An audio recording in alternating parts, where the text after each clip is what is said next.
just can't let you go. Lord knows that I've tried to. You said I was the only one. No one likes being lied to.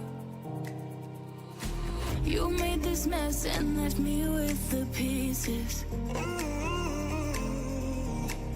Now I wanna burn all the bridges between us. I can't focus, I can't forget. I've been thinking too much lately. I just need to clear my head. I just need to clear my head.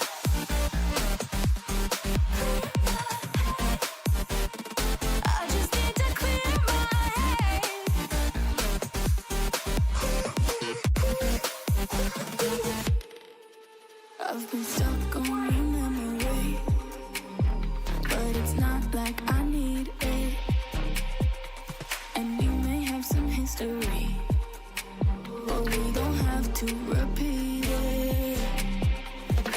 You made this mess and left me with the pieces. Now I'm gonna burn all the bridges between us. I can't focus, I can't forget. I've been thinking too much lately. I just need to clear my head. I just need to clear my head.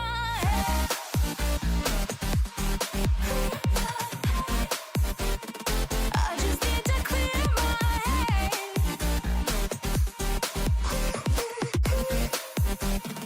I just need to clear my head. I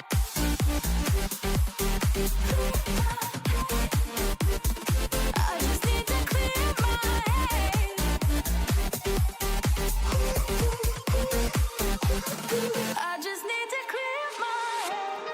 I just need to. I just need to clear my head. I just need to. I just need to clear my head. I just need to. I just need to clear my head. I just need to. I just need to clear my head. I can't focus, I can't forget. I've been thinking too much lately. I just need to clear my head. Oh, clear my head. I just need to clear my head. I just need to.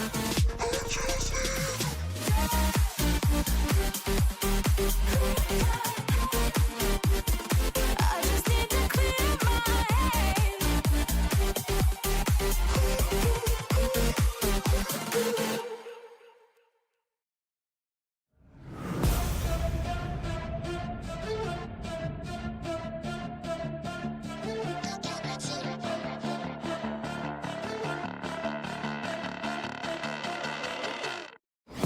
Got a monster inside of me, you better watch out if your enemy's a road ahead, a full prophecy to be the greatest beast the world has ever seen. I feed him every day like the bones clean. I feed him all the hate and he grows me, and he gets caused real big, pissed off quick. And if you cross him, you might drop dead. Metaphorically, of course, settling the score, never getting bored. Loves the blood and gold, always wanting more freedom from the source. They don't really listen until they feel the force of bought in. If you start shit, you'll be hard-lived in the darkness, torn apart quick, you left scars ripped, you'll be chewed up and discarded.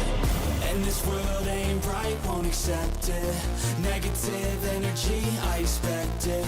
Once it's in your mind, it's infectious. So fight for your life and reject it. You better give me space, I'm protective. My adrenaline spikes when I'm threatened. And if you stay in my way, I'm aggressive. Cause when there's no exit, I'll kill when I'm desperate.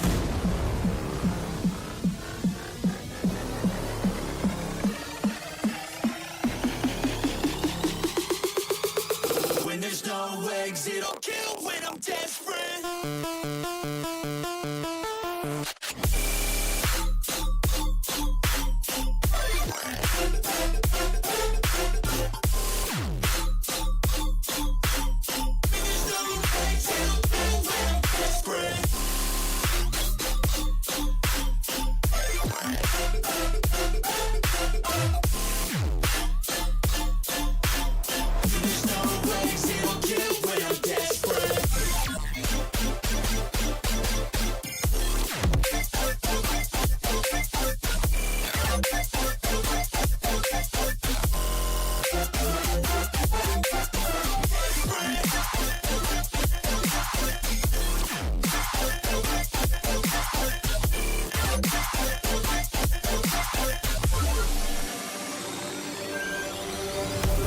This world ain't right, won't accept it.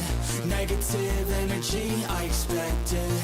Once it's in your mind, it's infectious. So fight for your life and reject it. You better give me space, I'm protective. My adrenaline spikes when I'm threatened. And if you stay in my way, I'm aggressive. Cause when there's no exit, I'll kill when I'm desperate.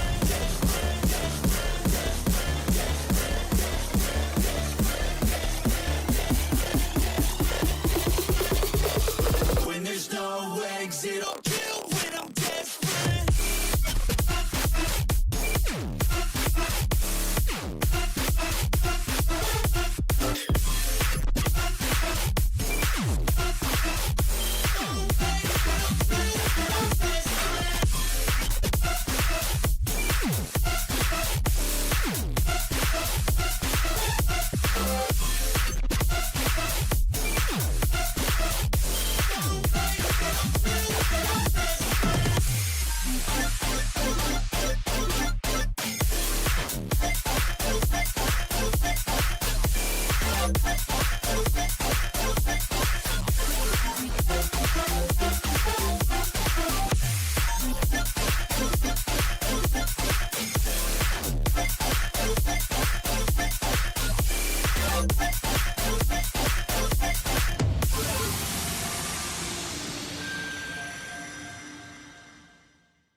Some things are meant to be fair. I know you left me down and out, and now the river is red. Got that hit on your head. Should've buried your dead. Should've listened to me and said, oh, how little you know. You better watch out, my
my drift.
Nothing could have prepared me for the high stakes heartbreak that surrounds me. You want me, you won't let me go. So I burn slow. I can feel you coming like a wildfire. I'm just the fuel, baby, you're the light. If I'm not careful, you'll burn right through my soul. Burning like a wildfire, dynamite.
The demons unleashed from your mind hold me steady.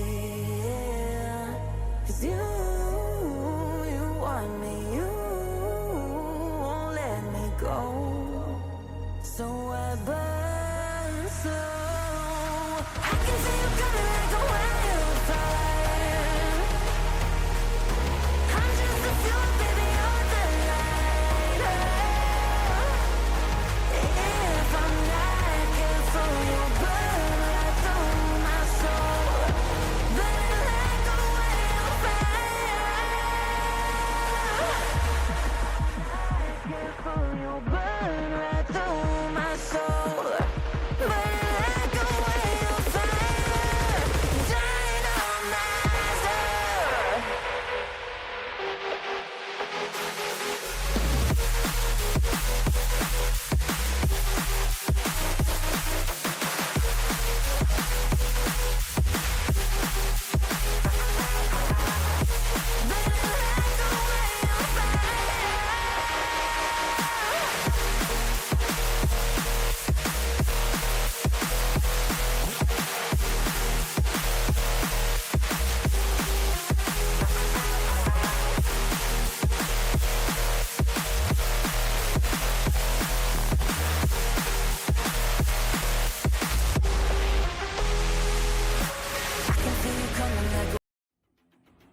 Everyone, welcome all to the last day of week 1 of VCT CN Stage 1. This is Project Horizon. I'm Wriggle, joined today by a man who's debuting himself, Skara, the one and only. How you doing, brother man?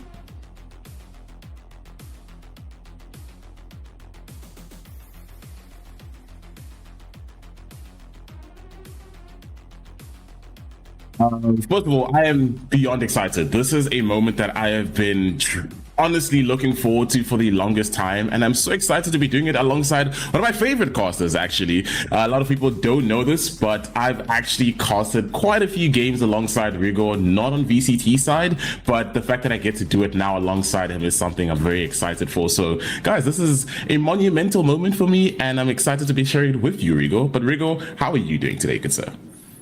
I am ever excited. I think we have a banger of a game today. We always have bangers at VCT CN, and I think this one looks to live up to that idea. We have Jala Gaming versus Trace Esports today.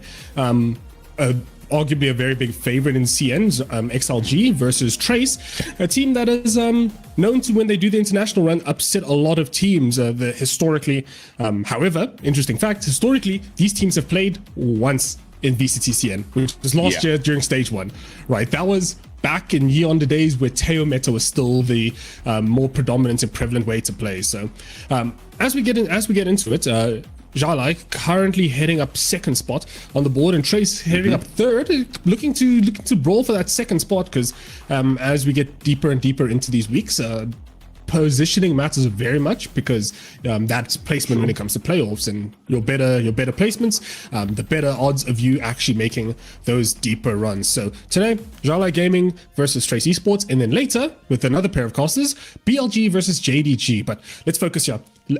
Trace versus Jala. We have a couple of transfers, and we have a couple of things to talk about here. Yeah, most definitely. I mean, the first notable fact is the fact that the last time these teams played, the rosters definitely looked a lot more different. And looking at it now, on the side of Trace Esports, we had Fang Fang, who's now been moved to inactive. A few players now coming in for them, which I'm keen to see if this is a bit of a switch up. They've sort of opted for a more, I would guess, experienced roster to be able to take them over the line in stage 1, which I'm keen to see if that will take factor. But on the side of XLG have been looking quite good, very underwhelming when it came to Masters. We expected a whole lot more for them, but they definitely have been on form. Looking at their first game, they were coming through every cylinder, and they will definitely have something to show for in this matchup. Yeah, I think it's going to be a big thing here. The idea of opting for more experience, because I think it's XLG, one of their weaknesses, and along with Trace actually, is they tend to have, how do I say, inconsistent mid-round consistency, right? They have moments of like really big sparks of greatness in regards to their ideas and their protocols behind stuff, and other times they just resort to just brawling, and it's a matter of who's the better man on the day, who's actively shooting. So if you're looking at it just that, who's the better brawling team, XLG is going to edge out ahead, right? Every single day of the week, XLG tends to show themselves as a team that, when it comes to fighting in the mud, dragging you down with them, XLG tends to come out on top. But Trace, a team that pioneered a lot of the actual upsets in terms of EMEA. They actually did a lot of meta shifting in regards to how teams are approaching that mid-round brawl. So going to be very interesting ideas. Let's see if those ideas translate into these games, or at least into this head-to-head. Yeah, I mean, especially looking at the first team comps that XLG came out with in their first game, we did sort of see a formula that is working for them. My question is, will that formula, will it be counter-strated by Trace Esports? Because as you've mentioned, they have sort of found that formula into how they can upset the bigger teams. That's sort of my thought process of how we're going to go into it in this one. Looking at the bit of head-to-head for the players, it's Viva and Leo, the ACS.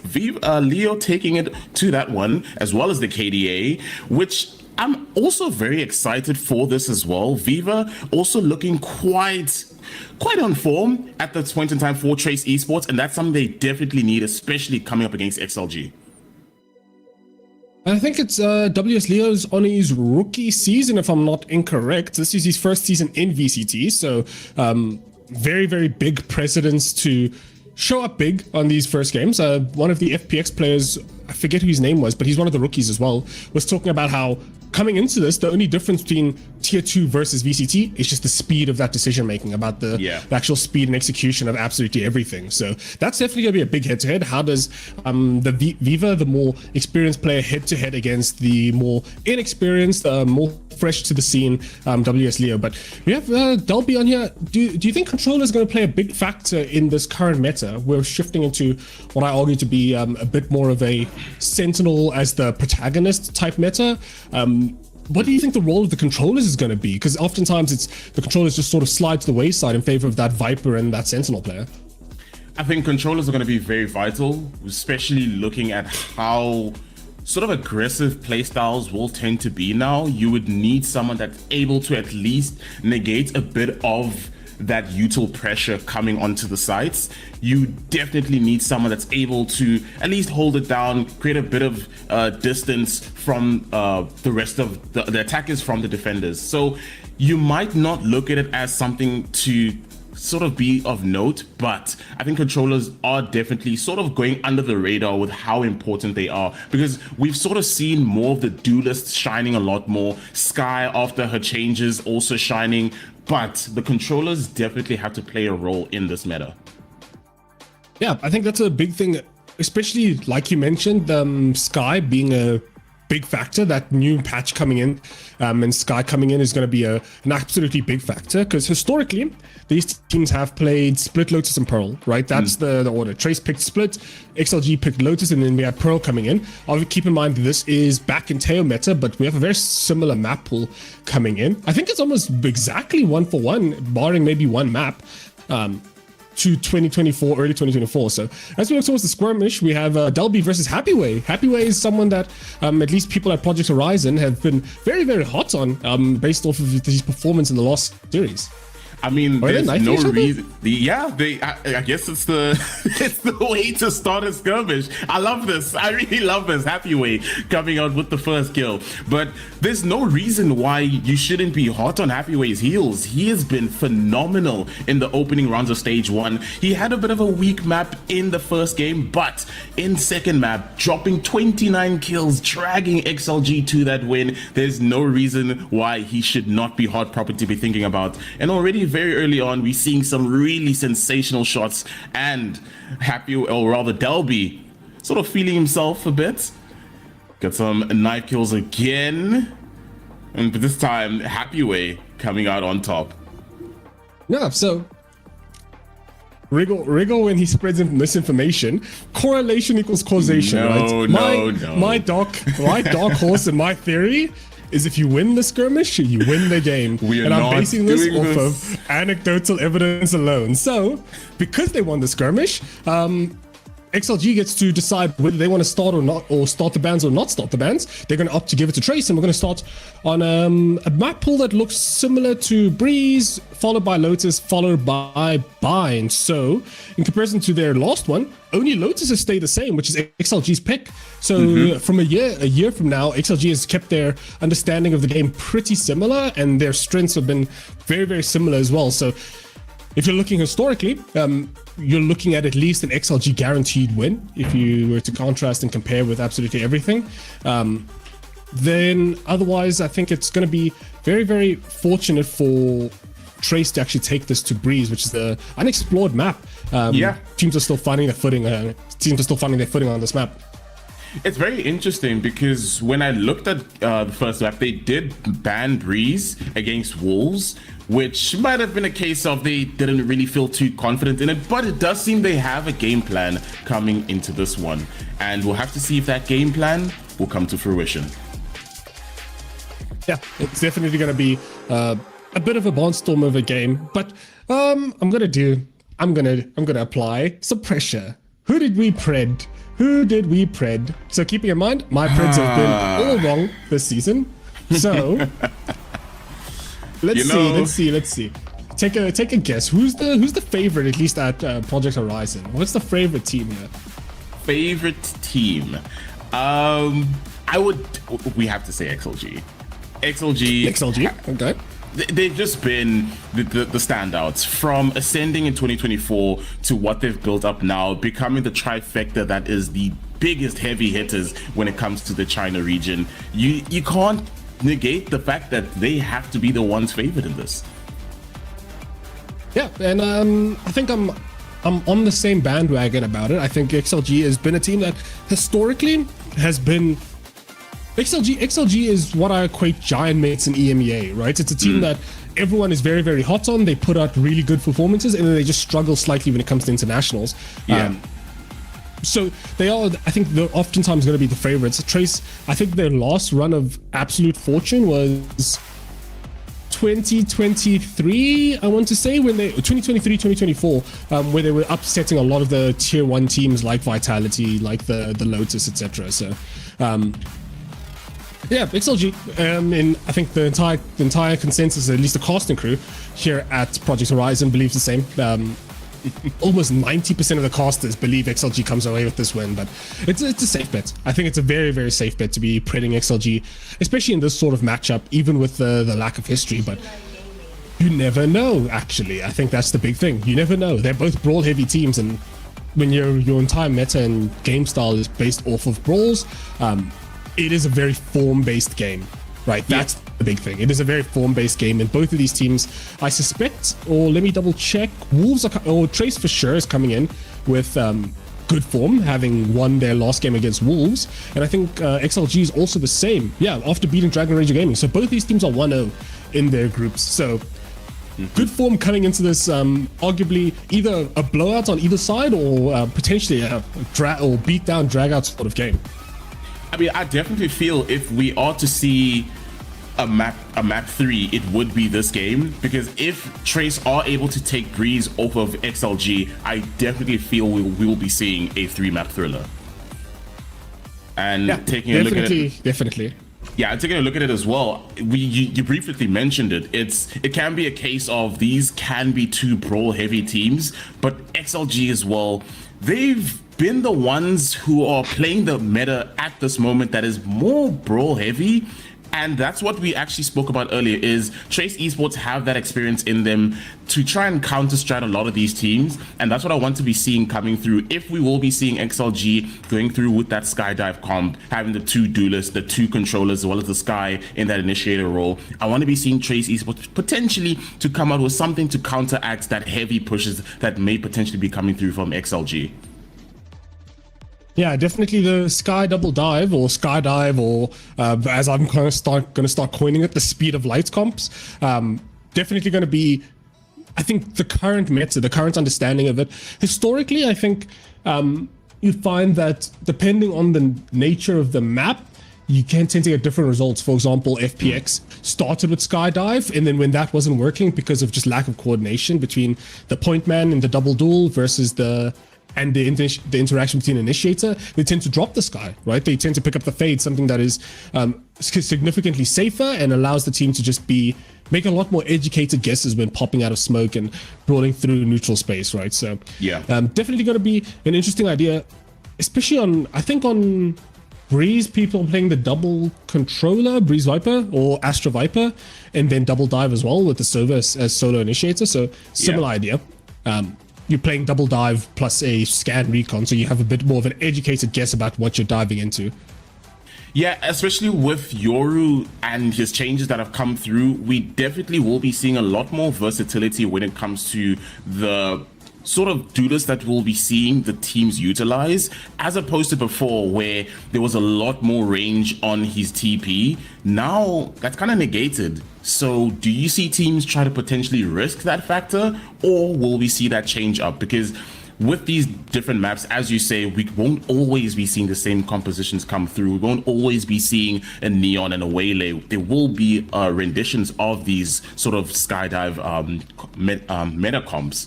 But in this one, do you think we potentially might be seeing a Yoru come through?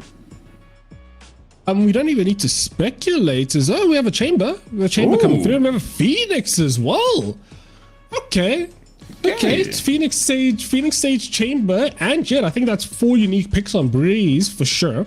Yeah, I think it's like you mentioned, the reaction to the Yoru nerfs, whether they're overreacting or underreacting, has shifted the meta significantly, because Yoru filled in a niche that was both additional support for the initial duelist and also acting as the secondary initiator, right? Yeah. Yoru would act as the flash initiator. So now him being dropped has pushed a lot of agents into the meta, such as Chamber, because now you can be playing a lot more contact angles, such as Phoenix as well, because now you can be challenging a lot more contact angles, and Jet as well, because when you don't have that Yoru to enable, you oftentimes trying to steer away from that double duel, or steer away from the more traditional Waylay double dive, Waylay Neon double dive, in favor of a more contacty style of play. So that's what we're seeing, the Phoenix Jet, that contacty double dive versus the double Sentinel, which is, I think, the only response that I think is a response to double duel in general. However, historically, have you ever heard of the Circle of Suck? This is the thing where basically there's 3 different archetypes and each team beats each other in a rock, paper, scissors sort of manner. In VCT CN, the Circle of Suck goes like this. You play double Sentinel, and if you win, you keep playing it. If you lose, they swap to double Initiator, and then lose and play double dive anyway. Right, that's the circle every single time. So to see early adaptation into the double Sentinel this early in the stage is definitely good in terms of seeing the level of playbook and their meta read being on display here. But as we set up in this first map of the first game of the last week, or the last game of the week, VCT CN and Project Horizon, XLG versus Trace Esports on Breeze. Yep, and taking a look at it, we have a 2-1-2 split. It does seem like they're sort of defaulting, waiting for a bit of information, not really the heavy hitting that we potentially expected from these two teams. It's a lot more slow, methodical. Leo backing away at the worst time. That gives a lot of opportunity to walk up through mid. Some shots raining down, but Lysol able to find 2. That's going to be a flash coming through. Lysol getting a 3rd. Not looking too healthy on 4 HP, but they are 3 up. Gets the headshot. Blunt will go down at least. Get some chip damage down. That's going to be the last one standing. Viva at least able to get that bomb down. But 20 HP, it's not looking likely. And that is going to be the first round heading the way of XLG. Yeah, I think a very, very competent defensive hold there, right? The double Sentinel showing why you'd pick the double Sentinel versus the double dive. You slow down that hit so dramatically, right? You have the one Sentinel that's just playing for barrier Sentinel. They just play for contact. They just play for brawl. They just play for fights, which is what Lysol is doing on the Sage. And then you have the other Sentinel, like the Chamber, just playing for the brawl to actually alleviate some of the pressure from that initial fighting. So XLG coming away with this, 3 bodies alive as they're opting for a very conservative buy on their conversion here. Leo not opting to buy up this round, or he actually, I think, bought up for someone else. I think he bought the Outlaw for Raga, maybe. I don't know what's going on with his money. I mean, they have a strat, and it seems like they're potentially just trying to play for that bonus. At this point in time, lots of bodies towards A, but they're going to fall back. It does seem like potentially ABO wanting to contact up B. 2 are still set up there. Hold up of play at this point in time. No one really giving an inch of information. And it doesn't seem like they really are decided on where they want to go. They're just sort of trying to potentially wait out for XLG to maybe overstep their hand. Bit of chip damage down to Viva. You can see the shift over all the way to the safe side of the map. Trace is playing a very... Oftentimes the roles are reversed, where the team that is playing with the more superior guns, oftentimes the attack sides, plays this anti-eco idea. Very, very passive holds from spawn, but Trace opting to play the very passive hold, not necessarily contesting as much space, but I think they get the first orb. So they've farmed up both orbs on this map as the dive initiates. It's a really good shot raining down. Happy Way gets 2. Viva also finding a kill in the kill feed. Lysol takes down ABO, spots him out. Ooh, Leo tries to pop flash. Oh, he's gonna get taken down. Rarga finds the kill. 1 HP. Last one standing. It's going to be Viva. What can he pull? Nothing, as Lysol is able to convert the second round. Yeah, I think it's a very simple and actually boon in terms of econ, right? They get both orbs on either side of the map, and they get a guaranteed plant as well. So their money's a bit flourishing on the side of Trace Esports. Jala Gaming doing a very good job at actually handling it. I think they get out with 2 guns, and they keep the premium weaponry, they keep the Outlaw, and I think they keep a Spectre going into the bonus conversion. Yeah, so it is something to work with going into this next one, and I think that potentially is why we did see a bit of a save coming through. Actually, this time around, they're still not going to be buying. Opting to go for Marshall, Bucky, as well as an Outlaw. So they really are playing for this bonus. Raga not able to find the shot. And again, just defaulting. Very belabored here. Yeah, very belabored setup here. 1-1-3 from the side of Trace. Not really being proactive here. This attack side from them has been very, very passive. They've sort of been sitting on their haunches a bit, expecting a bit more aggression from Jala Gaming, but I think it's a bit of a misread. The double sentinel isn't that aggressive, especially on defense. Indeed, but Delby taking down Happy Way. Jala not able to spot anyone on site. Lysol holding that angle, waiting for that peek to come through. No Man as well might be able to catch Kai, but no, Kai takes down No Man.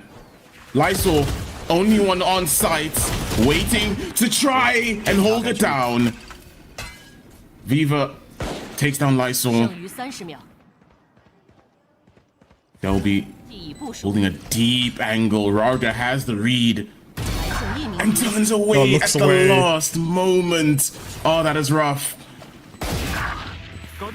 Sensational round coming through from Trace, but it's very interesting. As you say, Rigor, they are really playing towards the idea that XLG are going to be the ones to be a lot more aggressive, and we're not seeing that. Yeah, we're seeing moments where they're blowing open the rounds based off kills based around the map, and Jala's not giving those initial frags. However, when they do get onto site, I think their post plant is a lot more effective at just locking down space because they have so much utility, right? They have Kyle with the double dash, we have the Jailala, with his Phoenix flashes, oftentimes not needing to spend any of them to get through those initial chokes. So, Trace, once again, in this very conservative default, setting up in a 2-1-1, but it's very on their back heels, sort of. Just trying to break the util, trying to bait out anything. Trying to get that Sage Wall committed as soon as possible, but A main reclear, potentially going to find one. Yeah. Recon Dark's gonna spot out one. And No Man having to play a bit of defense, instantaneously going back into that corner. But at this point in time, it really seems like XLG are not looking too comfortable, especially with this comp. It doesn't seem like it's complementing their playstyle whatsoever. And Trace Esports, they're eating this up. They really are relishing in this sort of defaulting, delabored pushing. And it's sort of destabilizing XLG because now, again, they've pulled bodies towards A, 2 towards mid, and only the 1 on site. Happy away though, able to find Kai through the smoke. Leo dodges the snake bite, swings out, gets another. Recon drone. Yeah, they're all the way out there, all the way out onto B side. Spike's not in a good position though, as Happyway finds Jalele. And again, some shots raining down. Viva is going to be the one to come out on top, but instantaneously thwarted. And that's going to be another round heading towards the way of XLG. We mentioned how belabored a lot of these setups are, right? This is, I think, the third or fourth round where, or not even, second or third round, rather, where they've played for like 30-second hits every single time, right? It feels like they're on the precipice of being beaten by time alone. As the side of, is that a new Vandal? Is that a new Vandal spotted? Wait, am I? Hey, did I just hallucinate a Vandal? I think we're seeing the same thing because I don't recall ever seeing that Vandal. Well, we get the hottest news straight out of CN. It seems as in today's presses, Trace Esports still a very conservative 1 or 2-1-2. Rolling for A main, man is fighting for a war that hasn't ended as XLG is still rampantly in control of this space. Yeah, and No Man not giving up an inch. Trying to get it, catches him off guard. Try to get the trade. But unsuccessful. 1 man to the good, XLG. Lysol holding that angle. Shalala comes out on top. Shot. And then that's the trade back, Raga. Able to get 1 back for XLG. Leo finds a kill in the kill feed. That's going to be ABO falling. Delby left in a 3 versus 1. It's not looking too healthy at this point in time for Trace. What can you potentially conjure up in the latter stages of this round? Raga. I don't expect much. 1v3. Yeah. Guilty shot. And that's going to be another round headed towards the way of XLG. And it does seem like XLG now sort of have a bit of a read on Trace Esports. It was, I guess, a bit of a shock to not really see as much aggression, because with this, you'd potentially see a lot more contact coming through as opposed to the more delayed pushes. But it does seem like now XLG sort of have the formula of how to break down Trace Esports. Yeah, and I think on the back of that is just figuring out how you can proactively get out of those mains, and especially against the double sentinel. There's no correct answer, right? You have the Sage and you have the Neon holding towards A, so you try and rush them, you get slowed Sage walled. You try and go B, you hit a trip, you hit chamber trip and get headhunted entirely, right? So the only play you potentially have is mid? Question mark? You try and go through mid, and also you're getting insta spotted by WS Leo and Sova playing with Nest, right? So your options are very, very limited, and because they don't really play off rip, they don't really play towards that initial phase of the round as fast as they would like to. Shala is very comfortable just sitting in their spots, right? Mirroring that 2-1-2 that Trace tends to favor. So let's see if an adjustment happens. I would like to see some kind of strong side split towards A potentially. Talking three people A main, 2 people mid, just to see if they can root out that mid player. But if they struggle there, it seems like they're going for 5 or all 5 towards A. They do have to run it back on Phoenix. I don't think they'll do it on this pistol round, but if they find a Vandal, if they find a gun, potentially. Yeah, but as you say, I really think you hit the nail on the head there. They should potentially be utilizing a bit more of mid pressure, because there's not really any mid presence, and it does seem like that allows for a bit more map control for XLG. And Kerpo allows one to come through. Raga finding the kill on the kill feed, trying to seep his way out of the wall. Players falling left, right, and center. Trying to get the plant down, denying it again, but this time That seems like it will come through. Plant goes down, and that's going to be a cleanup job. Happy way, getting the final kill. Yeah, at least they're, I think if you're looking at Trace, at least they're min-maxing their, they're min-maxing their shortfalls, right? They're not necessarily getting the clean rounds that they want, but they're all slowly but surely building up a very decent ult economy, especially when they get to the next rotation of rifles. However, fundamentally, a lot of this stuff is pretty wanting, right? You're seeing a lot of individual swings when a grouped up swing potentially will do more damage here, especially when you're trying to challenge a lot of these individual guns. So Zhao Lei picking on his own, trying to see over the Viper wall, gets picked by Raga, and then Kai proceeds to get picked off as well, which is a bit uncharacteristic for these players. You know Kai especially to be someone who is sort of treads that very balanced line of aggression versus blatant arrogance, but running back being committed, we're seeing a bit more mid presence here, a bit more mid pressure. Can he find anything? Collateral. Okay then, Raga gets the collapse, and he's still once more. Raga, what is going on? Taken down. Might have been a bit too ambitious. Shalala. Yeah, that stage wall undoes all that damage as well. Ooh, Shalala gets one, gets two, on for the ace. There's another flash. Swings, and that's gonna get taken down. Denied. And what a round. Raga. I mean, what? Yeah, getting that collateral is massive, but the big thing is how quickly those trades cross-map came, right? So we get the collateral in A main, and then immediately off of that collateral, we get a mid-kill. Like, almost instantaneously, as they just line up, get completely minced by it. Mid-kill occurs, and the bodies don't fall as cleanly as you want them. Even with the Sage res, Shalala was, what? She fired first as well, what? 1 or 2 bullets away from cleaning it, and that's the second time out from Trace. That's the parachute being pulled, and you glide sort of so softly to the land and hope that you land on a grassy knoll versus a hard patch of dirt. So Trace potentially, this is their map pick as well. So to be 1-6 down is a bit concerning. Not cause for the alert sirens to be blared, but definitely not the way you want to be going into your map pick, knowing that you're going to go into XLG's Lotus.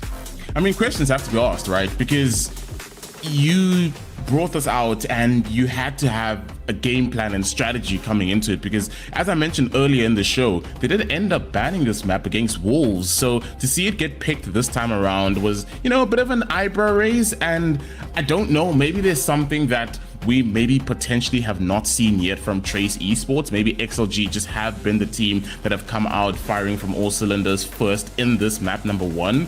But at this point in time, it's looking like this is sort of favoring XLG a lot more, because at this point in time, they found the formula of how to break down this Trace Esports team.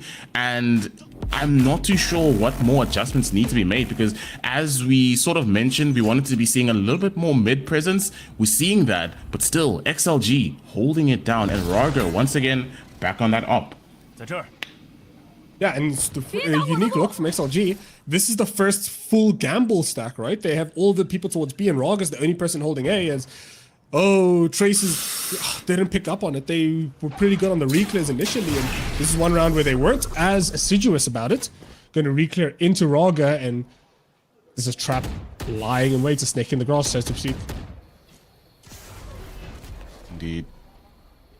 Slow walking it up. Raga. Still a solo player holding it down. Does seem like they have a lot of faith here.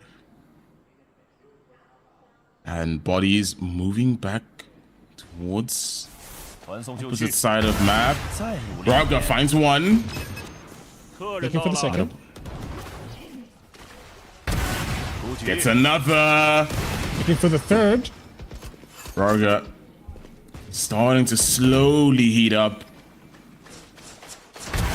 There, and third kill coming through.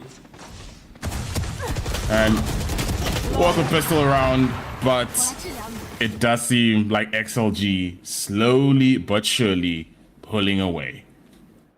Yeah, it's a bit of a masterclass from XLG's defense right there. They set up Raga, putting him in advantageous situations, and the one thing that I will note is not helping Trace's matters. Right, they were really good on minimizing the damage on their lost rounds. This is the third or fourth time the Econ's been reset for Trace. Right, they haven't been able to string together 2 or 3 rifle rounds this entire game. So if this is going to continue happening, this is 1 rifle round. If that makes 8-1, they lose another one. That's 9-1, potentially on the horizon of an 11-1 scoreline. But Kai, buying the big guns, the free elo cannon and the operator. See if you can find a pick onto Raga in mid. But you can see how confident XLG is in their defense, right? They were in that traditional 1-2-1, having one person less and 2 people towards A. But now they're completely shifted over as Raga's going to lose his life here. Trace very, very slow on the response. Very, very slow on the response. You can see, like, now the stack has been completely spacked for the XLG, but Abba's going to find a second kill. And still the response is non-existent from Trace. I have a bit of questions. I mean, you've got 2 picks already through A mid. There's not really been much proactivity. It does seem like now they are slow rotating towards A, but there's not really that much proactivity that you'd expect after getting 2 very crucial picks. I mean, the operator down from Raga, and they have the idea, run it back, now online, allows for them to ease their way onto side, get that bomb down, and we will be seeing a bit of a sort of delayed rotation coming through from XLG, but one coming through nonetheless. Does seem going to be going 2 towards spawn, which Kai will be waiting with that operator. Leo, relay drone.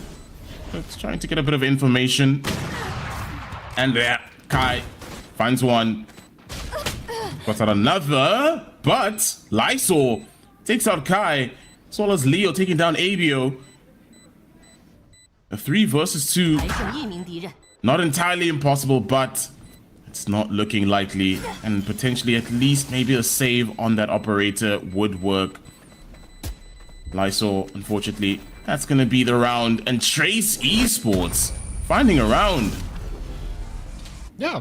I mean, they hit their head against the wall enough, and they find a crack in the XLG defense. On the back of their very, very sort of belabored response, they do manage to make the correct decision in terms of which side to go. The only thing I will say is that they expended a run it back. I think very overtly cautious from the X or the Trace side, and you can see how they're sort of fiending for that round win. They want to stop the momentum as soon as physically possible. So yeah, even though they spend a lot of utility and spend a lot of time getting it, they work through it, right? We mentioned in the pregame that this is going to be a very scrappy game as teams are going to try and navigate how do they manage these mid-round brawls. Indeed.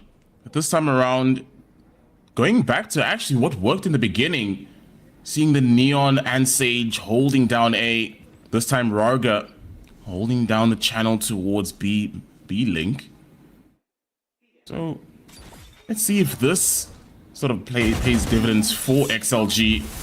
Happy Way taking down the relay bolt, but that does allow for a bit of a burst of pace onto the sides. Finds one with the Hunter's Fury. Leo takes down Abio, but they'll be responding immediately. Raga taking down Viva. And now it's down to Jalala. Last one standing in a 1 versus 4. Chip damage is there. Spots out one, takes down Lysol. It is very difficult trying to isolate the fights, but not made possible. Yeah, it was a dink, but no kill there. As Xiaolao game, or Xiaolai, what the hell? XLG rather, managed to return back to similar form as Trace once again hitting their head against the wall. They got a bit of a lifeline. A crack in the wall has shown itself, but how they're going to capitalize on this is going to make all the difference, especially if especially because they're running out of opportunities, right? Yeah. A couple of rounds ago, you can make those big adjustments, but it's 8-2 right now. You only have 2 more chances before you now have to contend with the XLG attackers. Very, very fast start, but not from Trace, from XLG. And that's a 4v5 almost instantly, but Raga on the line. Yeah, something we didn't really see at all from XLG. The first time we really seen a burst of pace like that come through and didn't pay dividends. And you could actually attribute it to sort of how a lot more, I would say, passive this composition is. It doesn't really complement the Neon playstyle that much, especially in such a play. Jalala lurking in that corner, waiting for Leo. I don't think Leo is going to take the bait. Raga up top, potentially looking to catch one of the players out. That's going to be Kai that goes down. Curveballs there, and unfortunately not able to dodge that. Jalala comes out on top, taking down Raga. And it's going to be a 2 versus 3. Dodges the curveball, but happy way. Only so much you can do. Lysol, there's a response. Resurrections online. And they're playing it towards main as well. Yeah. I don't think they're gonna have an idea. Delby spray it down, takes them both out, and what a play. I mentioned the economy was tough. I didn't think it was tough and like that tough that you have to kill multiple people with the same bullet. So my condolences. I didn't realize you moved like that. Trace gets another round on the board here. Yeah, and I mean, that was a very questionable play coming through. No man instantly taken out, not really finding any value with the overdrive. And then Delby. I've been saying Delby has been a standout player for Trace Esports and showcasing that yet again in that round. But is this an opportunity to potentially make it a bit of a competitive half and make it 8-4 as Trace Esports chasing that 4th round? Raga taking down Zhao Lala's. Gotta run it back. No man holding it down, trying to potentially find something. Raga finds 2 again. What on earth is that? It's gonna be 2 responses back instantaneously. It's gonna be a 3 versus 3. Viper's Pit is online, allows for space for Trace Esports to work with, but not that much. Eyes on Happy Way. And Happy Way potentially looking for the backstab.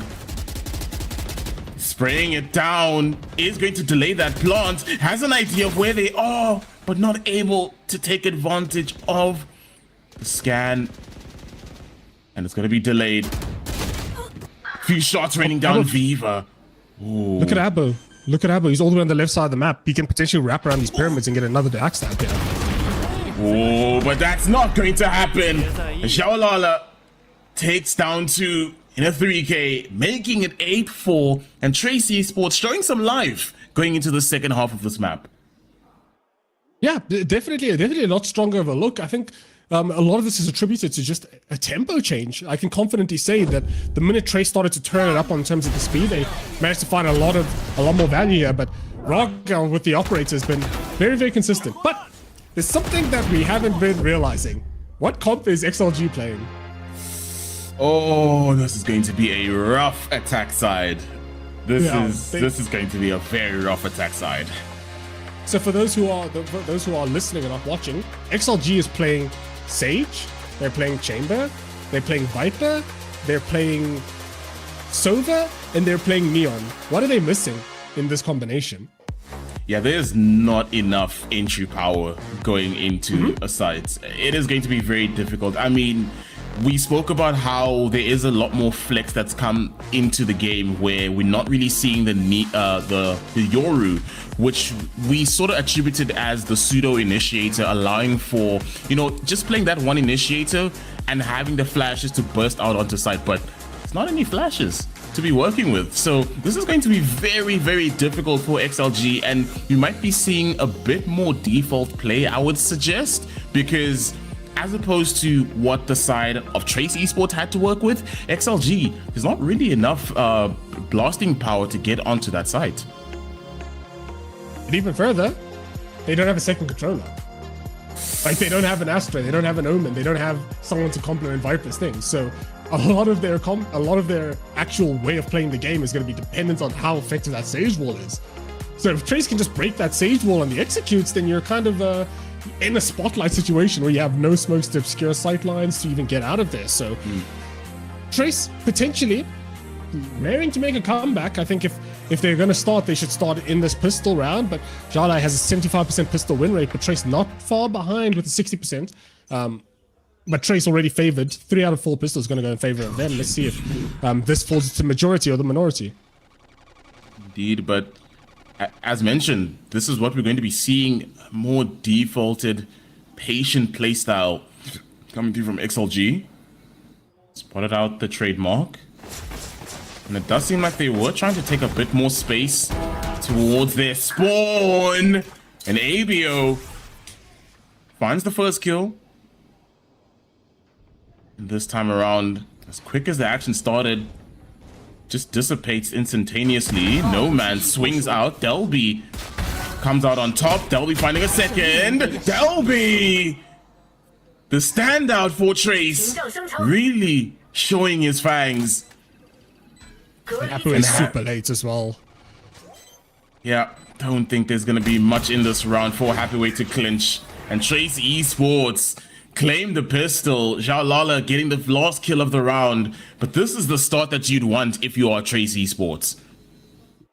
Yeah, three very resolute and resounding kills from Delby from this new reworked halls area. And Breeze is gonna give them the round, but a kill from Abo straight off the rip is also very, very important. We're gonna mention this time and time again. They don't have a second controller, right?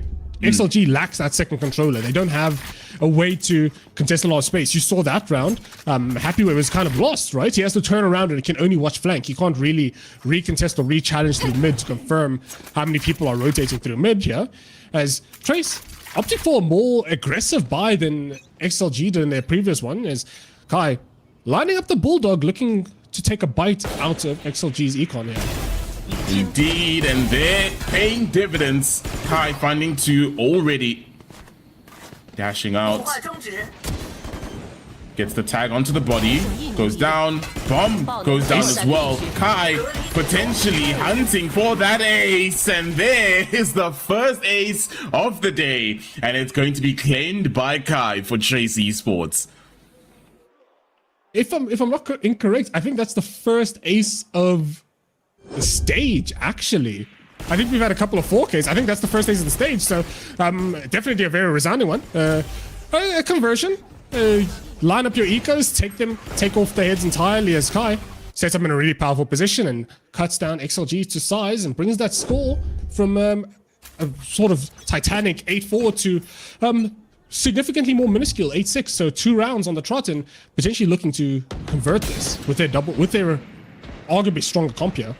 Yeah, and I think also something that you pointed out is they opted for a more aggressive buy.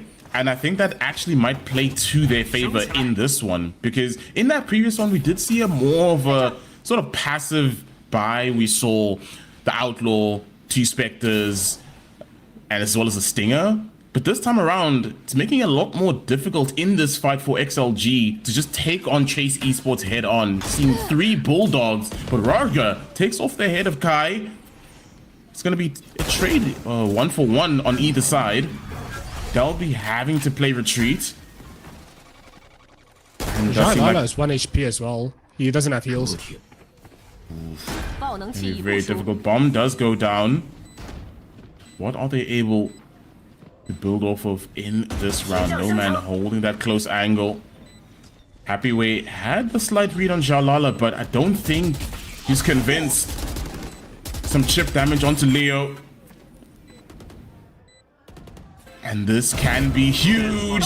Jalala takes one, spots another one with the curveball.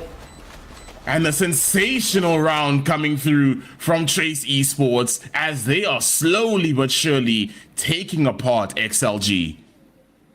Yeah, and XLG sort of hampering themselves with their comp. I think they expected more wins on defense to make their attack side a lot more consistent, but with the double sentinel, a lack of second controller, you're kind of hard pressed to make as much value out of very minuscule opportunities to get value. As Trace chasing, they're definitely chasing this win. Is the timeouts? Is this the first one for XLG? The first First, the 2 parachutes being pulled, the emergency still in reserves. More just to slow down and hamper that momentum from Trace, because now you have to figure it out, right? You've had their first look on their pistol, their mid-split. Fell apart because of CT fighting. They went to B, and that fell apart because of Ace on Kai, and just got absolutely minced because they can't actually contest enough space. The Viper can't contest that front side. And then now they've tried the more direct A hits as well now, using the Sage Wall to try and get through, but now they're exposing massive gaps in their flanks. So a lot of problems that you have to resolve. All 3 of your looks have come very wanting from XLG, and Trace playing just fundamentally cleaner game here. Absolutely contesting a lot of the critical space and making it very, very difficult for XLG to even get a foothold in the door, and their lead is very rapidly slipping away. Yeah, and I mean, it's just, as we say, they're just slowly but surely taking apart a bit of the holes that have started to pop up in XLG's game, because as we saw in that previous round, the flank watch was a bit of a struggle there, because you're sort of attributing it that to Happyway, and Happyway is not really able to do as much as not really being a traditional sentinel. So now your controller that's supposed to be the one sort of allowing you to get onto sites, allowing to sort of, you know, block out blind sides, and ooh, Viva, that is nasty. Taking out Rarga through the spam, and that is not how you want to be starting this round. Already advantage to Trace Esports. It is going to be a bit of a save round, but you don't want to be letting these rounds slip the way they are, especially with how Trace Esports have been building some great momentum and some shots raining through. Sage Wall is going to be there. XLG bursting out onto site. Kai has the angle, spots out one, takes down Happyway, instantly traded out. And Lysol, last one standing in a 3 versus 1. Can you potentially find one more or even get that bomb down? It's going to be very difficult. He wants to convert this, but at least potentially getting that plant orb as well as the economy would be ideal. Yeah, he's on for multi either way. If he dies, he gets it. So yeah, baiting out a lot of that utility. The curveball from Jalala, perfectly placed to clinch that round. Yeah, and we have a tie game once again. As it's the side effect of playing this type of comp, right? It's very experimental. I think, especially early in the stage, you want to be playing a lot more of these experimental comps as proof of concept. And maybe they're winning in scrims with it as well. So there's oftentimes rationale behind why they picked this. I think it's a bit difficult. Like a lot of their game plan relies entirely on their brawl style of gameplay, absolutely working and demolishing people when it comes to the early round and the mid round transitions, but not finding as much value. Raga is going to find an operator kill to open up the round, and let's see what the movements look like from XLG now, right? They still have a bit of an uphill battle when it comes to actually popping onto site. Indeed, and right now, again, slowed down to just hold those angles. Not really allowed that much room to work with. And if you even take a look at the map, they have so much control. No one really watching B side. They sort of putting bodies towards mid and A. It does seem now Kai opting to rotate back to B. Has a feeling that they might try to end it off there, as slowly but surely Happyway looking to build up towards that B hit. It does seem like at this point in time, Happyway with that Viper Wall just maybe potentially trying to suck up a bit of utility usage from the side of Trace Esports. But still Kai holding this angle, waiting for them, knows something has to happen. Not able to get No Man, and that should allow them to get access onto site. And Leo takes down Kai. Rarga biding his time for someone to cross here. ABO will be the one, but ABO comes out on top, and the plants can go down. It's going to be a 3 versus 4 retake. Can Trace Esports potentially find something? This has been a quite sensational round thus far from XLG, but can they see it out? Is the real question. As we're going to be seeing 2 pushing through from mid. ABO, Viva walking it out, or rather Delby. Paranoia there to potentially swing around, but Leo is the one that takes him down. Viva gets a kill in the kill feed. Will be the last one standing, but Leo able to clean up any tomfoolery from happening further. Yeah, XLG playing for a similar Trace style of gameplay. We admonished Trace on the previous half for playing very, very slow, but XLG decides to play slow this one, and I think they have to. I don't think they really have much of a choice in the matter. They can't really pop as aggressively as they want to. They have to get as close to sites as physically possible to execute and actually get the Sage onto site alive. So they play very belabored. Raga finds that kill in mid. But a lot of their success is just based off of, is Raga going to get that first blood? Right? So eyes on, is XLG going to get that first blood? And if they don't, Trace potentially looking to pull away here or to tie this game up once again. Yeah, and I think also what worked in that round is they also sort of bled out a bit of that utility that didn't allow for a better retake from Trace Esports. So I think that should be something they should potentially be looking at, especially with this composition that doesn't really allow them that much power to push onto sites. And this is a very scary sight if you were to see our point of view. Shalala potentially looking to push into that, and the paranoia was perfect. Delby able to protect his teammate, finding one, finding two, trying to swing it out. Shalala is trying to put up a fight, finds another kill, and now it's going to be pushed down to a 3 versus 2. It has been an absolute bloodbath to start it out, and we'll get a bit of chip damage onto Lysol. Both players going to be down to very low HP. Raga and Lysol not looking healthy whatsoever. Happy Way going to be brought back with the resurrection. Oh, they had time to leave, but they opted to stay. Yeah, I don't think this is really the best idea, especially with how unhealthy the players have looked. And Raga goes down, trying to get that plant down. Kai misses out on the shot, but ABO able to take down Happy Way in the return fire. Lysol, last one standing. And will they come to regret that decision? They're not going to get that bomb down. Headshot is there, but Viva cleans it up. And Rigo, as you said, was that the decision? I don't know. I think so if you had less than 30 seconds and you were sort of pressed for it, then maybe it's a different story. Maybe they're scared of the rotates because they had no outs, and their lurk axe sort of had to collapse to make sure that the actual site hit can actually work in terms of numbers. It's weird. It's weird. They don't really have as much map pressure or global map pressure as they want, because all their utilities sort of commits to one side. Now they have to go towards the B side of the map. You see their Viper sends their smoke A to try and set up some kind of A fake, but now they have to do B with only the neon wall, the neon fast lane, as Abba is going to spam down Lysol, and there goes your Sage. Yep, Sage early on already taking down the ABO, taking down No Man. And it's just so rough for them. Happy Way takes down Kai in the kill feed. Jalala feeling a bit too confident, but is going to get a kill in return. Not able to get that plant just yet. I've slowed it down a bit. Happy Way and Leo. What on earth? From a 3v2 down to a 2v1. All down to Delby. Has the angle. Delby. Delby! Has no right winning that round. What did we just witness?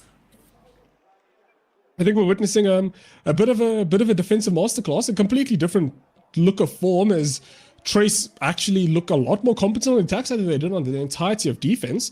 A lot more proactive. They're actually finding a lot of those opening picks. They're contesting for a lot of the neutral space that they know that XLG can't contest for. And just causing a lot of havoc. Because yeah, this is incredible. Delby sees the leg first, and he's already prepared for it. Obviously he's back against the wall, but he still managed to line it up as Trace forcing the second time out. That's the emergency shoot for XLG. Now deployed as Trace, for the first time the second time this series, takes the lead. Yeah, and this is something I actually wanted to see from Trace Esports, especially with Breeze as their map pick. You wanted to see a lot more fight out of them, and that's what we're seeing now. And now it's on XLG to have a response back, but it's as we've been saying, Rigo, how is that going to be possible with the composition that they have? Because there's just so many defects in their comp that it's making it even harder for anyone on the team to fall in these rounds. Because in that moment, the Sage falling earlier, your wall is denied, your heal is denied, your slows as well. outside of that, if your Viper goes down, Happyway going out early, you don't have any smokes or any potential for a fake, that being you even getting onto a site. So it's so difficult for XLG to potentially even find a bit of success with what they're working with. But right now, Trace Esports, they don't care. They're going to take that to their advantage and they're going to try and push their way all the way through to clinching this first map.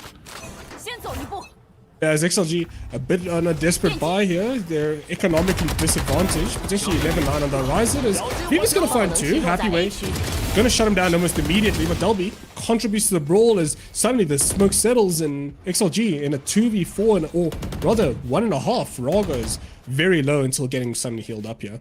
But XLG, body advantage in favor of them.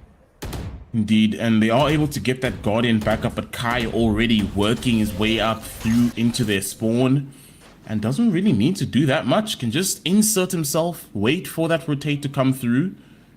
And at this point in time, they're set up really well. Crossfires are there. Kalala spots out the gun barrel of Raga. Ooh, but Lysol picks one off.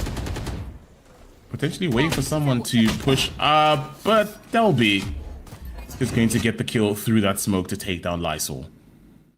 Yeah, it's the story of this game, right? They have to index into winning that A main brawl, and if they don't, then it's kind of cooked, right? They can't really do anything to get out of there. They have no real global pressure or presence in terms of just straight bodies across the map. So Kai with the flank had basically secured the round, and on the back of Delby and Viva, the A hits is completely shut down. But now Trace running out of, or Trace 2 rounds away, and XLG have about what, 3 opportunities? Three more opportunities to tie this game up, or 2 more mistakes and map 1 is done. Yep.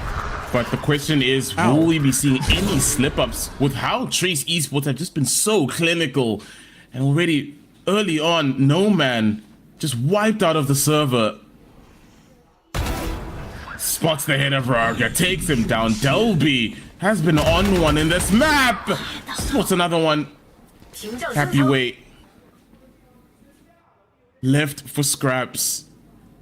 Only one on site and actually pulling away. Allowing for space for Happyway to plant the bomb. 2 players are going to be inserted in mid. Leo potentially looking for anyone caught lacking, but does seem like Avio had the read. Taken out. Kai finds Happyway, and they know where Leo should be. Viva up in nest. This is a devious cross. This is rough. This is rough. Oh, but Leo able to slip past, but not really much time to work with. And it does seem like on the other side of the map as well. Yeah, it has to be a save round. And XLG having to settle to be on match point rather. And will it be the story of overtime, or will Trace Esports claim map number 1? And right now, with how Trace Esports have been, it's looking quite likely, because I mean, XLG haven't really had that much of a response. It just seemed like the rounds that they've won were just ones where, you know, they had, you know, just a good gunfight. But outside of that, there's not really much, because the composition counter has just worked so much to the favor of Trace Esports, and the fact that XLG have not really had much to work with. Right now, we're seeing that pay dividends for Trace Esports, as right now they're flourishing. Yeah, as match point for Trace Esports. One of the last time these guys played, it was a best of 3 series, like it went the full distance. So if you're an XLG fan, not the end of the world, focusing on the series as a whole, but things are looking pretty dire. No Man loses his life basically immediately. A blind operator shot finds the entry duelist for XLG, but Happyway managed to get onto site. Viper's pick gets committed here, but Spike is so far away from site. Yeah, Leo able to find one with the Hunter's Fury, and both teams down by 1. He knows. Viva has the angle. Oh no! Raga whips the shot. It's whiffy, and he's missed. Oh! Uncharacteristic. Raga not able to get anything. Leo finds a kill in the kill feed. Lysol trying to keep the fight alive for XLG. Jalala, last one standing. Can he make this a decisive round? It's gonna be Leo and Happyway holding down the fort. The pit goes down. Has an idea that there's gonna be a rotate, but will there be a full rotate? It doesn't seem like there is a bit of urgency coming through from them, but now they are opting to go for that full rotate. They both have an idea on either team, but it's a question of will that bomb be able to go down? Jalala potentially has the read, gets one, gets two, and Trace Esports are sending us to map 2 in some great fashion. Now that's a way to end a round. That's a way to end a game. That's a way to put yourself in the lead here as Trace Esports. Bit of a shaky, very very belabored, submissive first half, right? They were at the whim of XLG, but the minute that half turned, XLG's comp didn't really give them enough tools to play the game, didn't really give them enough tools to affect the global map on Breeze, and Trace Esports took full advantage of that, took that lead, and just kept running with it. Yeah, map one for Trace, a team that is being doubted right now, or at least has been doubted by a lot of the casters here. Not really expecting them to put up such a strong showing, but the series is still young. XLG still has their experience in metal behind them, have a lot of lessons to learn from this first map. Going into this is... Yeah, it's very precarious. What's your read on the meta and XLG's understanding of it? I mean, I just feel as if there wasn't really much preparation for XLG on this map, because with what we saw in this composition that came out from them, there wasn't really the idea of playing for the attack side. It does seem like they were playing for that defensive rounds, but once it went to attack, they were completely lost. They didn't really have an idea of how to pull away or try to close the map out, because they only clinched one round in that entirety of the attack side of things. So it doesn't seem like there was a bit of planning in sort of trying to find a counter to what Trace Esports had, or what potentially would have been the sort of double duelist comp that would be coming out. But at this point in time, it does seem like that experience did pay a lot more dividends for Trace Esports, and now we're seeing ourselves heading onto map 2 with Trace Esports being the ones to clinch map number 1, which honestly, I'm surprised. After what we saw in the opening round, it seemed like XLG had the read on what Trace Esports had in mind, what the game plan was, but right now, Trace Esports looking really primed to potentially go all the way in this series. Yeah, and let's hope that Trace can actually keep this good run of form going. I think the big thing is individual exploration is a massive factor in how does Trace manage it. 还有个，两个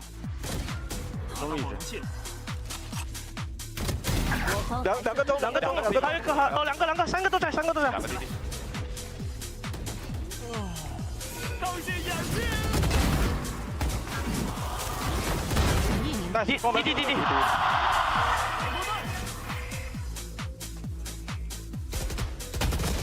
哦，没事，没事，打状态没事。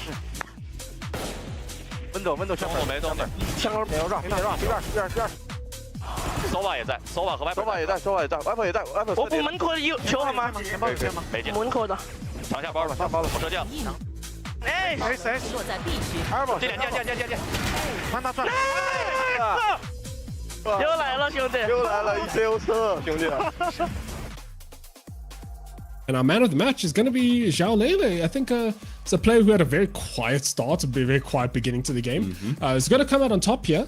318 ACS, I think, on the back of arguably very, very proficient defensive effort. And even when they were attacking, I think he was trying to find as much value as possible. We spoke about how Trace was min-maxing a lot of their low buyer situations, making sure they got these ults running, making sure they had to run it back at all points in time. As you can see, very, very lethal, especially towards that A side of the map, finding a bit of lethality towards that B side, but basically non-existent in mid. It was just the A show for Zhao Lele and Trace Esports.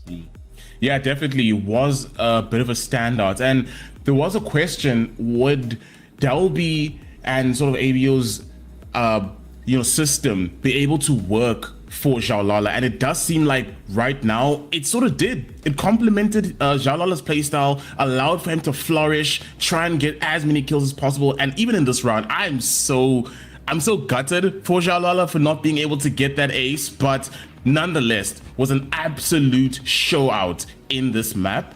And you have to give props because Xiaolala was almost everywhere on this map. But obviously we did see a lot more of the kills come towards the A side, but put in a lot of work. That backstab in that one round, crucial in able to close that one out. And honestly speaking, if they're able to keep up this run of form, I definitely feel like we might potentially be able to see that upset. Yeah, I think the big thing is going to be relevance, right? We spoke about how both of these teams are very, very good at their brawling and making sure that they can constantly being as relevant as physically possible across the map. So if this is the form that Trace is going to be bringing to this game, right, trying to find players and make sure they're as relevant as physically possible, especially on maps like splits on Lotus and things like that, on Lotus going into it specifically, and Bind, making sure that you stay relevant is going to be a big thing for a lot of the players, right? We're seeing a lot of A main fighting, especially on Lotus, and then C players struggling to find value. But when those C players are finding value, easy wins, right? So Trace Esports navigating their breeze quite masterfully. I think the big thing to note is 22 first kills for the entire game, and it still ended up favoring Trace Esports.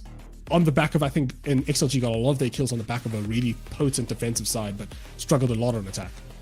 I mean, I think that's just a showcase of just how patient Trace Esports was. Even though they would lose a man early, they weren't really destabilized. They weren't really shaken up by that. A lot of the time, teams that would end up going one down, sometimes go into a bit of a panic, make really bad decisions that don't end up favoring them in the long run of the round.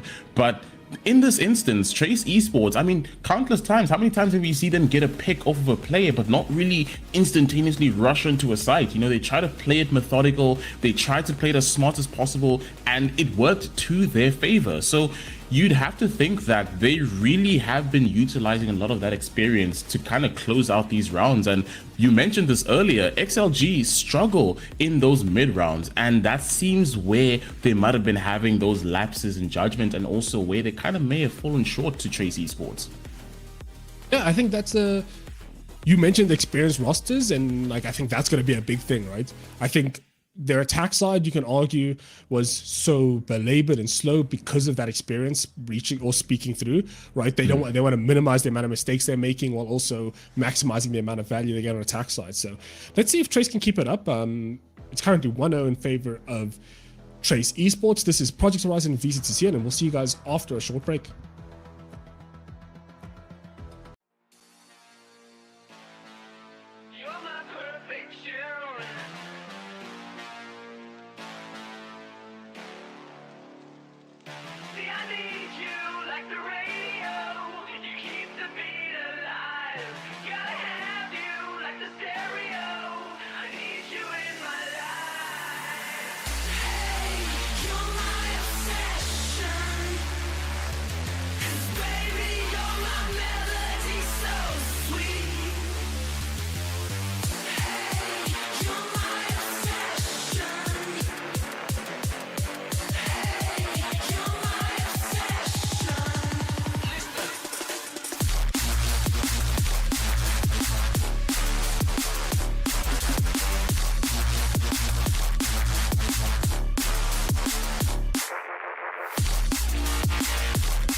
start tonight.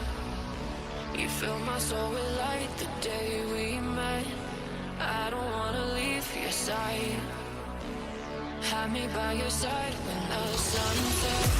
Let's leave for an eternity. We'll sail across the lights beyond the sky. I'll be with you eternally. Welcome back everyone to VCT China in collaboration with Project Horizon. I'm Wriggle, this is Skara, and this is Trace Esports versus XLG. It's currently 1-0 in favor of Trace Esports after a bit of a tempestuous breeze map. Both teams playing very, very passively on the attack side, and Trace managing to rally when it came to their defensive efforts and finding a lot of value based off of their pick. I think Delby was a big standout from their team, and Kai as well on the anchor job on the cross side of the map. But the big focus on that map was XLG experimenting with unorthodox comps. I think gave them made their map very one-sided, and I'm talking about being very, very strong on defense and lacking a lot of that agency or potency when it comes to playing on that A side of the map. So definitely going to see some adjustments. Lotus is their pick. Lotus is a map that they've prepped quite consistently, and they do have some tape against Trace to actually challenge this lead, or if they don't challenge it appropriately, then we're going to see a 2-0 in favor of Trace.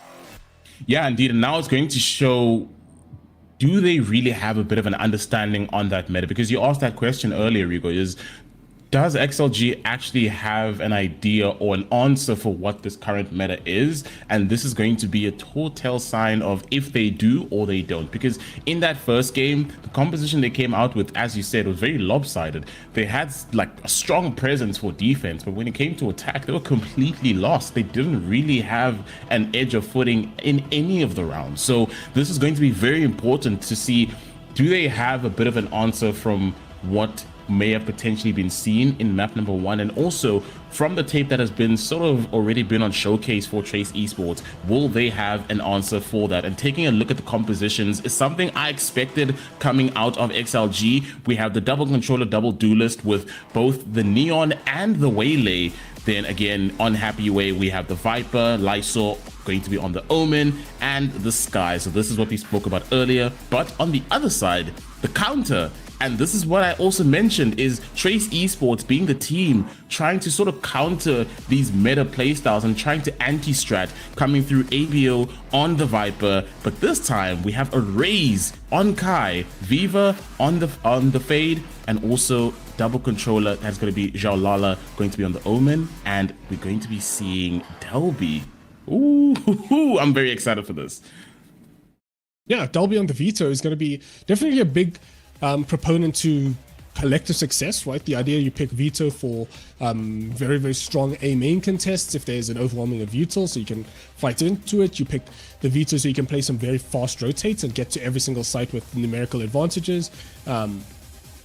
Definitely a look, right? It's an adaptation of the old Fnatic comp, substituting the Killjoy with the Veto this time, into that speed of light comp we spoke about, Sky Double Dive. We're going to see how much value it gets, because is it Neon Waylay for the side of XLG? Yeah. I don't quite recall. Yeah, so they're going to struggle a bit on the util department.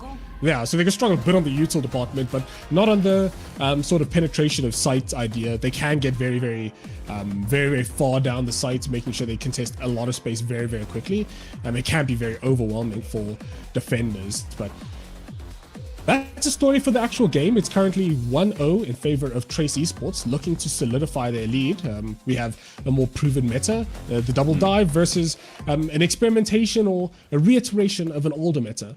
Yeah, I honestly would have maybe favored more of a Vice as opposed to the Veto, but maybe they have a better idea of, you know, what can potentially work, and already instantaneously looking towards that A rubble fight. But it doesn't seem like XLG going to be the sort of aggressors that we normally see. But Viva finding two very early picks. He's gonna get taken down by Leo, but one man to the good thus far already for the side of Trace Esports. And it's looking like they sort of moving towards A and looking to potentially end there as Happy Way peeks out, trying to find some shots, not able to connect on anything. And last one standing is going to be Lysol. and it's looking like Trace Esports are having quite the sensational start to this map 2, and something they would definitely have wanted. But it's not over yet. Lysol takes down Kai. 3v1. It's not entirely impossible, but all stacked up in towards Tree. Oh, they can't see the spikes, so they just have to get out there. And wait for all of them, but Shaolala able to take down Lysol. It was a bit of a scary moment there at first, but Trace Esports not shaken one bit. And that's going to be the first pistol round coming through in map 2 towards the side of Trace Esports. Yeah, as Viva finds massive value on this B fight, right? The double dive, that double dive Sky tried to play as a pack, tried to manipulate the map as much as possible. Gets completely diced up, going for that B aggro as a response to the A hits, and they're going to be shifting over to the A side of the map. You're going to see a lot of this, by the way. You're going to see a lot of Leo next to either No Man or Raga, because they can set up quite effectively in terms of any kind of fight to get number advantages. They'll be going to find a Marshall kill, opens up the round, takes up the initiator. That's all the solo, that's all the utility there. They're running very, very skim on it now. The only other piece of initiation they have is Lysol on the Omen, but rotating all the way over to that C side of the map quite greedily and preemptively, and Trace not fully committing to this, but I think they're going to bump into a stack here. Yeah, I think they definitely have the read on where this may potentially be ending, and they have all the bodies necessary to try and hold off this push. But Kai takes down 2. Viva finds one as well in the kill feed. No Man lost one standing and instantaneously just rotating away. No Man dropped down to 2 HP, and they're able to convert on the second round. But was a bit of a scary moment there, but they're able to get themselves out a bit of a pickle, and Trace Esports able to convert their sort of their force buy round.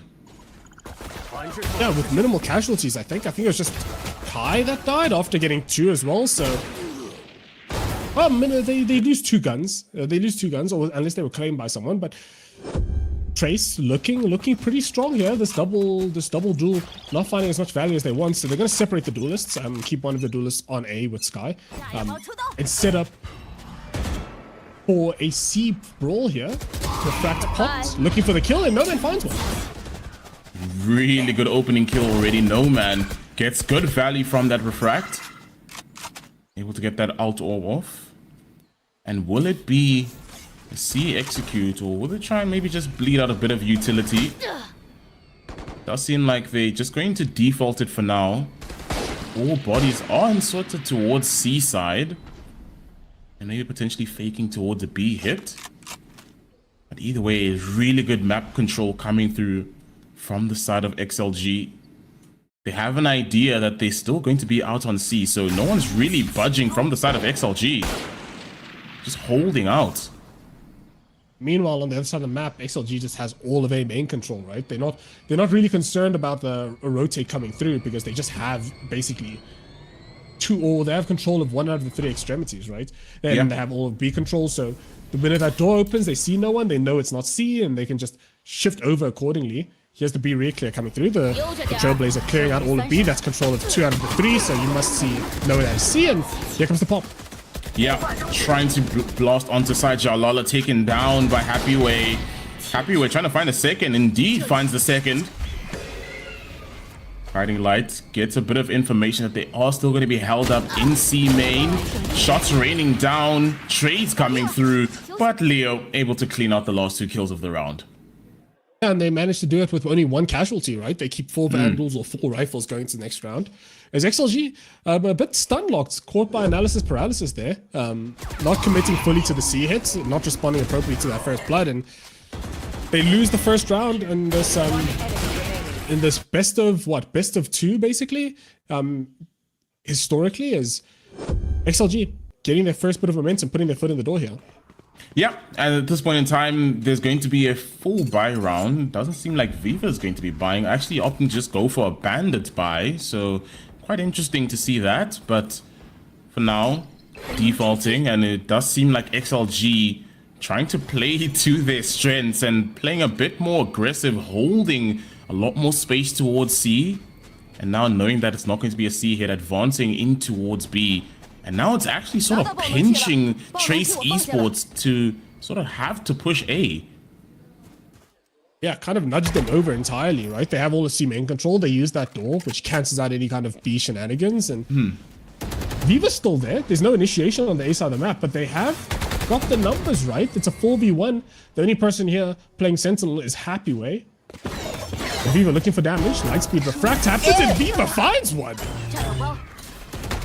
What is that? Finds one. Guy has the space on site, and Bomb is able to go down. Not really going to be any sort of resistance for this, so we're able to freely get that bomb down. It's Operation Retake here for XLG. And biding their time. Happyway is sort of potentially predicting someone to play a bit more aggressive. And doesn't even seem like that's going to happen at all. Trace Esports just going to hold their guns here down on site. I saw with the pinch as well. Ooh, really good shot there coming through from Happyway. Trade coming through from ABO. Kai finds Rarga. Showstopper online. Lysol gonna be down in tree. Takes down Kai and tried to go for the defuse, but that's gonna be denied as Delby takes him out. Yeah, and we're seeing this a lot. You shouldn't really be giving up all of this A main space. This is the second out of 4 rounds where they've just been able to get that A plant for free off of the back of Viva getting some pieces of individual inspiration, single-handedly dealing with this Sky double dive here, finding a lot of value in disrupting them just from kills alone. Not even excessive util, not even like immaculate positioning, just finding the kills where he needs to, putting himself in really potent positions. It's very high risk because there's no initiation for his team going forward, but it seems like they don't need it as they go A once again, seeing if they can pass the test once more. Indeed, an ABO spotting out Lysol, but Lysol comes out on top. There's going to be a 1-for-1 trade. Rarga, though, finding 2 in the kill feed. It's just an absolute grinder. And Trace Esports, down to the last one. Viva has no idea both players are going to be out on the flank. Able to isolate the one, but still Happyway comes out on top. But what a quick fire round we just witnessed. Yeah, it just trades back and forth on that A side of the map. Is XLG correctly so realize that A is, if they do A fighting and they get the gamble right, then they just win the round outright, right? They have a lot of fighting utility, they have a lot of positions and lots of ways to actually displace and move around the map quite effectively, as Disrespect the Viper Wolf fights in front of it, and XLG finds themselves around on their eco. Oh my goodness, what a sensational round from XLG. It was scrappy, but I mean, that's actually what XLG enjoy. They enjoy these sort of scrappy fights because that's really where they start to shine. And if you're Trace Esports and you're continuously going to give that to XLG, I don't think that's going to really pay dividends for you in the long run. But at this point in time, there's going to be a save round that needs to come through for Trace Esports, and we'll be seeing the utility come through. Jalala taken out, and it's a very interesting sort of push because there wasn't really much cover to go into that. And now, instantly giving a body away, very cheaply rather. Trace Esports opting to go for the rotate towards A. And 2 players, one inserted onto B, one on A. Just waiting for that sideline. And potentially the call will be made that it's going to be an A push soon enough. But for now, Trace Esports not really showing face just yet. And they're going to spot it out. No Man obviously has given the call into the shadows. Lysol instantaneously here to hold down the fort for XLG alongside No Man. Paranoia in hand to delay this push coming through. 30 seconds to get that bomb down, and it's going to be very difficult. They don't really have the drive just yet, and right now trying to find that angle, being held up. The dark cover is there to hinder that push coming through, and it doesn't seem like anything is going to be made. And right now, Trace Esports just sitting ducks as Delby takes down Rarga, try to dismantle a bit of the hold. Lysol takes him down, and that's going to be time, as obviously they're going to lose out the round, but are able to at least dig into a bit of that economy for XLG.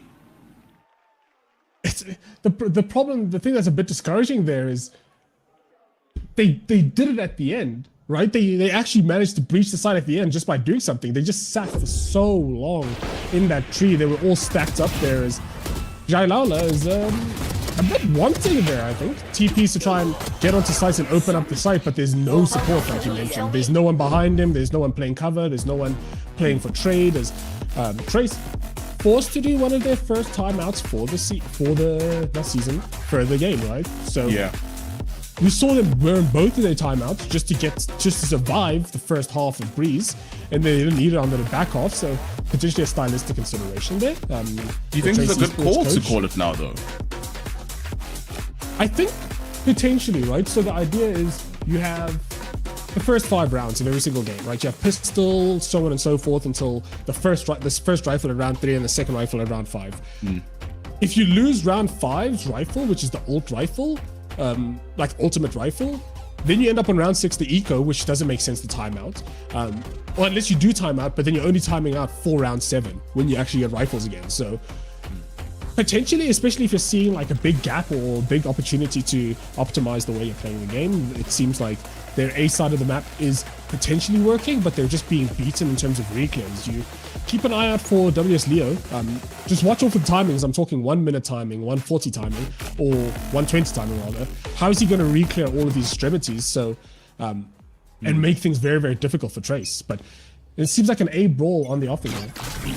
Yep, once again, looking at that more scrappy fight, and XLG instantaneously taking up all the space up on A Rubble and denying any sort of space for Trace Esports to work with. Happy we're going to be the sole player holding down C site.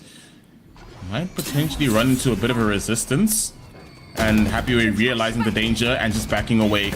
Leo pops the guiding light. Viva. Shots to try and stay alive, but it wasn't really going to be contested there. And just pushing back as the round started. Back at it again. Bit of a stalemate.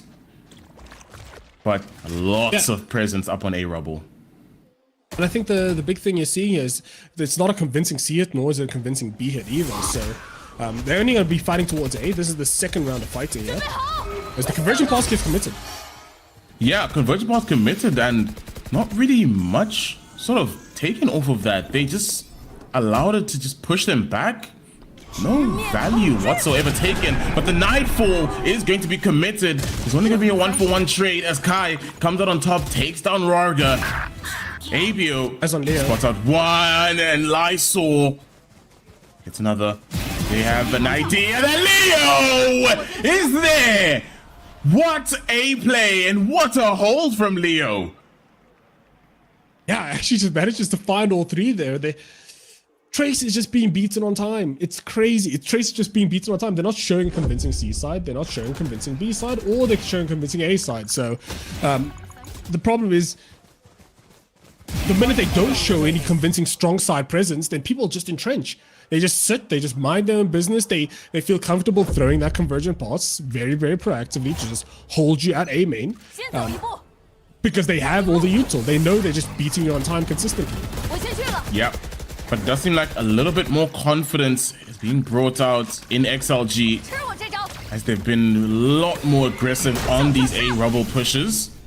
Rarga opting to push back though. A lot more resistance this time around from XLG claiming that space. Who will come out on top at this point in time? No one's really been able to take any bit of chip damage. Well, actually, Rarga has taken a bit of damage, but nothing too much to worry about just yet. Well, there might be a double cross that Rarga may run into, and it's gonna get taken out. Jalala and Abio both able to find kills. Try to go for the refract showstopper online. Viva takes down Lysol, and Jalala as well, finding a kill in the kill feed, taking down No Man, and Happy Way, the sole player remaining. And in a round where we thought XLG might have had the upper hand, Happy Way, last one standing. But Abio stopping any shenanigans from progressing further.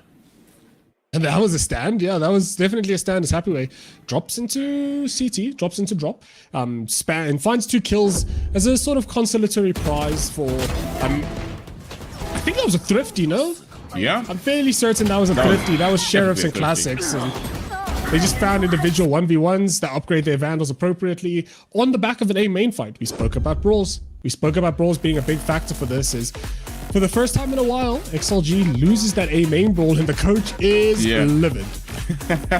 Not happy with that one whatsoever, especially with the weaponry that you lost out to. It did seem like, as you say, there was a lot more isolated fights, which you don't want to be doing, especially in these sort of rounds where, you know, Trace Esports sort of threw the kitchen sink at this one. They kind of just try to see what value they could find, and ultimately they found immense value in winning the round and also claiming rifles on the back of that as well. So you definitely would not be happy about losing out on that round. And the side of Trace Esports coming out of their timeout, it's looking a bit more proactive. They seeming to be a bit more confident as well, because we did see them back off quite a bit whenever it came to those A main pushes, but now they started trying to fight it back and it's working to that favor. So will we be seeing that come through at this point in time, especially against a team like XLG, where you need that confidence if you want to be getting into these scrappy fights with them?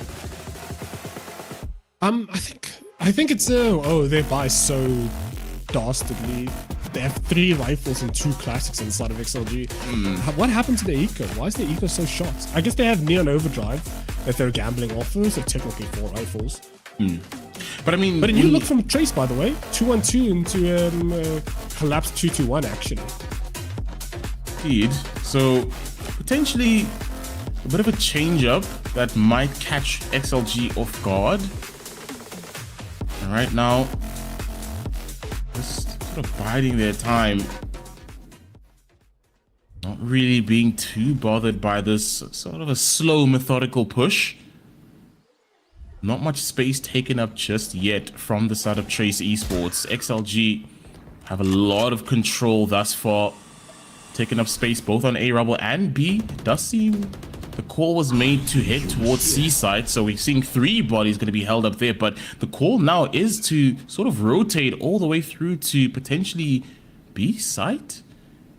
And I don't think they know what they're doing. I'm being honest. I'm very confused at what the call is at this point in time, because it doesn't seem like there's a bit of certainty that's gonna come through for the side of Trace Esports. But Happy Way, I don't think will understand this sort of force that he's gonna run into, and now having to push back. There's gonna be a head dink on one of the players trying to get some chip damage, and is gonna be successful in taking down one Nomad as well, able to find a kill. And the overdrive popped. Kai instantaneously thwarting him, and XLG getting ripped to shreds. Nomad left in a 1v2. Not entirely impossible. Both players held up together. They know the bomb has to go down. Nomad both on 1 HP. And Nomad will be the one to be the last man standing. It's a bit of a head scratcher as to intentionality as to what XLG was actually, or not XLG, what Trace was actually trying to do. Because they started C, they made noise C, they threw the one-way smoke, assuming that no one was holding the smoke. They started what? They started a 2-1-2, collapsed it into a 1-2-2 towards A side, then transitioned into a 1-3-1. And then went C for whatever reason, right? They had so many opportunities to just pick a direction, especially in the first phase, and that they're being caught off guard entirely by their overthinking, right? I think they're overcomplicating this game. When they are a brawl heavy team, they can be very, very competent on the brawl. And we have an A main brawl on the horizon here. Skydive and Speed of Light holding the fort. Yeah, but Rarga gonna be the one to get the opening kills, spraying it down, and Nomad gonna find 2 kills in that smoke. Happy Way as well gonna take down ABO. Delby gonna be the last one standing, Vandal in hand, but 21 HP, not looking too ideal, and gonna run into the cross. That's gonna be Nomad to clean up the round. But yeah, I think you actually hit the nail on the head there. I think there's just a bit of too much overthinking, and that was not necessary. If it wasn't broken, why do you want to fix it? Keep working with what's been working for the team. But Trace Esports kind of, I think, derailed their own momentum with that one round, and that might be an opportunity for XLG to start pulling away in this map. Be right back. Yeah, XLG currently leading the scoreboard, but the worst part is this is one of those things where it gets worse and worse, because they are double dive, right? They get stronger on attack, right? Especially on a map like Lotus that's 3-sided, multi-laned, very sort of blesses the team that can execute quite consistently. Is XLG pulling away 6-4. We're looking at Trace in 3-1-1 default, but the timer they're playing for anti-trap. I think they're overreading a lot of these situations because the door might open.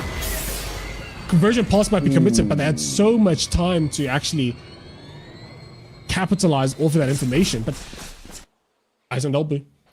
Outside that front side door, let's see if they can beat the rotates towards this A side of the map, or they're going to be late to the party once again. Yeah. And Viva potentially looking for a walk up on No Man. No Man is going to be the wiser. Pushing back the saturate to potentially host that push coming through from Link, and ABO takes down Leo, popping out of the smoke, able to find one. Rarga tried to go for the spray transfer, couldn't get the second. That's going to be another, and Delby gets the final kill. And Trace Esports, that's what we want to be seeing coming through from them. Just straight to the point. It didn't seem like they were overthinking things too much. It's just straight to the point of, you know, if we can't find any way through onto C side, just opt to go through towards A or B, and they just converged all the way onto B side and took them apart one by one, and a round that worked out for them. It was scrappy, but it worked. Yeah, just don't overcomplicate it, right? Don't overthink stuff.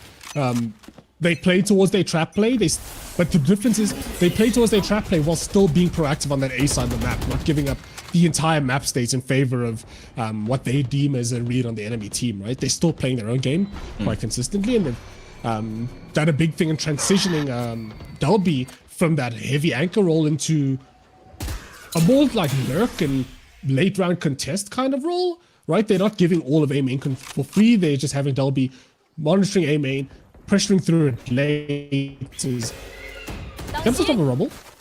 Ooh. Actually looking for one, finds one into No Man, and TP's out as well. So gets his value, stays alive, and now the rotations are a bit scattered from XLG. There's a lot of question marks. Do you go C or do you go A, or do you like anchor down C long with this operator or A long with this operator and then heavy stack towards C? There's a lot of things that they have to do, but as the protection is going to clear up a bit, Rog is going to contact into this veto trip. Yeah, and at least that does allow for a bit of information on what idea XLG might have. We'll be seeing the Nightfall online. Kai is able to find Lysol with the paint shells. It allows him to converge onto the sides, and Happyway trying to put up a fight, takes one down, bit of chip damage onto another, but that's going to be as far as it goes. And Delby is going to be huge here. Great insert, has the info on where these players may be. Will he have the read? He will indeed. But won't be actually pushing through towards him. So Delby just going to try and insert himself into spawn. Just try and come up against Raga from behind. And Leo as well, slowly walking up. And a beautiful shot from Raga. Not able to follow it up. Leo, the last one standing on site. Gets one, but that's as far as it goes, and that's going to be a tie going into the second half of this map. Yeah, Trace waking up towards the latter half of this game, and is it a problem? Is it a problem? They're waking up so late into these halves. Yeah. I think the boon that they have is that they've been winning the pistols consistently. I think they're 2 for 3. Yeah, pretty much. So they won one pistol on Breeze and they won one here as well, so... Yeah, and it's given them a bit of favor, especially when, as you've mentioned, they've not really been the ones to be online in the beginning stages of the maps, which has been very important going into this. You know, you want to be able to set yourself a bit further ahead in these maps and try to give yourself a bit of leeway and breathing room.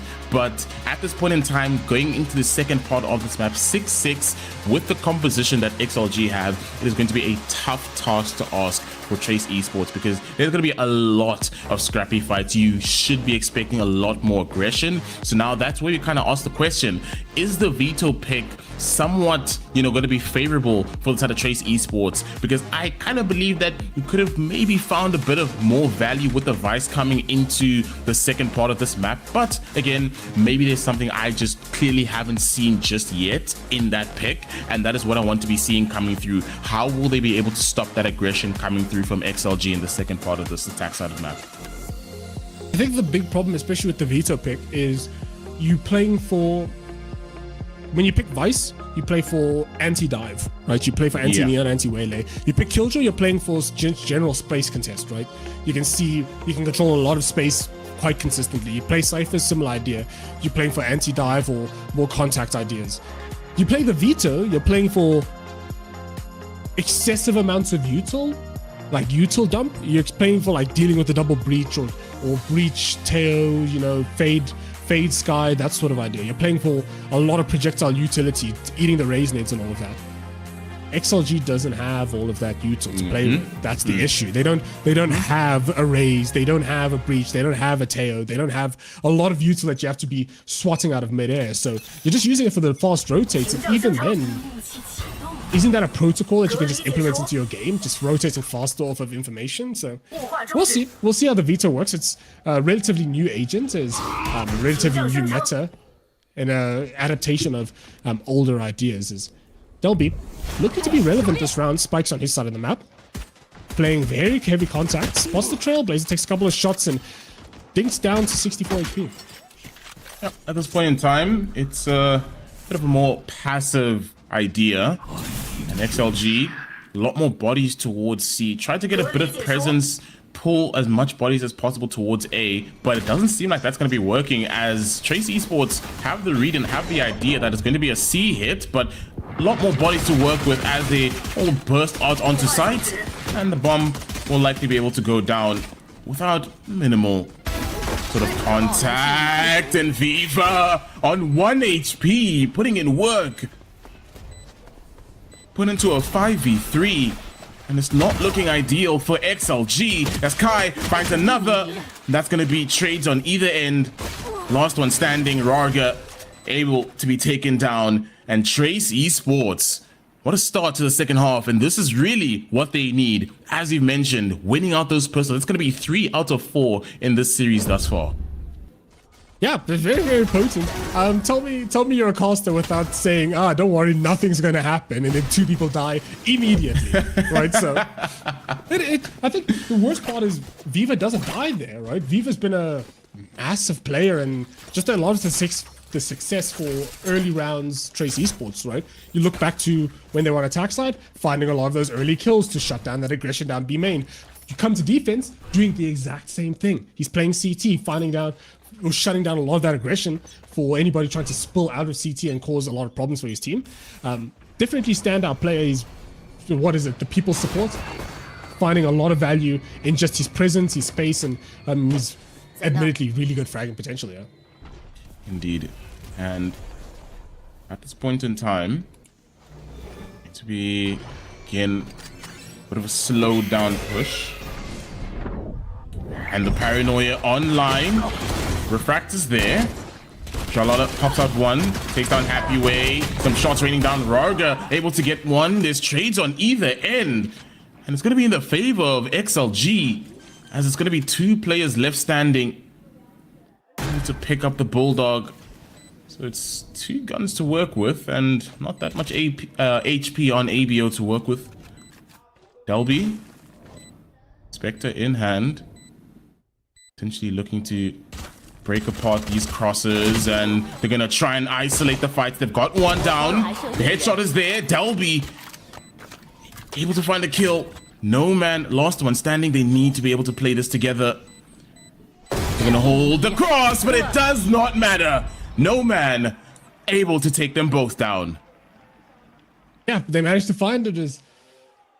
It is a bit scrappy. I think there's a lot of like panic execution in terms of how things went. A lot of whiffs coming from that stairs area onto site itself, and then even the paranoia, I think, caught his teammate off guard when he was trying to rotate off, because he didn't have the foresight to actually see if there's anyone through main actually because he got paranoid and nearsighted. So Trace, a bit of mistakes cost them that round as they lose their buy round, forced onto an eco versus what is admittedly a very, very pricey buy on XLG. Yeah, very pricey indeed. And it's not to say that it's not impossible, because we did see a thrifty round come through from Trace Esports, but what is the likeliness of lightning striking twice? Viva holding that angle, but coming out on top will be Happy Way. And I think he got dinked as well by the Marshal and just got full healed. One of the benefits of Sky, right? Yeah. And then coming through with the Trailblazer just to clear up a bit of space, get a bit more information. And we'll be seeing one player. It's going to be Delby trying to come through from flank. Bomb goes down. But at this point in time, it is going to be the side Trace, or rather XLG, that have the control in this round. EBO up top, taken out. Another one. Leo takes down Jalala. Kai as well, able to find the kill in the kill feed. So they're making it a bit more pricier here for XLG, as Kai is still alive. The paranoia is there, and he's able to clean him out and flush him down. But a bit of a pricey one there, able to take 2 rifles off of XLG. Yeah, but I think it's all one rifle technically, because I think Viva can drop his outlaw and just upgrade to a Vandal. But definitely pricey. The damage on an eco is always preferable to just get flawless. This is a very contentious game. Oh, that is miserable. being backside nade, blind. Everyone's just sitting there. It's like, oh no, my boy. Oh gosh. Oh. And then once again, we're going to be seeing, at this point, you should just trademark it, the XLG a rubble fight, but no one really able to take any value from that. Both teams sort of playing back instantaneously. Lysol inserted very deep. And holding that angle. Viva might be able to catch one, but Lysol comes out on top. The swing is there. Rarga takes down Jalala. And then Leo takes down ABO. And XLG are really online in the server. 2 rifles remaining, and it does not seem like Trace Esports are going to give up a fight here. They want to keep these rifles. Yeah, we spoke about how XLG has arguably a better attack side comp than the defensive side comp, and you're seeing it in spades right now, right? You're seeing the effectiveness and the efficacy of that double dive, getting into rubble, clearing out rubble, and straight into tree. So XLG favored in a lot of these gunfights, and we spoke about relevancy. We spoke about how can the Sentinel or the Seaside players stay as relevant as possible, and Delby not really finding as much value as you'd want from this veto pick. You ideally wanted to be playing fast rotate. He's playing a lot more conservative with his trips, one in water and one in CT, and not getting any value out of either. Yeah, and I think this was my biggest worry about the veto pick. When you see a team like XLG and the comp that they've played thus far, I mean, you had to kind of have predicted a bit of a double dive comp, a double Dudas comp, sorry. And with the pick that you sort of come out with, where you're not seeing that many projectile utility in usage, I don't see how this veto is going to be paying any dividends whatsoever for Trace Esports, and that has been my biggest worry. So now we're kind of seeing that, where there's not much resistance to hold back this double push coming through from both the Waylay and the Neon, just diving onto site. It's been so difficult to hold back Noman and Rarga from getting onto these sites. So the question is, how do you negate that? You just need to fight, to be completely honest. You need to transition your veto onto a more or less anchor-based role, because you have the double controller, you have the Viper, you do have the Omen as well. Viper can be playing towards that weak side, and then having veto sort of pivots around any kind of tree player, or not tree, A-link player, to assist in those A main fights. Because what they're doing wrong is, at least what they did wrong in the previous round, is the A main fight happens, they give up A main. As a result, they try to flip towards B side. The minute they flip towards the B side of the map, they give up more of A, and then it's just Zhao Leila, or Lila, is the only person holding A. So yeah, there's the adjustment, right? You put Viper on C, and then you put veto towards the A side of the map and playing for a more aggressive level of rotates. They don't really have the guns, so they're playing towards A side with just sheer numbers alone, and you can see the anti-eco from XLG playing in spawn, very in anticipation for this A aggro, as they're playing very fast. They spotted the Viper. They know that's Abba all by his lonesome. Yeah, playing very fast, very speedy as Trailblazer goes out, and they're onto site before 20 seconds even elapses. Yep, and this time around, XLG not wasting any time getting onto site. Already busted their way through, and it's not really that much healthy of a buy. Only 2 rifles to work with for the side of Trace Esports. Bomb goes down, and they're able to insert themselves onto site. No man has an idea that someone's going to be coming through from flank, but I don't think he has an idea of how many indeed, as Kai going to be one to get first contact, able to take him down. Has an idea of where ABO is, takes down ABO, showstopper online. Won't find much value there from Kai, but he is going to be inserted deep onto C site. Lysol trying to hold it down, spraying it through. Leo really putting up a front here for XLG. And that is going to be the round. Lots of damage done. Kai not able to do anything further there, and that will be the bomb going off. XLG convert that round. But what a scrappy round it was made. Just with those 2 rifles and sheriffs in hand, they really made it a tough buy going into this next one for XLG. Yeah, I think that's the big thing is that they just keep being run over on that C side of the map. I think the adjustments is good. I think the round is bad. Like the round in which you make that adjustment is a bit wanting. I'm not a huge fan of flanking through CT, because by the time you flank through CT, they respond accordingly. They just do any kind of recon or spot the correct player, and they can just flip all the to a CT contest anyway. But we have 4 people on the side of A. A-Link acting as a buffer between that B side and that A side, as Paranoia goes through to recontesting Rubble. Doesn't find as much value because the Fade Seas didn't land where you wanted. They are playing through here. Oh, as Vina finds one. Ooh, some shaky moments there. XLG slowly getting pulled apart and into the shadows to potentially rotate and get a bit more presence towards CT. Towards CT actually. Raga has an idea that Kai might be pushing up. He's gonna try and get a bit more of a hold. What a shot from Raga. Happy Way takes down Viva. And it's going to be a 3 versus 3 retake. Happy Way finding another, spraying it down. And what a round from Happy Way. 4K to close it out. And XLG in a round where we thought Trace Esports had the advantage, instantaneously turning heads and flipping it over. What a showcase.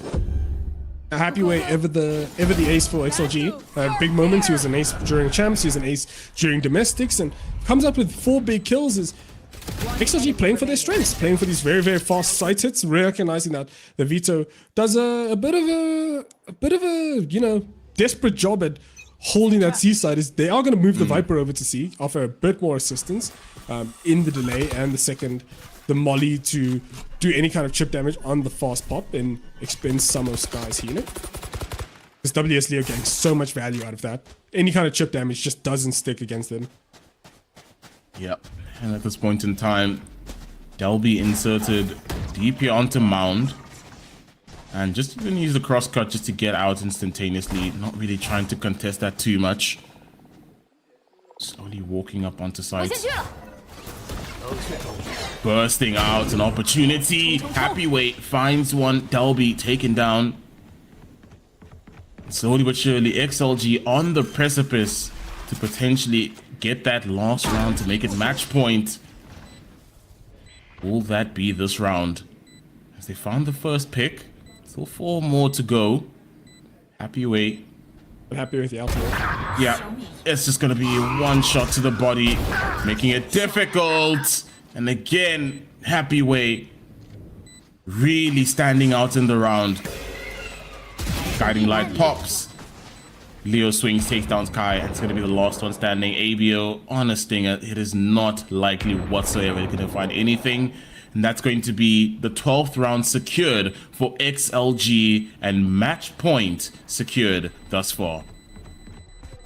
Yeah, Trace really struggling, and that's an indication of the way this entire game went. It feels like you're Stinger against the Phantom, right? They're just a lot more surgical. They just do a lot more damage. They're doing the stuff that you did when you were on the opposite side, but they're just doing it with more lethality and a lot more surgical precision. As side of Trace on the back foot here, having taken XLG's map pick, no timeouts as well. Oh, XLG. Oh, yeah. Trace used both of their timeouts. So XLG's currently the only one in the driver's seat, so to speak. Is Trace taking XLG's map pick, and XLG looking raring to return the favor? Indeed. And it's going to be scrappy. We've expected this. 1-for-1 trades on either end. Leo going to take on Delby. Rarga turn it into overdrive, but instantaneously thwarted. Jalala takes him down. But will be the last one standing for Trace Esports.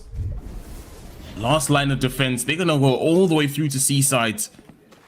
But will they have the read on the push coming through from spawn? One will go down. Actually, rather opting to go through B. They again changing his mind. Jalala going through from spawn side. And it doesn't seem like they have an idea where he is. They're both holding towards A. You can actually get full control of the spike because there's no one holding it. He doesn't know that, obviously. We have the luxury of X-rays. And unfortunately, he doesn't have any dark cover whatsoever to work with. We have a safe plant. The saturator is going to be there. And that's going to be the round, and map secured. We're 1-1. And as I mentioned earlier, if Trace Esports were able to get off of that Breeze map, we might potentially be seeing a map number 3. Ladies and gentlemen, we are heading to a map number 3.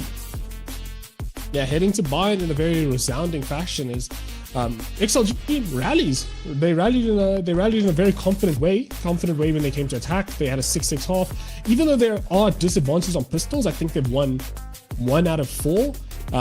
They are rallying back in like the big rounds afterwards, and I think the big thing, the comps that are orthodox, the comps that make logical sense, that cover their bases, XLG managed to execute with high precision. Unlike their Lotus comp that had a lot of theoretical boons and was banking on a exemplary defense side, this comp had a lot more balance, right? They had the Sky double dive, they had the double controller, they could deal with a lot of the problems that came their way. They played the map the correct way. They played through A main, they had all that control, dot their I's, cross their T's, and absolutely everything. And XLG walks away with the lead, but Trace putting up a fight at times.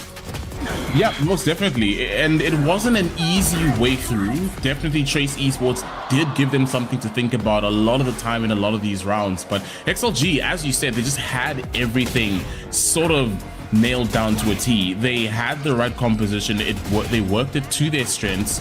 And at the same time, Trace Esports, I questioned that veto pick. I just feel like it did not provide any value for them whatsoever in this map.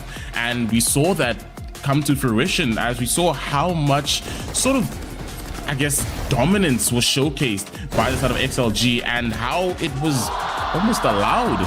They didn't really have any answer towards the aggression that came through from XLG, and Trace Esports paid for that dearly, because now we're heading towards a map number 3, Bind, where potentially we might see a rendition of this same composition. And as we've mentioned before, XLG are a team that enjoy these scrappy fights, and if you aren't able to match them, it is going to be a very tough task to us to try and win it out.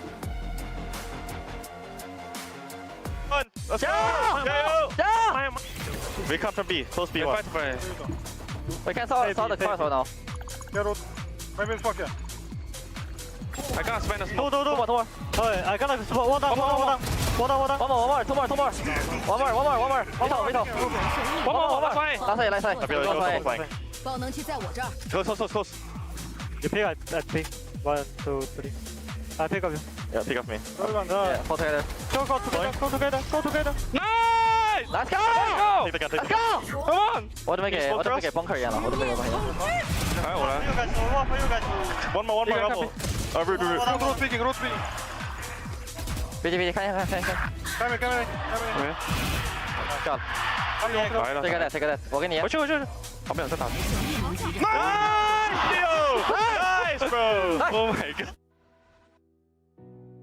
As Happyway is, I don't think it's a surprise to absolutely anyone. Happyway being a match MVP or map MVP rather, 334 ACS. I think the latter half showed how much impact Happyway is actually getting, especially on the attack side, using that Viper to very high effectiveness, being the snake in the grass, excuse the pun, being like a thorn in XL or Trace's side, right? He's putting himself in situations where he is getting a lot of those free kills. He's catching off a lot of those rotations. He's brawling into neutral space that Trace thought was safe and suddenly is not safe. And for people who don't know what this graph is, the blue line is Viper players on Lotus on average.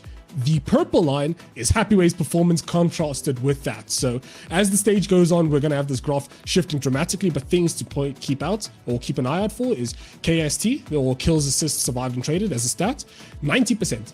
Which means 90% of all of Happyway's kills or deaths, he either got a kill, got an assist, survived, or traded. That's all of the rounds played. So definitely well-deserved effort for Happyway. He's always been sharp. He's always been an ace. He's always been a spearhead in a lot of XLG successes. Yeah, most definitely. And as you've mentioned, we just saw how much value came through from Happyway. There were so many rounds where absolutely turned it up for XLG. In certain moments, you would feel as if, it almost seemed like a lost round. It almost seemed like XLG were more at a disadvantage. But in this round specifically here, this way got this 4K. I mean, this was a round where you thought Trace Esports had the numbers, they had the angles, but Happyway picks them apart one by one. And even in this scenario as well, just hungry for kills and peeking anyone that tries to step in front of him. And Happyway definitely deserved that sort of player of the map because he was an outstanding performer for XLG. And I think what's interesting, we speak about how support players oftentimes enable the duelists. Happyway is one of the very few Sentinel/Viper players who are willing to open up the round for his double duel, right? Oftentimes you let the double duel do a lot of the entering themselves, but when you have a Viper player that's that confident, taking those early lines, taking those first challenges, it makes life so much easier because then your duelists just have to worry about contesting the first fights when it comes to the site execute, opposed to contesting absolutely every single thing and crisis is averting or crisis is resolving from there. So post-plant's definitely a big stat, but once again, XLG with 11 first bloods, 20 first bloods for the map. I guess that's how it works out. You have 20 rounds, but a lot of them in favor of XLG and 2 flawlesses as well. 2 flawlesses and 2 clutches. They were just in charge of the game at every single step of the way. Yeah, most definitely. And this time around, it did seem like the composition that XLG came out with had an answer to what Trace Esports had in mind. And it just felt as if XLG felt more comfortable, because something I mentioned earlier in map 1 is the composition they played didn't seem comfortable for XLG. It didn't seem like it was something that they sort of enjoyed or sort of flourished with. But this time around, we saw a composition that played to their strengths and allowed them to play their free-flowing, aggressive, chaotic playstyle, and it played to their strengths, and ultimately they clinched the win 13-7. Yeah, and as we go into the last map of the series, Bind, we're on more neutral territory, but we'll talk about Bind when it comes. The sand is not going anywhere, and we'll see you guys after a short break. World on fire.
Welcome back, everyone, to Project Horizon in partnership with VCT CN. I'm once again Rigor, joined today by the eponymous Skara, and we have XLG versus Trace Esports. 1-1 series tied up going into Bind. We've had a pretty contentious game. Map 1 was the story of a double sentinel chamber sage on Breeze that struggled to find any kind of value and purchase on A. On the A side of the map, Map 2 was double dive plus sky duel on XLG, finding a lot of purchase and value on that A side of the map, and Trace using their veto pick, their unorthodox pick, and struggling to find any kind of value. What do you think the story going into Map 3 is going to be, Skara? I mean, at this point in time, you have to have picked up on an idea that you might be just overthinking things a bit too much, because I don't think they might have expected the Waylay Neon, which I don't think that should have been a thought process, especially looking at the tape from their first game against DRG, where they brought essentially the same composition, just different renditions, but you still saw the same duelists come through. So I definitely think in this one, coming into map number 3, you have to have an idea that we might be seeing the same thing. And when we take a look at it, it's almost a mirror. Mirror, speed of light comps, double speed of light comps. Yeah, it's essentially a mirror, and this is actually what I kind of wanted to either look at. It was either you were going to go the route of trying to anti-strat this, rather try to go for, instead of the veto, go for a vice to allow for that anti-dive, but it does seem like this time around Trace Esports wants to match XLG with that aggression, and I'm excited for this because both teams have been shooting when they need to. XLG, I feel, have had a bit more upper hand, but that does not mean Trace Esports haven't had it in them as well. So this is going to be a very exciting map, and I'm actually curious to see what comes out from it. But in your opinion, what are your thoughts on what we're seeing thus far from both teams? I think we're in early stages of the actual meta, right? The meta is going to mature and people are going to understand how to play a bit better. I think that teams are still figuring out what agents and pocket picks are really, really good and what isn't worth the effort. And we're also seeing, this is just pro play in general, right? Where pros tend to be, the common saying is that pros tend to be 3 or 4 patches behind what is actually good. Right, Yoru was strong for 2 years before he got picked up and he was played pro. Waylay, I think, was strong from inception, basically, from the inception of it, and people were just not confident in the Waylay pick. But as we got better Waylay players, the meta shifted towards that double dive, and then we got the people who were playing Neon found their value again. So what we're seeing here is, I think, people settling into comfort. You see how, as the series started, we had a lot more experimental picks, but as we get later and later into these series, people are dialing in on what works, making sure that they're playing what is sort of common balance. In a lot of these maps is, we have our first mirror of the day. We have first mirror of the day. We have XLG versus Trace Esports on map 3 of VCT CN. Indeed, and already there's going to be some early action. Leo takes down Kai, and instantaneously some trades coming through, but it's only going to be a 1-for-1, or rather 1-for-2 trade, as Trace Esports going to be on the back end of that. And the bit of backstab. Delby takes one down, Bomb is able to go down, and it's so scattered. XLG all over the map. Lysol at least able to block that line of sight. Allows for space to work with. Delby takes down Rarga, and Delby on for the ace, but taken out. Lysol says nah, denies it, and that's going to be a Trace Esports pistol round. Bro, so for people who don't know, me and Skara have been casting together for, I think, 2 years at this point. And in the beginning of our tenure, we made a joke about Skara never getting an ace. So it's been 2 years since this man has casted an ace, and he has had 2 4Ks in one game. So that is incredible. Delby showing up with the bandit, the tapping weaponry, that perfect breakpoint of 128. Doesn't quite get it at the end, and yeah, Trace Esports off to a pretty hot start here. Why do I feel as if the next game, immediately we're going to see an ace right off the rip? Like, off pistol. Off pistol. The minute you sit down, grab your popcorn, just 5 kills, easy. Oh, gosh. But this time around, it does seem like Trace Esports looking towards an A push. A default Viper wall that allows a bit of that walk up. And 2 players going to be inserted into showers. Raga going to be inserted alongside Lysol. They allowed a lot of space to work with. Raga going to get stunned up. Kai gets taken down by Raga. This time around, it's going to be a bit of a default hold here onto site. Not even default, much rather stalemate is actually the better word. No one's really budging just yet. XLG waiting for someone to overstep their hand. And Zhao Lala is going to find one. Leo battling it out with ABO. Zhao Lala finds another one. And that's going to be another kill. ABO takes down Leo. Zhao Lala, good flick. Takes down Raga. The last one standing is going to be No Man. But it does not seem like even he is confident enough to find anything. Rather going to try and look for those exit frags. But Trace Esports, I mean, this is what we tend to see, right? We always see them when they get that pistol round, they also convert on the second, but it's that third that sort of sometimes starts to fall apart. So I think that's more of the story to tell of, can Trace Esports maintain that momentum that they tend to build from these pistol rounds? It's actually crazy. I think Trace Esports had a 50% pistol win rate, and they've won 4 out of 5 pistols this entire series. So yeah, and XLG came into this with what, 72% of their pistol round wins. Meanwhile, Trace is on 80%. So Trace is always putting themselves on a really strong front foot, consistently putting themselves on the front foot. The mid game, and I'm talking mid game in a meta sense, as in rounds 11, 12, 13, 14 is where they start to struggle, right? The end of the first half and the beginning of the second half. Yeah. So we're going to see if they've managed to buck that trend here, because they do play a very clean game consistently, but just I think the grit and XLG tends to carry them through a lot of these games, and it's going to be a question of, is the grit of XLG going to carry them over the sort of cleanliness of the experienced Trace Esports?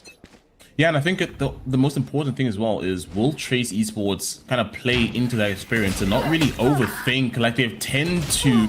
Raga getting taken down. Delby is good for 2 though. Takes out Raga and No Man.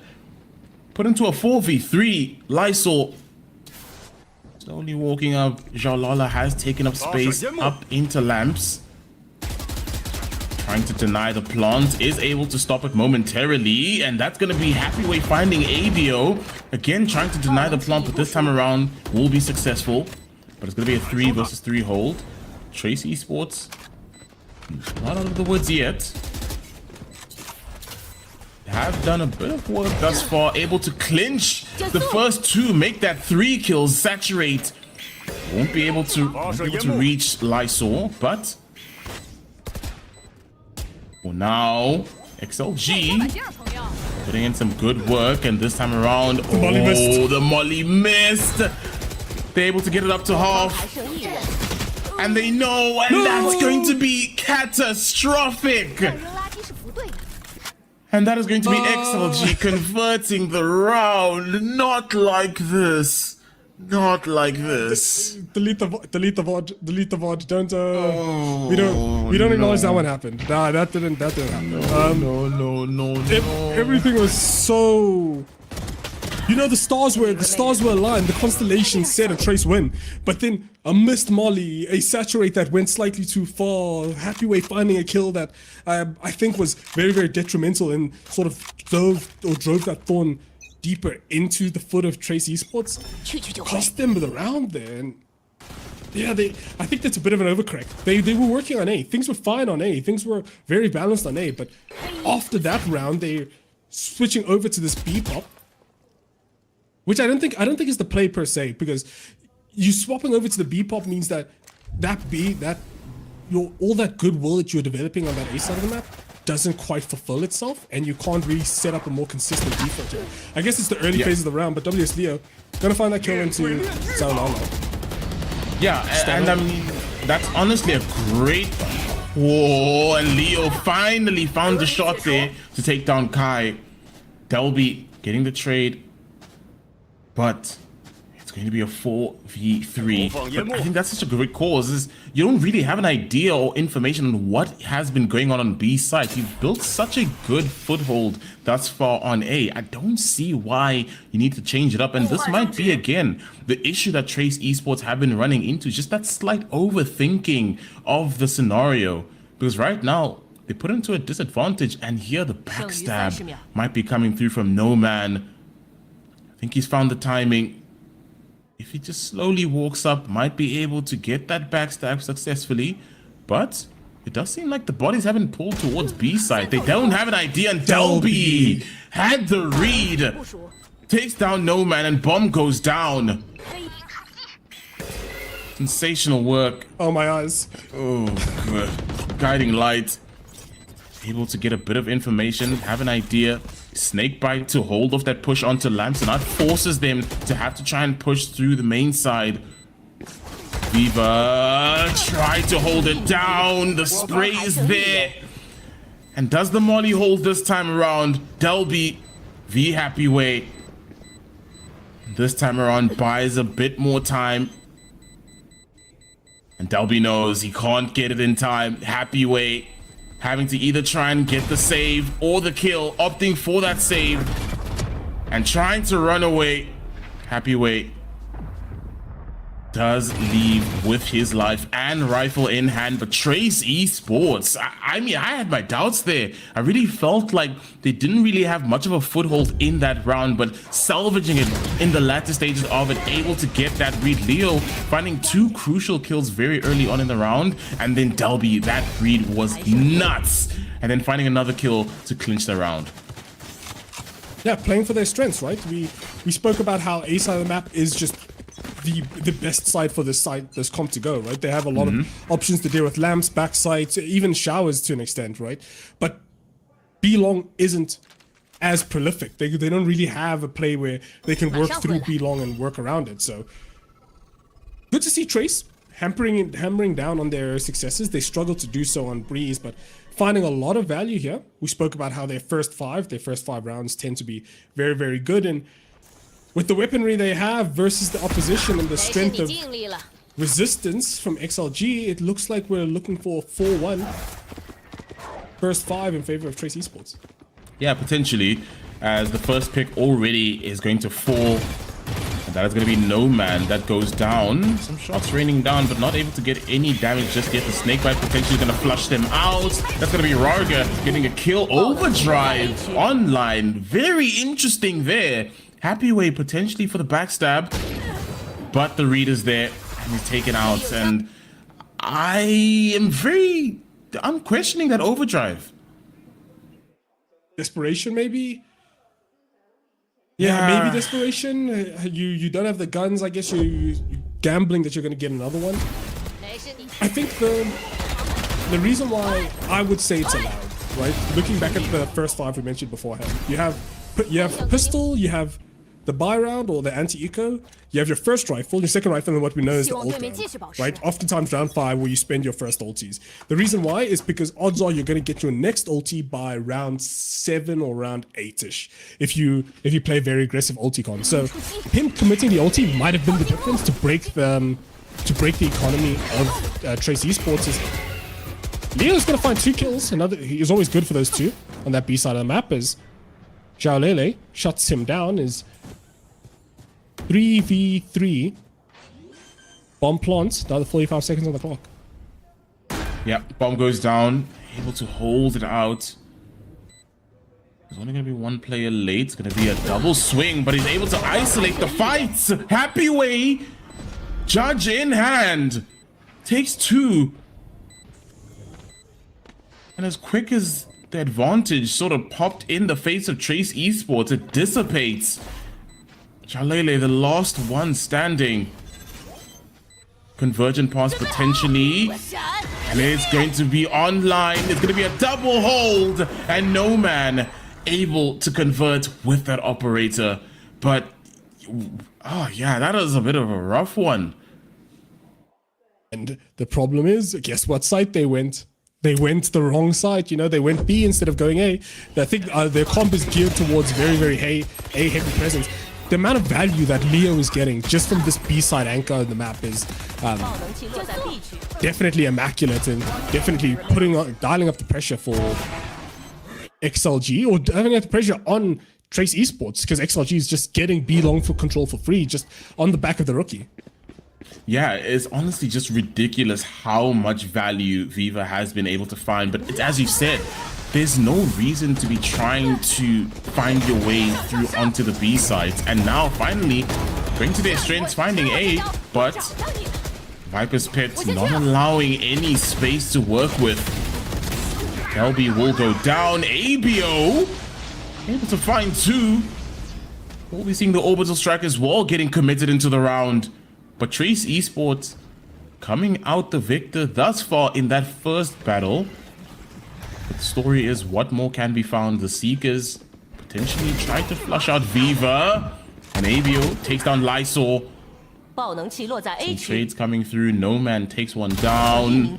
And ABO potentially for that ace. Hey! And there we go. Second ace of the day comes through. And that is going to be Trace Esports digging their heels back into this game again. And this is what we want to be seeing. As you said, Rigo, there's no reason to be pushing onto that B side. You're more favored towards the A. And we really found how valuable it's been for them to try and converge back onto this A side. Yeah, and it's on the back of mounting pressure, right? The minute you know that there's A, you're more reticent to let them just play through that A side, or to play through that B side of the map, and can start fixing your problems onto A if you're defending. I think Abpo did a really good job of recognizing short pressure and just doing a bit of push and pull on the macro sense, right? He knows that his team is being pushed down short, so he decides to relieve pressure by pushing through showers. He does that, clears all the showers, gets through front sight, gets behind, then finds 2 kills, and Bob's your uncle. And if you don't have an uncle named Robert, I'm sorry to tell you, your mother has a different sister. I'm sorry to say, but timeout is definitely XLG favored. You have that time. Yeah, you know you have a good basis for fixing your defense. You have a B side that's working. WS Leo's doing God's work on that B long side of the map. And all you need to do is just patch your A side. I think they're playing for a very fast rotate with the Brimstone, and they should just be playing for stronger side anchor on that A side, or even just a showers crunch. Just anything that is going to enable those A players to plant their roots, put their back against the wall, brace, and actually absorb a lot of that pressure, opposed to just giving up everything for free. Yeah, because I mean, I feel like every single time Trace Esports have been pushing towards the A side of the map, there's not really been much for them to think about or worry. Yes, there has been a bit of resistance here and there, but they've still been allowed a lot more space. The anchors haven't really been there. It's just sort of been a free space to push onto. But this time around, XLG and then Lightspeed to potentially try and catch up with that saturate, but they're getting punished as Viva takes down 2. Rargo was able to get 1, but that's only going to be Delby that goes down. No Man, only player left on A, but it doesn't seem like thus far Trace Esports have an idea of where they want to push at this point in time. Kind of just sort of defaulting, waiting for that push to come through, because they have an idea that XLG trying to play a bit more aggressive, so just waiting and biding their time to maybe see a bit of a misstep from one of the XLG players. Yeah, and it's on the back of a very expeditious reclear, right? So Viva clears through A main immediately after that fighting to make sure that there's nothing short. If there was anything short, you would spot it. They don't have, there's a question mark in B short, so they were just waiting for contact. There is no noise of Sky Flash on B. That's what Abba was waiting for by playing towards that fountain area. And as a result, the minute they recognize that there's a question mark B and a question mark fountain, they recognize that A is wide open, unless or Sky would throw some kind of info on A to try and clear out off that timing. So very good, very assiduous work from Trace, being very careful here, but potentially looking to give up the ghost here. They are against inferior weaponry, as Kai's going to find the first one. Relay Bolt to chase down the second. This fight is going to be planted by Viva. Yep, and this one definitely seen as a round that Trace Esports had to have clinched, but it's going to be a more telling sign if that sort of timeout worked for XLG in the next one to come. Happy Way going to try and at least walk away with that soul rifle in hand. It doesn't seem like he'll have too much worry about keeping it. But for now, Trace Esports looking very, very good. And this is what we wanted to see come through from Trace Esports, because the biggest worry that we had was they have this sort of momentum that's built up very early on in the game. The first 6 rounds is sort of a tell sign of how their map may go, and this time around they're actually taking the bull by the horns and running away with this slowly but surely. 6-2 on the scoreboard and potential to maybe pull away even further. So at this point in time, I think Trace Esports really have been playing a bit more of an adjusted play style as compared to what we've seen in map 1 and 2. Yeah, the double-edged sword of a timeout as well is you might be making the fix as the team that timed out, but also the team that forced the timeout gets the opportunity to make minor adjustments. I don't know if I like the look of this, right? They have the Viper wall towards the A side of the map to try and cross, but it's such a shallow exposure that it's only very anti-op. Leo's going to find that there's going to be one person here. The issue is you can't TP from this position, right? You have to reset for a B hit through short. Because if you try to TP here, then you're going to get absolutely minced by no man who has the operator down A showers. Oh, there's going to be so much action down. Yanlong able to at least claim that alt orb. It does seem like Trace Esports might potentially look at sort of bursting out from this point. But for now, boom, there comes, and that's going to be the first pick towards Rarga. Orbital strike online, and it's an absolute meat grinder for Trace Esports as they're going to get taken down. 3 players fall. And that's going to be left into a 2 versus 3 ABO. Has the angle on Rarga, did not hear the drop.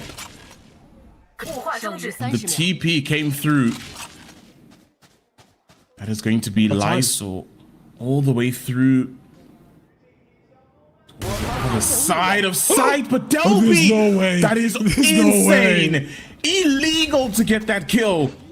And Bomb is able to go down. Had no right getting that.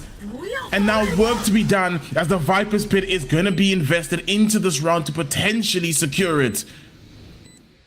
2 versus 1. Lysol probably has no idea that both of these players are here, but potentially gets one, and ABO cleans it up. But Delby, what a kill to secure this round. There's no way, bro. There's literally no way. It's in shambles on B. They go B, it realizes it doesn't work. Abo finds a kill onto the lurking player, and then we proceed to then find an A short kill and a Vandal. He operates a fight with the operator's favored. Like, this is, we spoke about it in the pre-show, and we keep harping on it. These two teams are teams that enjoy brawling. They enjoy those mid-round challenges and recontests and contests over and over and over again. And Trace comes ahead. Trace comes out on top there. Is insane. They had every metric that they should have lost based off of time, based off of positioning, based off of map state. They should have lost, but they just keep clawing their way into it, dragging you deeper and deeper into the mud. And at this point in time, really, Trace Esports have the momentum and they're building with it this time. They're not letting it slip. But for now, I actually enjoy this from Trace Esports. They're not really getting too ahead of themselves, because what we've been seeing a lot of the time, especially with these A pushes, they've just been bursting out straight onto the site. But now they're kind of trying to lure in XLG to potentially maybe make that early mistake that they can maybe pounce on. And I like this sort of approach to the game, because it's not really what XLG enjoy. XLG want to see those scrappy fights. They want to be able to try and catch you off guard, you know, in those meat grinder scenarios. But here around, Trace Esports just trying to get a bit more information before they work up towards the fight. Yeah, and you can see the map state is actually very, very XLG favored. They have all of B long control. They've cleared out into Fountain, and then they're just jump spotting. But Delby's gonna find a kill into Happyway. Oh, the Bucky and Judge. Raga with the Bucky, and he falls. Oh yeah, this is just absolute chaos. Delby headshot onto Leo, has spotted him out with the shorty, takes him down. They have an idea where no man is. That's gonna be the last one taken down, and it's gonna be 8-2 thus far on map number 3. Trace Esports really are showcasing that they are here to fight. Yeah, and it's, do you call timeout if you're XLG's coach? No, I don't think you do. I think you guys have mirror comps, and a lot of your weaknesses and a lot of your strengths are sort of balanced. I wouldn't be surprised if you call it to just calm down things. Yeah, I wouldn't call it either. It doesn't logistically make sense to be calling a timeout here because you're just being outclassed on that A side fight. You're just not dealing with that issue appropriately enough.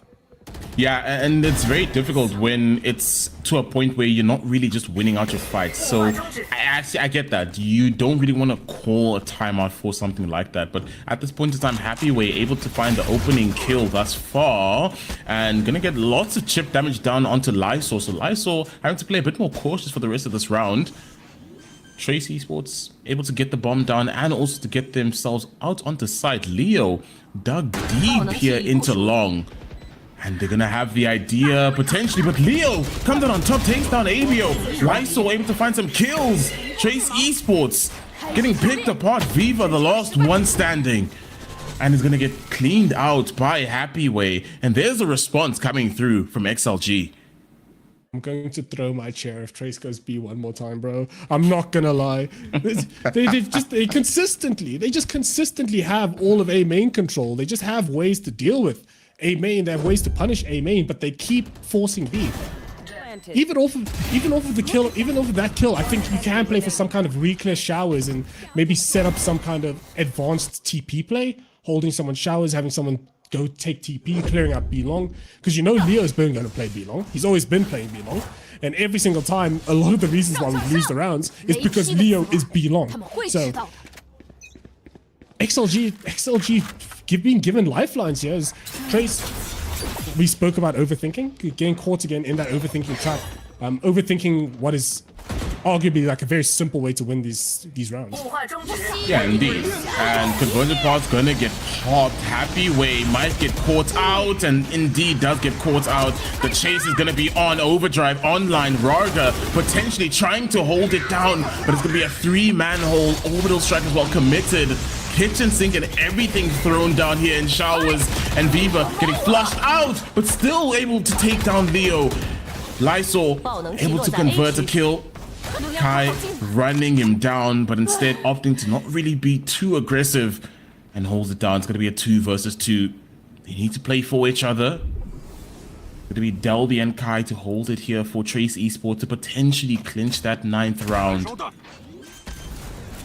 Interestingly enough, going to try and hold the push, potentially coming through from Showers with that molly. This time around, the last 2 players, Lysol and No Man for XLG, linking up back again. They're going to have to play together if they want to win this one out. Kai, yeah, 7. A4 on the horizon, yeah. Oh, Convergent Parts able to dodge it and potentially ready. Now he needs to reload. There was only 7 bullets in the chamber. That is not ideal. Needs to spray it down. Delby, the absolute clutch factor for Trace Esports right now. Yeah, an absolute madman in his own right. Delby's been silently having just an omnipresent impact, right? I've cast my mind back to Breeze. Starts off the pistol with his own 3K, is securing a lot of the A main anchors on Omen, and we spoke about how much value controllers are going to get in this current meta, and Delby's definitely a contestant for how much value a controller can have, especially in the fragment department. Yeah, most definitely. And I thought Delby would have been also someone to look at, because coming out of their first game against Wolves, he was a standout for them. And even in this now as well, Delby definitely has been the standout, has been showcasing brilliance for Trace Esports. And right now, going into the second half, 9-3. You have to ask the question, does Trace Esports have what it takes to be able to continue this momentum to get it over the line?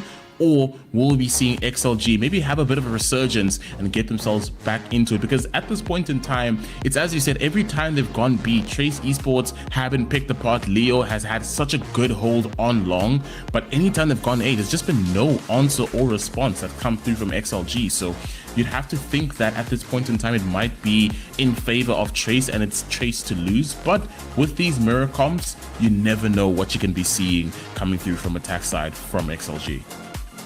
Yeah, and that's the big thing, right? You don't really have you in theory have a Leo on the side of Trace, right? You have your Sky player who can be playing B long perma just to shut down B long. But they're two different teams with two different strengths and two different playbooks, right? It's hard to say whether A is just going to be objectively the place that XLG needs to go if they want to be forcing wins, or if rather B, because maybe Trace potentially has a weaker B side or weaker B protocols. So it's gonna be interesting. This is one of the nuances behind having mirror comps, right? When you have a mirror comp, you can look and dissect different things, and it comes down to player tendency, player understanding, and even just the depth of your playbook. Is like we mentioned, they might perceive their strength to be slightly different. As XLG perceiving their B side to be a lot different to Trace's perception of their B side, and we're leaning towards this B default, early dog down B long, trying to clear out all this space and give us pseudo showers control. We can play through TP to play for any kind of crunch as we lean towards this A split. Yeah, and Jalele very deep here, trying to catch out Happy Way. And the fight is a bit scrappy. No one's really going to be a deciding factor here. Bomb will go down. So Jalele left out to dry by the team. Not really any sort of resistance thus far that's come through. Only one kill. But now it does seem like the side of XLG actually pressuring Jalele, maybe trying to flush him out. And at least is able to link back up with the team. Rarga gonna find ABO in the kill feed. Stun comes through. Saturate to potentially hold that push from coming through. Lysol swings out into many heads. Oh, but the backstab! No, man! Huge! And XLG convert the round. What on earth happened? What went down? So they set up in a default, right? They set up in the default and they have the Sky playing down B long. After getting that first, like, basically uncontested A, they wrap through hookah. So Sky jumps up through hookah and fast links for the flank. And it just absolutely tears them to pieces. That's incredible defense from the side of XLG, especially in that post plant, just making sure that they're sort of playing ring around the rosy, not getting caught flat-footed on these side holes or post plant situations. Yeah, for sure. And right now, XLG with the buy and is somewhat aggressive. They do have the Outlaw, Guardian, Spectre, and Stinger. So they really definitely want to be able to convert both this and the next round. But for now, holding their guns, not really waiting to, rather wanting to be aggressive.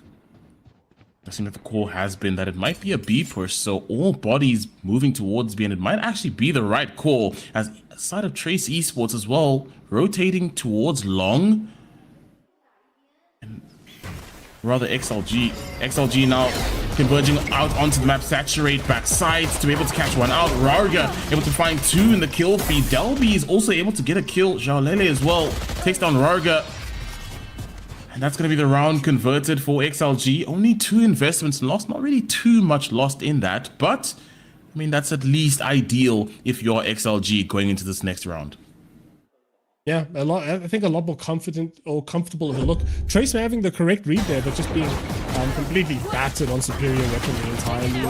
Raga ramping up into this half. I think Raga's Raga and No Man, both duelists for XLG, finding a lot of value in very critical moments, especially on the entry department. Yeah, and I think it has been a bit of a quiet map for them. We haven't really been seeing as much come through, but again, they are the duelists. They will be somewhat shining a lot more when it comes to attack. So that's going to be the question, as Rarga again finding an opening kill for XLG. And that's going to allow them at least more space to get onto side and get that bomb down. But it's going to be denied. What is that picture? Yeah, that is like the prime example of what it means to explain what happens in a game of Valorant. And that's going to be the saturate. Catches one off. Kai and ABO able to find kills on the kill feed. It's going to be 3 players on either side remaining. Takes down one, and Kai on that swing. Lysol gets the head dink onto Viva.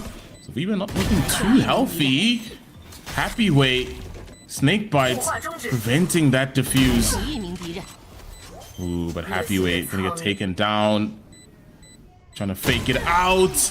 But Lysol comes out on top and is able to clinch the round for XLG, and they convert their bonus. And that's 3 rounds. That's what, 4 out of 6 pistols? 4 out of 6 pistols and 3 bonus conversions for the side of XLG. They made it look easy. They made it look pretty comfortable. They played a very decent post plant. They played very tradable positions and very fundamentally good gameplay.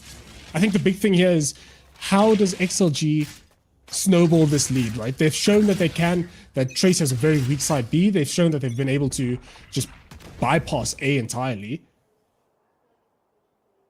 Oh, there's 4 people stacked onto A. It's solo. It's very, very weak side on B. This Abo needs to actually contact very early down B long to actually see if there's any presence there to give them comfort to actually hold that A side of the map. If not, they're just going to be anti-ecoed into oblivion, right? XLG is never going to peek into them. There's no reason. You know that they have superior weaponry, and you know that the ecos are going to be looking for value. That shot was almost very, very costly. Yeah, indeed. And Jalele tagged down heavy, but at least is able to get healed back up to 100 HP. Although not really much sort of secured in that. Just got maybe got a bit of chip damage down, but nothing too much to worry about. And they don't have the read. XLG just seems like they're moving towards B side now, and all bodies are towards A. So it does seem like we might be seeing an entire TP train coming through to potentially get that rather retake in. And there, XLG burst onto side, bomb can go down, no resistance whatsoever. And started Trace Esports. Yeah, they just have no clue whatsoever on how to deal with XLG at this point in time. It's going to be a 5-man retake, and it's going to be a very, very late retake coming through from ABO, all the way deep into spawn. Very interesting. Might be playing for exit frags, not too sure. But yeah, potentially. Yeah, it does seem like they actually might be playing for maybe dying to the bomb. My eyes. Oh, it is so rough. And right now, Trace Esports not really going to put up any bit of a fight. And does seem like ABO is actually trying to maybe catch out some players on that exit. But Lysol able to go for 2, 3 able to die to bomb. And another kill was secured. So a bit of economy has been salvaged from that round. But entirely, XLG still be the ones favored in that entire scenario. Yeah, needs optimizations from XLG as well. They recognized that they had sight for free and they had the extra timing. So what they did, they give the spike to Lysol to actually go for plants, and they let him fight into CT, so he's guaranteed the ulti. Any additional kills, he was, I think, 2 off ulti, so you got the 1 plus the spike plant. So XLG optimizing a lot of stuff, and I think Trace is optimizing too much, if that makes sense. They're trying to gamble and make sure that they have all the rotates, but they're missing a lot of steps in their pursuit of optimization. They're not really clearing across the map. They're not really playing towards being more proactive in the space they're contesting. They're just sort of letting XLG control the tempo of the game, and especially against the double sky duel or sky double dive rather, it is a bit trepid. It's very bad. It's very bad to actually be going about that as your approach towards the game, because if you're letting the attacking team get control of the game, you end up in a similar situation that Trace was in the first half. They can just run over absolutely everything. They can take what they want, when they want, how they want. So Trace needs to make that adjustment, be a bit more proactive, offer a bit more resistance, not necessarily giving up a lot of the sites for free like they've been doing the pistol and recently this round, just right in the round I just played. Yeah, but at this point in time, XLG in the driving seat. We'll be seeing a full buy on either side, but who will be the ones to come out on top will be the real question. See XLG defaulting, not really defaulting, rather trying to fake it towards A and get a bit more presence and walk up towards B. Does seem like ABO has the idea, just jump spotting to potentially spot out any players lurking out in hookah. No one's really going to show face as the entire team of XLG going to link up. So we will be seeing that B execute potentially in the next moments. Orbital strike to catch out one, and Lysor takes down Viva with the orbital strike. Rarga as well getting a kill in the kill feed. Bomb goes down. 3 versus 2 retake. Xiaolele, operator in hand, not ideal for a retake, and even they realize that as Trace Esports not even going to put up a fight as they're going to try and save their weaponry. That's 4 rounds on the trot for XLG as the 9-3 rapidly converted to a 9-8. XLG on the heels, biting on the heels of Trace Esports. As Trace Esports just getting caught every single, like, across the map. This defensive default was the same setup that XLG had on defense, right? They had the Sky Belong, they had the Viper on site, and then they have the 3 players towards the A side of the map. However, we mentioned about how in mirror matchups, player tendency, macro understanding, and oftentimes just understanding of how you want to be fighting things and form makes all the difference, right? Trace was being punished on the B long side by WS Leo, but Viva on the other hand isn't WS Leo. Can't necessarily be as effective or find as much value on that B side of the map. So very, very interesting, very, very close game that seems like it's going the distance. Yeah, it's Trace Esports. We're almost about to lose the lead, Yeah, XLG really have researched themselves back into this game, and they are more healthier with regards to the economy to work with than the side of Trace Esports. Bit of a Hail Mary here as they needed to try and convert this. Otherwise, it's going to be tied up and then put into a save round. Potentially as Rarga is able to find one alongside Lysor. ABO takes down No Man. He's going to be stuck in this TP. ABO taken out by Leo. Delby playing deep. Going to smoke it out. It's just actually going to be playing in the smoke, waiting out any of the players unsuspecting. But I think they might actually have the read that someone might potentially be waiting in the smoke. Rarga waiting for it to dissipate. And they're not going to try to be hasty with this decision. They're waiting for it to go down, and Leo takes out Delby. Able to converge out onto the sides, and that's going to be the conversion as another one taken down, and XLG tie things up 9-9 from a 9-3 half. Yeah, even over the A main, even over the B main TP and the fighting, Trace just can't get the value that they want to get from just the way they're setting up all of this stuff. And very, very heads up here, you are right. I think they fully knew that there's someone in that smoke. Even WS Leo stood outside of the smoke, was about to dog, realized something's not quite right here. And the picture comes together, and the picture is looking awfully XLG favored on attack. 6 rounds on the trot, uncontested from Trace. Yeah, not a single answer thus far, and it doesn't seem like XLG have even struggled in a lot of these rounds that they've clinched. So a lot of questions that are asked by Trace or towards Trace Esports. And now the question is, do they have answers? As now their buy is going to be absolutely broken with this round. If they don't end up clinching this, it might be potential for XLG to pull away even further. Slowly working their way up back towards B side, and they do have 2 bodies towards here, but Rarga has been on one lately, so who comes out on top as ABO potentially has their info that they're going to be pushing here, and there's going to be the contact up. Happyway gets the opening kill. Rarga already found his way onto side. Overdrive online. Viva able to find 1 kill. Lysor takes down Viva, and they have admission onto side, and at least allow for bomb to go down. Instantaneously dashing out. The saturators there, takes out Kai. 2 players left standing on the side of Trace Esports. XLG in the driving seat, and now slowly but surely pulling away in this series.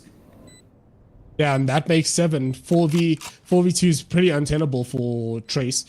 Can't really recontest into it, and it's on the back of just unfortunate deaths. Every single B pop has been on the back of just a death or a kill happening from some instance, right? We had the Brim ulti, the orbital laser coming through on that octagon side of the map, absolutely eviscerating Viva.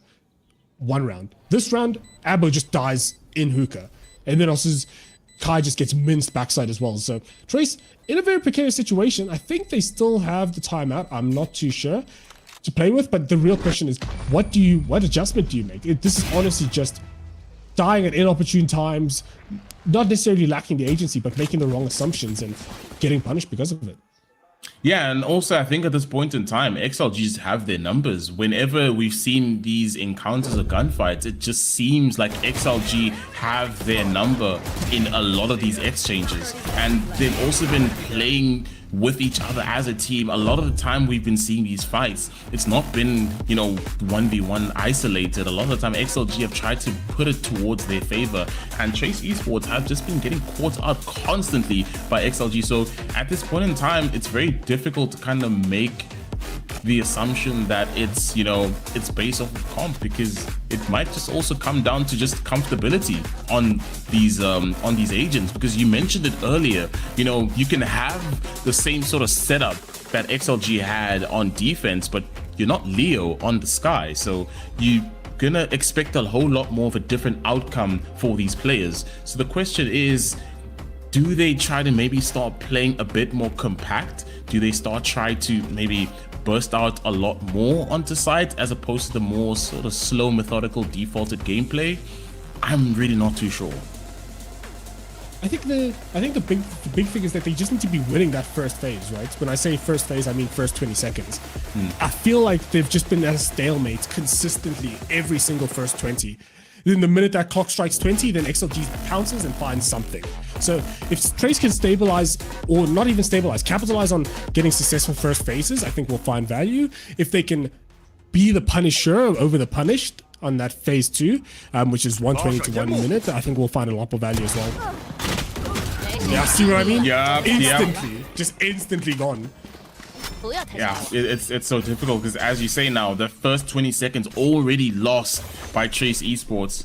No man finding 3 in the opening stages of this map, rather round. Sorry, Leo out onto site.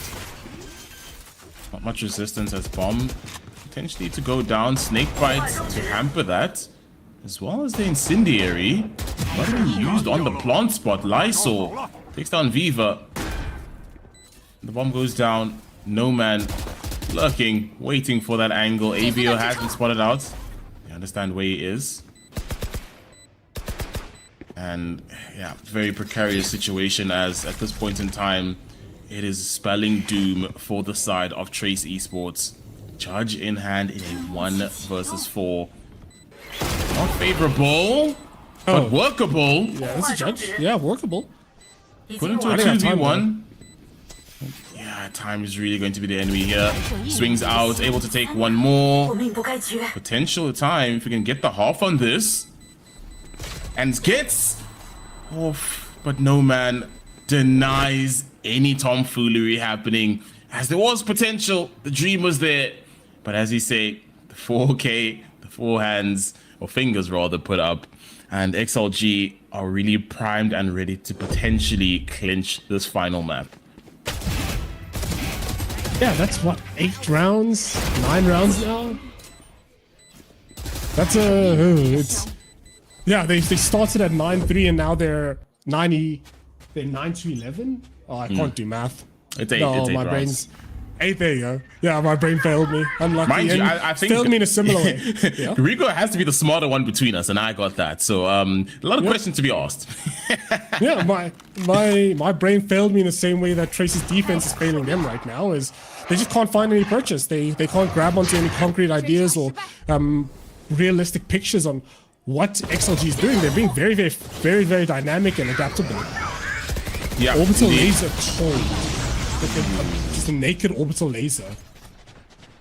Very interesting. I guess it was maybe to deny a bit of space and maybe catch out any players that were deep up long, but They're really on an pay eco dividends. Yeah, I don't really think that might have been the play. You had the space to work with, especially, you know, having, you know, No Man inserted already towards the side of the TP.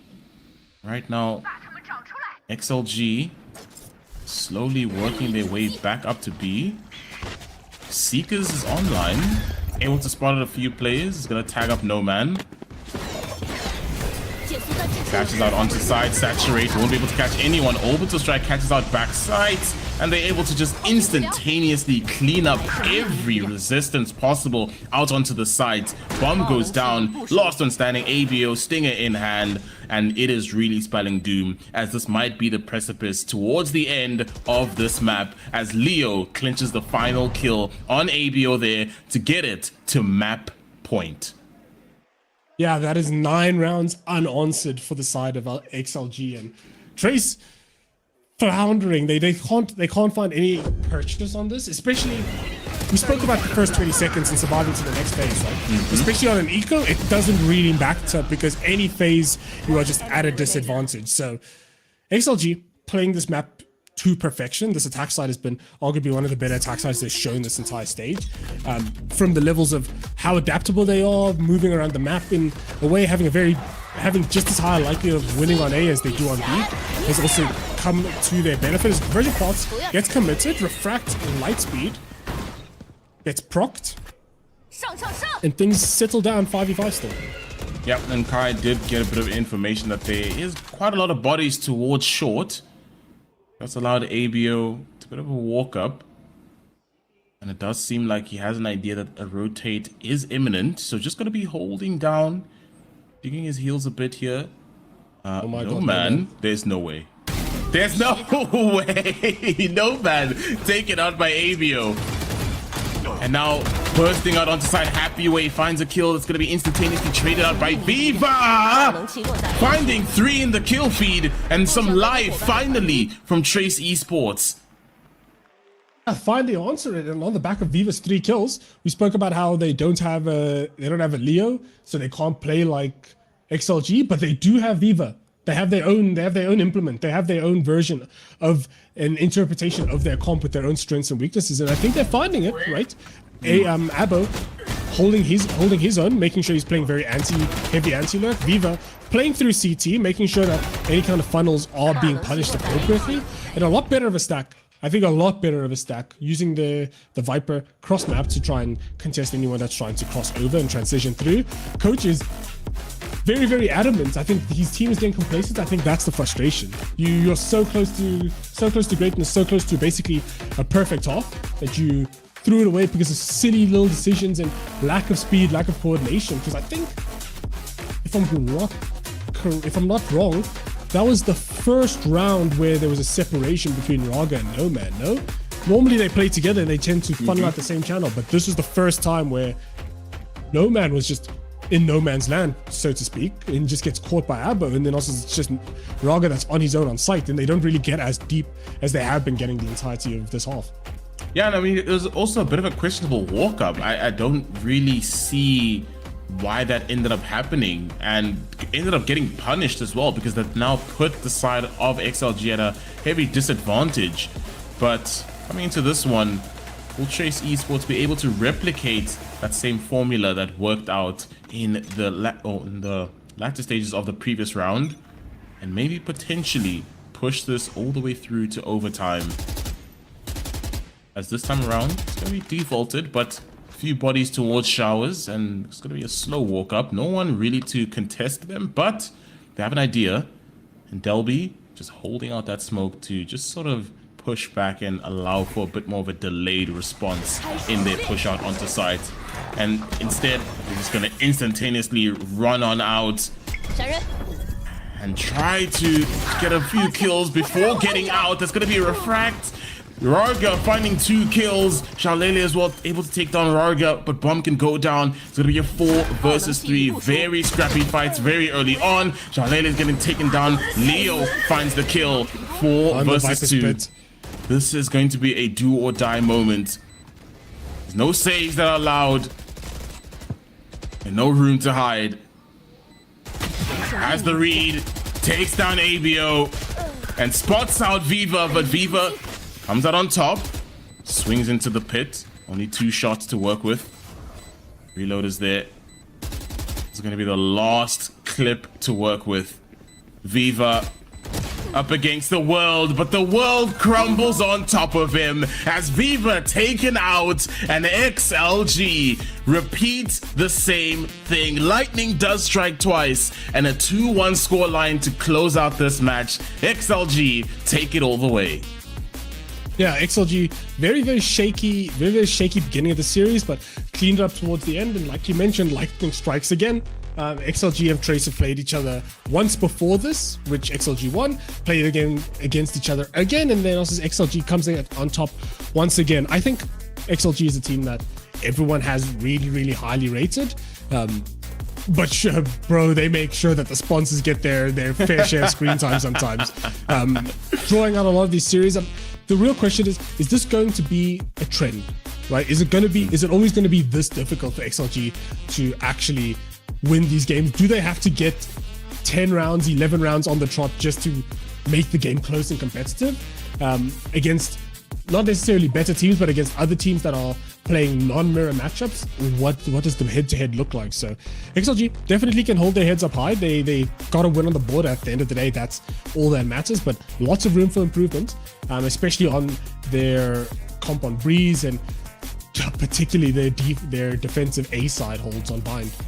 Yeah, I mean, honestly, you're spot on with that. There's so much more to work with when you look at the grand scheme of things. Yes, the win is obviously something they can relish, but when you look at the grand scheme of things and the entire blueprint of what was on display, not only from map 1 all the way through to map 3, there is some room for improvement when it comes to, as you've mentioned, their composition on Bind, not on Bind, but rather on Breeze, and then also just how they play out some of these rounds when it comes to their mirror matchups, because I don't think we'll be seeing the same thing throughout when it comes to the other teams that they go up against. We may be seeing, some sort of counters coming through, so it's important that they're able to counter whatever comes their way. And then we send Torpedos on the interview. XLG 让1追2赢得了本场 BO3 的胜利。站在我身边的是来自 XLG 的我是六。今天我们看到你们在微风岛屿是拿出了贤者以及上伯乐，其实有点让我们回想起了当年在莲花古城的3少阵容。也想问一下，今天拿出这套阵容是出于什么样的考虑？主要是这个圣吉他放翔的范围可以更远一点，然后我们觉得就是说，现在面对这个双节奏的话，可能多一点少尉可能会比较好防守这样。And he says that due to the stage buffs, you now place the wall a bit further, and because double duelist comps are kind of in the meta recently, we think that more sentinel presence there would help. 其实今天一开始打的也是非常有压制性的，当然后面可能遇到了一些困难，也没有影响到你们在图2和图3的发挥。也确实能够看到你们一直在积极的尝试变阵，所以也想问一下，你们每次做调整的时候，核心考虑的要素会是什么？ And every time you guys change comps, what do you guys like focus on?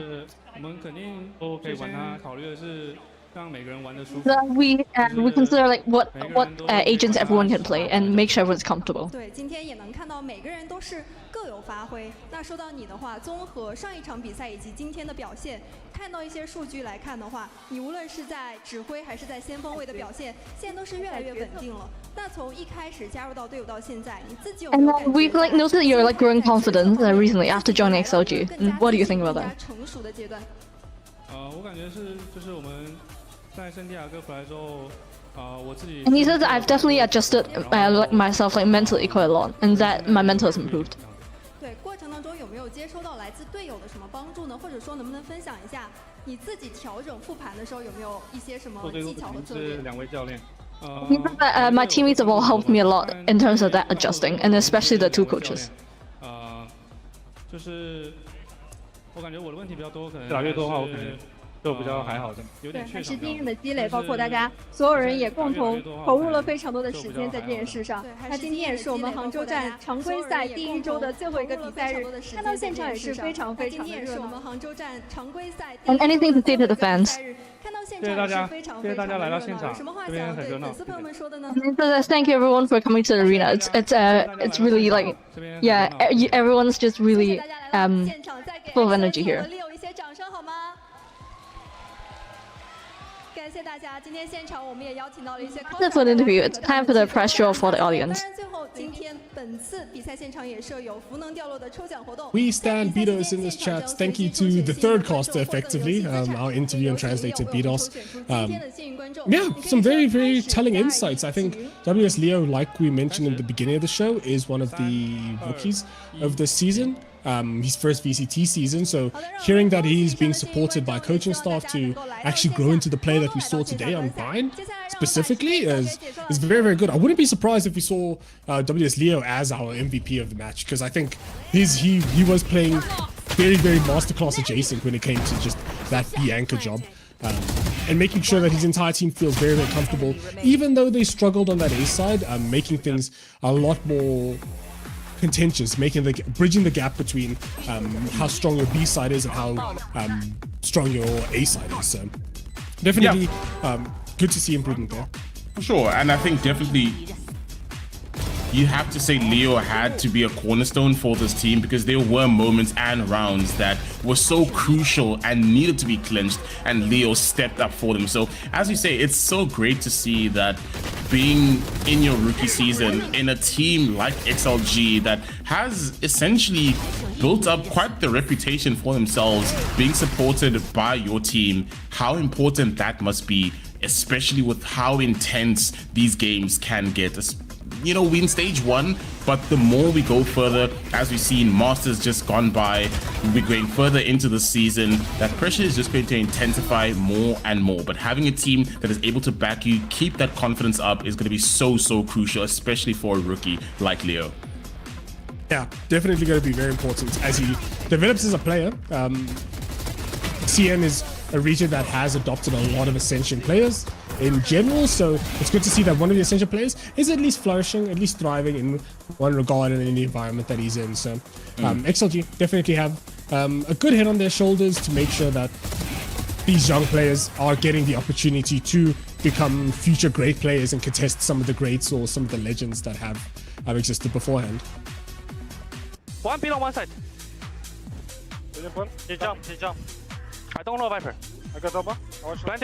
Plan. I only have a charge, guys. I'm TPing. We have a really dash. We have a really dash. Get info, guys. Oh, big. Nice. I TP back. Chill. It can be city. Before I full cut. 20 seconds before I full cut. Go city. I just play slow. I'm getting info. Can be in tube. Last time he played in tube. Yeah. Can slow side? Yeah, I'm gonna slow backside, maybe. I'm jumping down. Bait me. No. I'm tapping. Go tap. I'm gonna hold. Yeah, I'm holding. No man, but OP. Good job, dude. I don't follow. Okay, need to fight. Need to shoot. Yeah, take down defuse. You can try to defuse. I got. Chance, you go first. Go fight. No. Defuse. Can defuse. Oh. Watch. Nice, boys. Come on. Good job. Let's go. Yes. Let's go, bro. Let's go, guys. Come on. Good to see that they're coming in like predominantly English. I think that's always been like an issue in CN. What are the language you guys are coming in and making sure that everyone's on a unified front, especially when things get tough. But MVP, Lysol, the controller we mentioned controllers being a very big part of success for a lot of these teams, and Lysol coming up big in that last series. Maybe it's Bind, maybe it's Brimstone, maybe it's Lysol, maybe it's Maybelline, as XLG finds 5 multi-kills on their controller to win the series. Yeah, and you actually had the perfect prediction of just how much value the controllers will be adding into this compositions and into this meta, because in as much as yes, we can have a lot of that aggression coming through from a lot of these skydive comps, you need someone that's able to at least allow a bit more ease getting onto these sites, and Lysol, nothing short of been amazing on this map, getting crucial kills and also blocking lines of sight, allowing for a lot more space to be covered up by Noman and Raga. So at this point in time, a phenomenal display from all these players, all these teams, but from Lysol as well. Such an amazing map, 20 for 16 with 14 assists. That is nothing to scoff at. So what a map and what a showcase from Lysol. I think the craziest head-to-head is the fact that the only other person that's competing with him is the other controller who is 1 kill and 3 assists shy. So maybe it's interesting, especially as we develop more into Sky Double Dive. We're seeing a lot of the controller players having to fill in that secondary supporting or secondary rifle role, because dives are just focused on getting those dives in. Waylay is focused on creating space. Neon's focused on getting that first kill. And then who's going to trade the Neon? You know, Waylay can't, because Waylay is focused on refracting. So the controllers have to step into that role, making sure that they're getting the frags. Map 2 was also Lotus, where it was Happy Way playing the Viper, which is a controller but that functions like a sentinel. That is a lot of post plants. That is a lot of post plants. That's 22 post plants, 100% success rate for XLG. And Trace having a very respectable amount. So they just struggled. I think a lot of the disparity was definitely on that defensive side. But 18 first kills for XLG definitely made this game tense. And I think a lot of that, we mentioned, a lot of that came on the back of when XLG started attacking. A lot of that came on the attack side. Yeah, most definitely. And the difference in that is they just made it work for themselves. Yes, a lot of the time, especially, I think it was Breeze, where they had about, 11 first bloods, but nothing worked for them. They had nothing to show off of that. Trace Esports would just play passive and not really allow for the sort of system to be broken down. But this time around, it was made even more difficult for them to just hold it out and just try and maybe absorb a bit of pressure. XLG made it increasingly difficult at any turn whatsoever, and it allowed for them to play to their strengths. So anytime there was a kill that was claimed, they instantaneously pounced on top of that. As you said, anytime Rarga got that kill, instantly the entire team just bursts out onto site. Rarga goes down, we have Lysol to trade it out. Another one goes down, whether it was the Waylay or the Neon, there was always someone to be able to play off of that. And that was what XLG really found success in, is just playing off of that increased aggression and pressure very early on in those first 20 seconds of the game that you mentioned. Yeah, I think on a more meta sense, I said it all sort of offhandedly as a joke, but skirmish wins equal map wins. And I'm realizing now that it's more talking about the importance of map veto just across the board, right? Especially because of how a lot of these comps are being mirrored across the board. Having a good map veto, having maps where you can sort of throw the maps out early, the maps that you're uncomfortable with out early, like giving, in this situation, giving Trace the first pick, and then taking them to Breeze and trying out your map, and then sticking to your guns as you go down the line is very, very important. So keep an eye on that. Skirmishes are adding sort of this meta layer where you kind of have more control over the meta game and how the vetoes are going to elapse. But that's talking for another pair of casters. I've been Rigor, this has been Skara. Thank you for tuning to Project Horizon, and stay tuned. There's another game coming up, another heater casted by Crafty and Zombie, but we'll see you guys in the next one. Peace.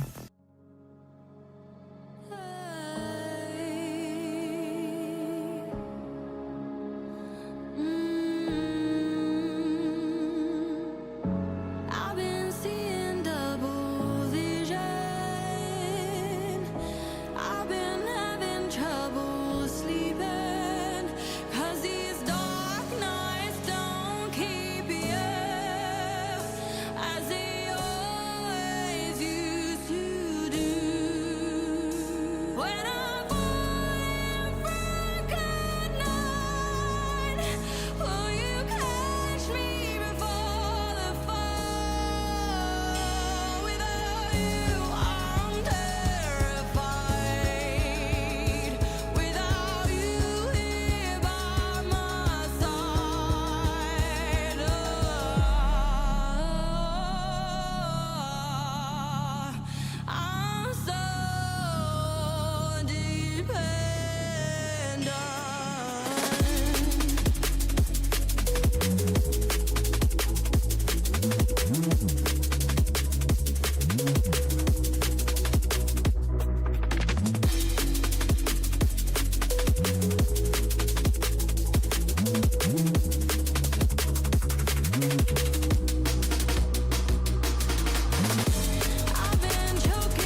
I just can't let you go.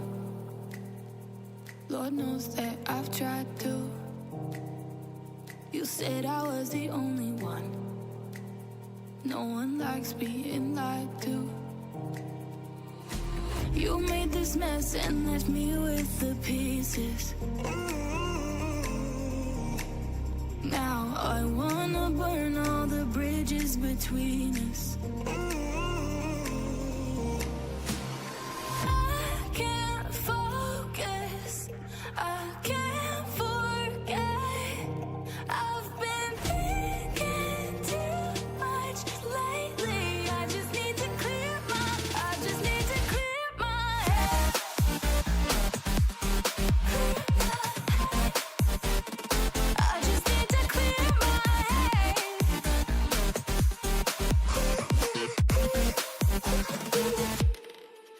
I've been stuck on your memory, but it's not like I need it. And we may have some history, but we don't have to repeat it. You made this mess and left me with the pieces. Now I'm gonna burn all the bridges between us. I can't focus, I can't forget. I've been thinking too much lately. I just need to clear my head. I just need to clear my head. I just need to clear my head.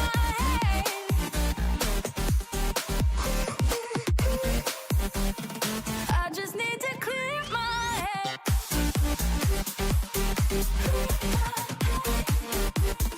I just need to clear my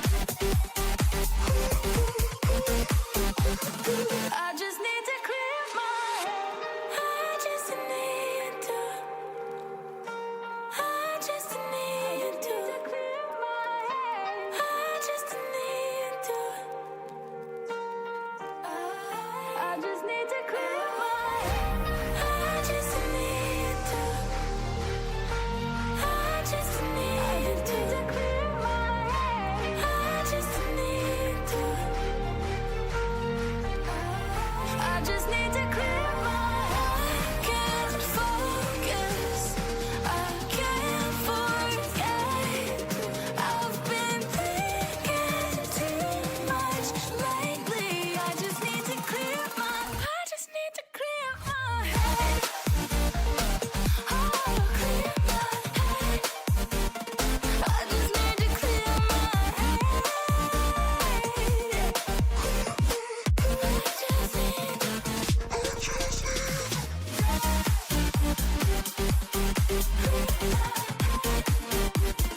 I just need to clear my head.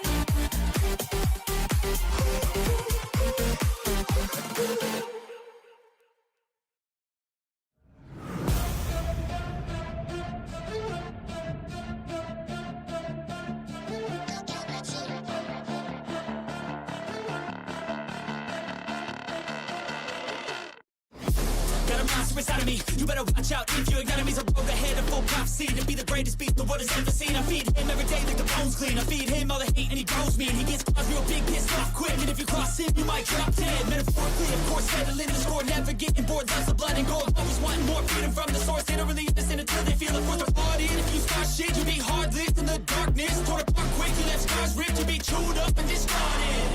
And this world ain't right, won't accept it. Negative energy, I expect it. Once it's in your mind, it's infectious. So fight for your life and reject it. You better give me space, I'm protective. My adrenaline spikes when I'm threatened. And if you stay in my way, I'm aggressive. Cause when there's no exit, I'll kill when I'm desperate.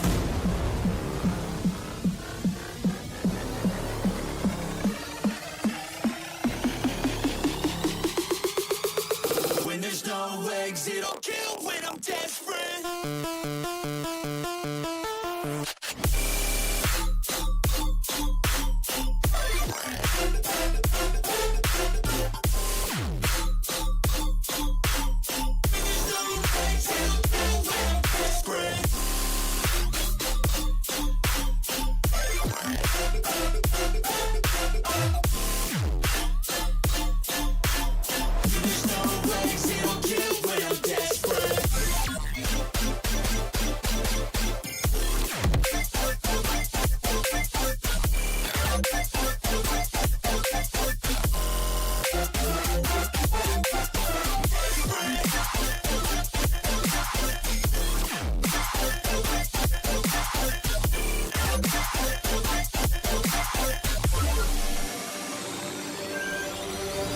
And this world ain't right, won't accept it.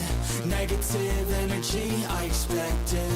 Once it's in your mind, it's infectious. So fight for your life and reject it. You better give me space, I'm protective. My adrenaline spikes when I'm threatened. And if you stay in my way, I'm aggressive. Cause when there's no exit, I'll kill when I'm desperate.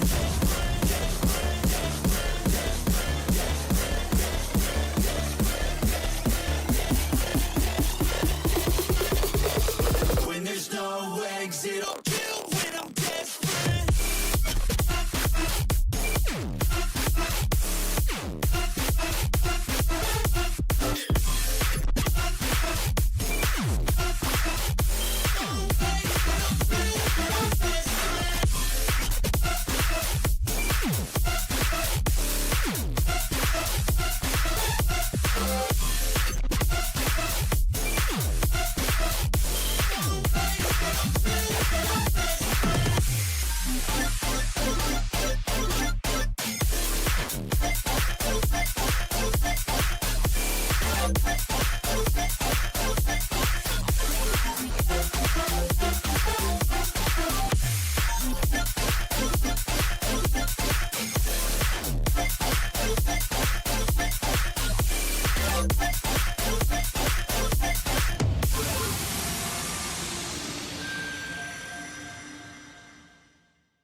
Some things aren't meant to be fair.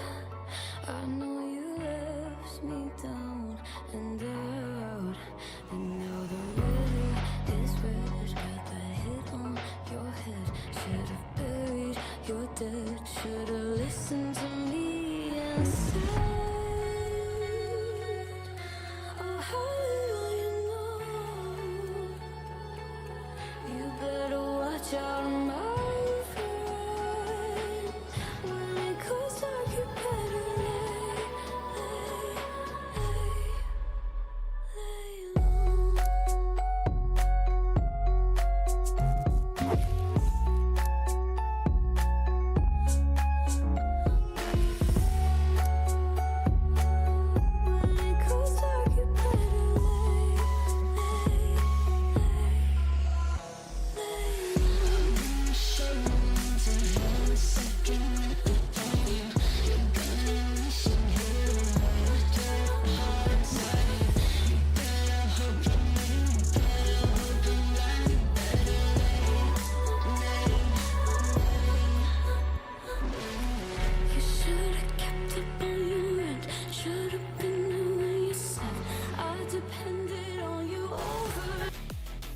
Welcome back to VCT China's Stage 1 live here over at Project Horizon. My name is Crafty and I'm joined by Zobi for what could be an incredible matchup between BLG and JDG. How are you doing, Zobi?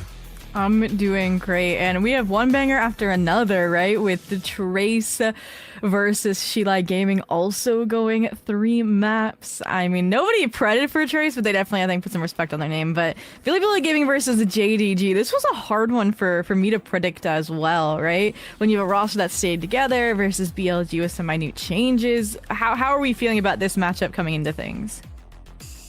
Yeah, it was a tough one for me as well. I think I went with JDG in the end, but honestly, I couldn't tell you now why I did that exactly. It was just a gut feeling. But JDG had an incredible start to the stage so far with their initial win over FPX. But on the other hand, BLG kind of struggling a bit after a promising evolution stage they had prior to stage 1.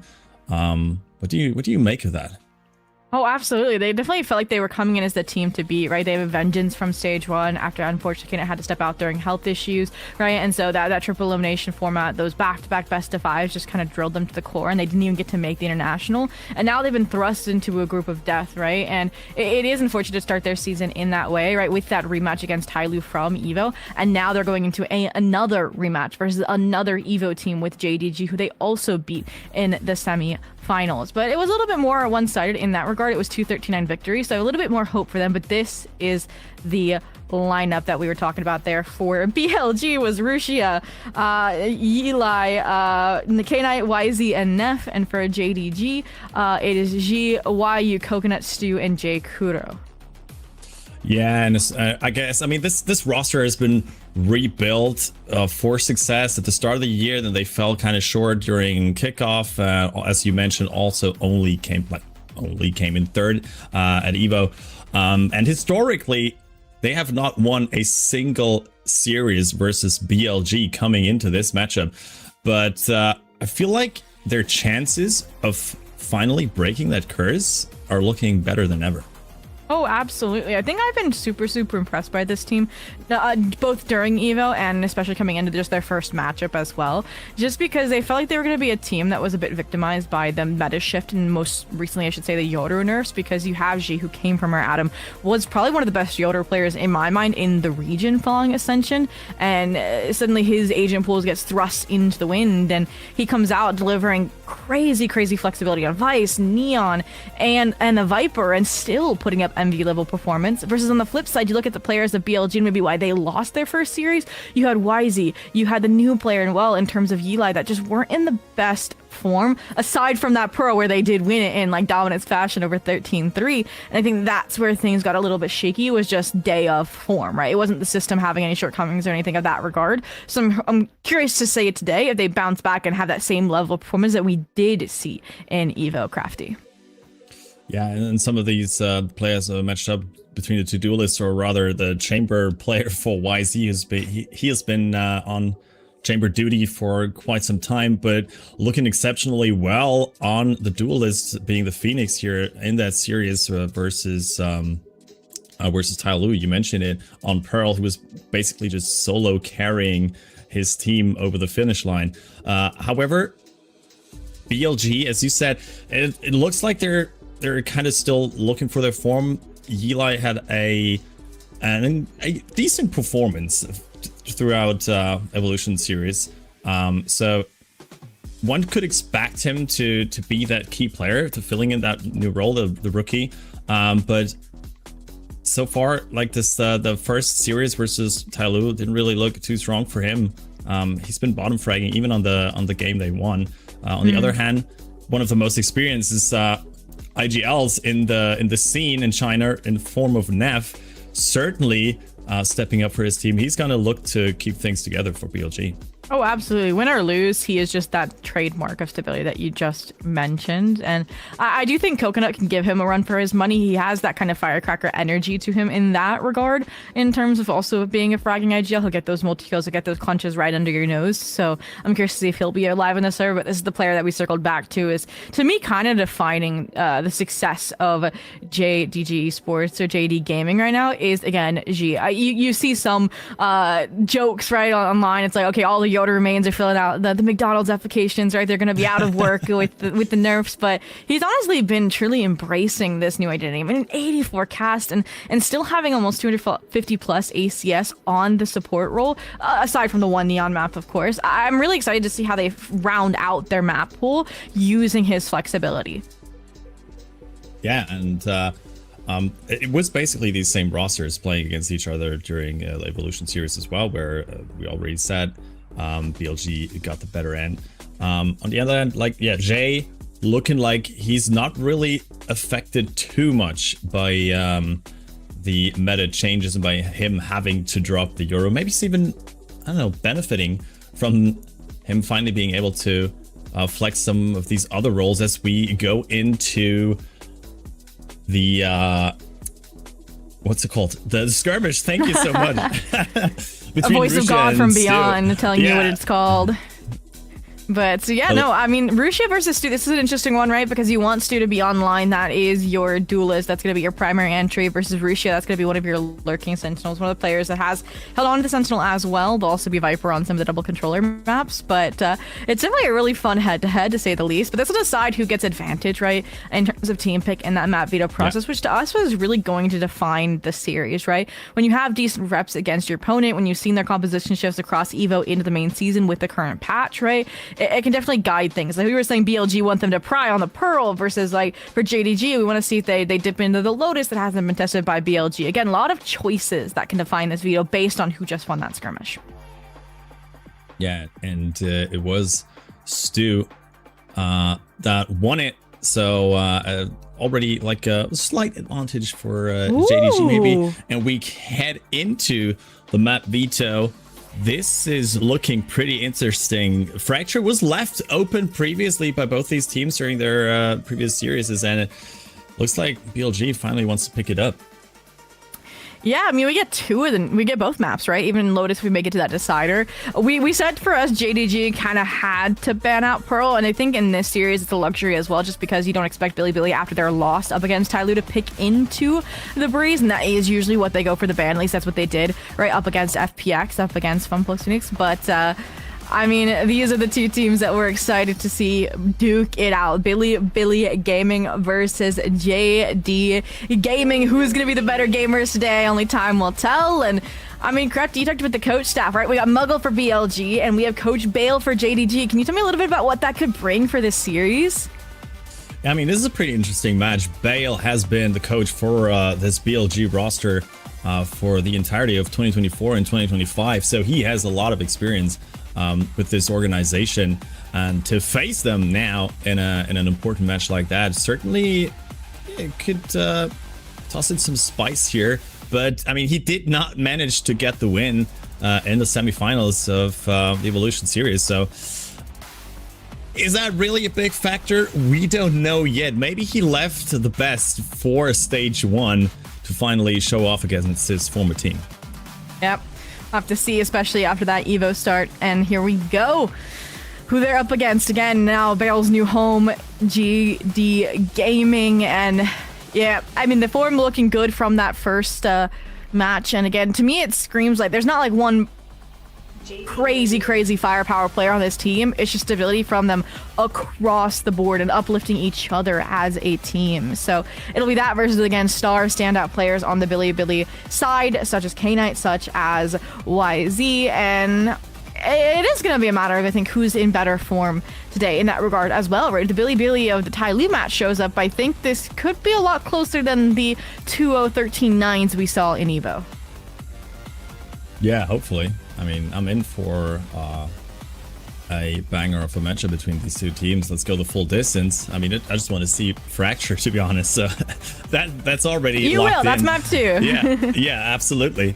But it'll be interesting to see. Haven was the first map, right? I didn't even pay too much attention. Okay, perfect.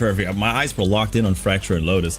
But it's gonna be interesting to see what we get here on Haven. Whether do you expect like the meta already affecting this first map?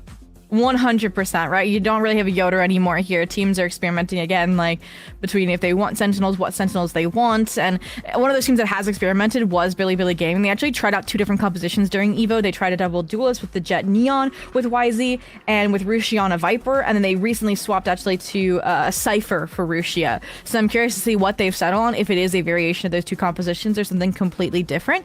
Versus the side of JD Game, they also, tried things out. This is going to be another map where they also played it in EVO, and they were running the double smokes with the Viper Omen and a KJ on top. So it's like super defense, I think, accommodating for the fact that it is an attack sided map, just to see if they can kind of overwhelm no matter their starting side.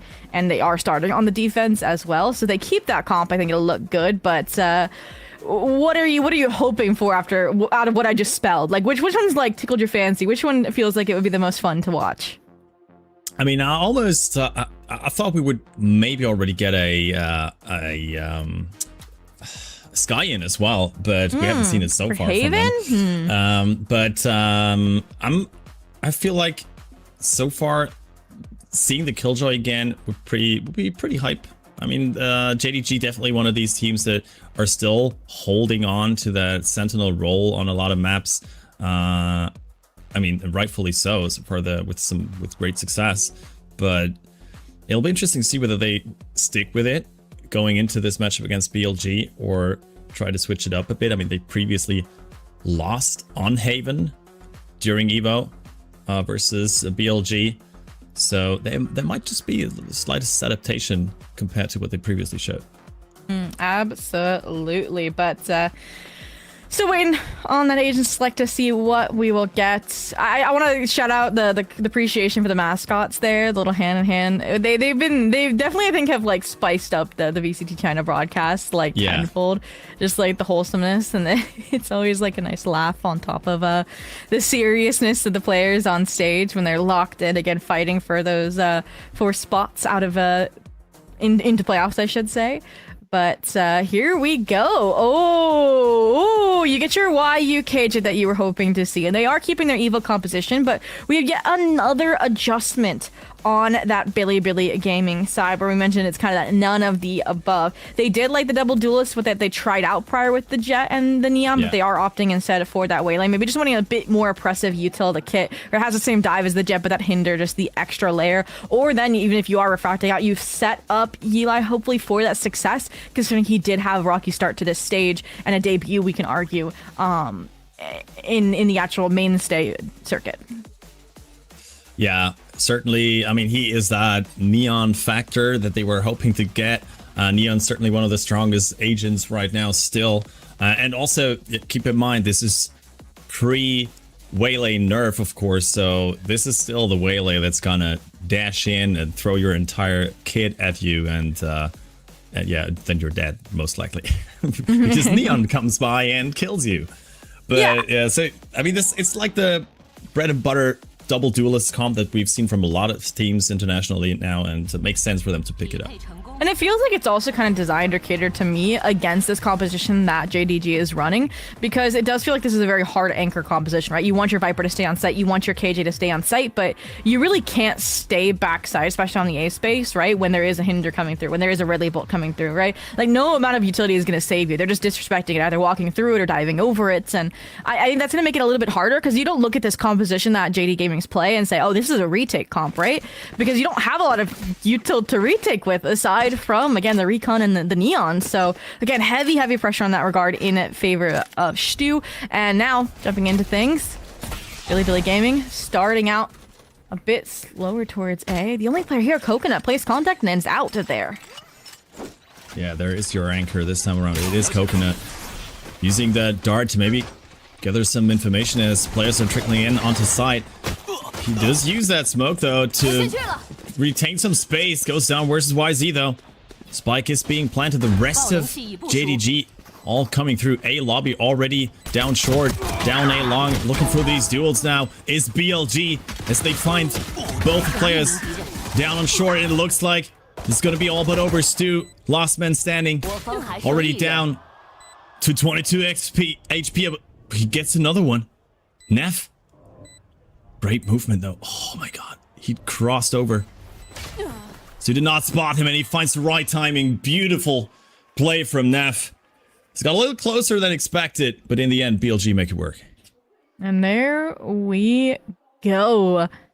Look at the player that just clutched out the round. And again, kind of mentioning how hard it is going to be to anchor. And that beautiful clearance as well of short, leveraging the Waylay. It's like, yeah, we all came out long minus the late re-clear, but suddenly we're up and over the Viper Orb, that sight smoke that is key to keeping that A space, cycling it. And again, we mentioned the disrespect. That's exactly what BLG are going to have on this attack sighted Haven. But coming to the next, the buy-up is there.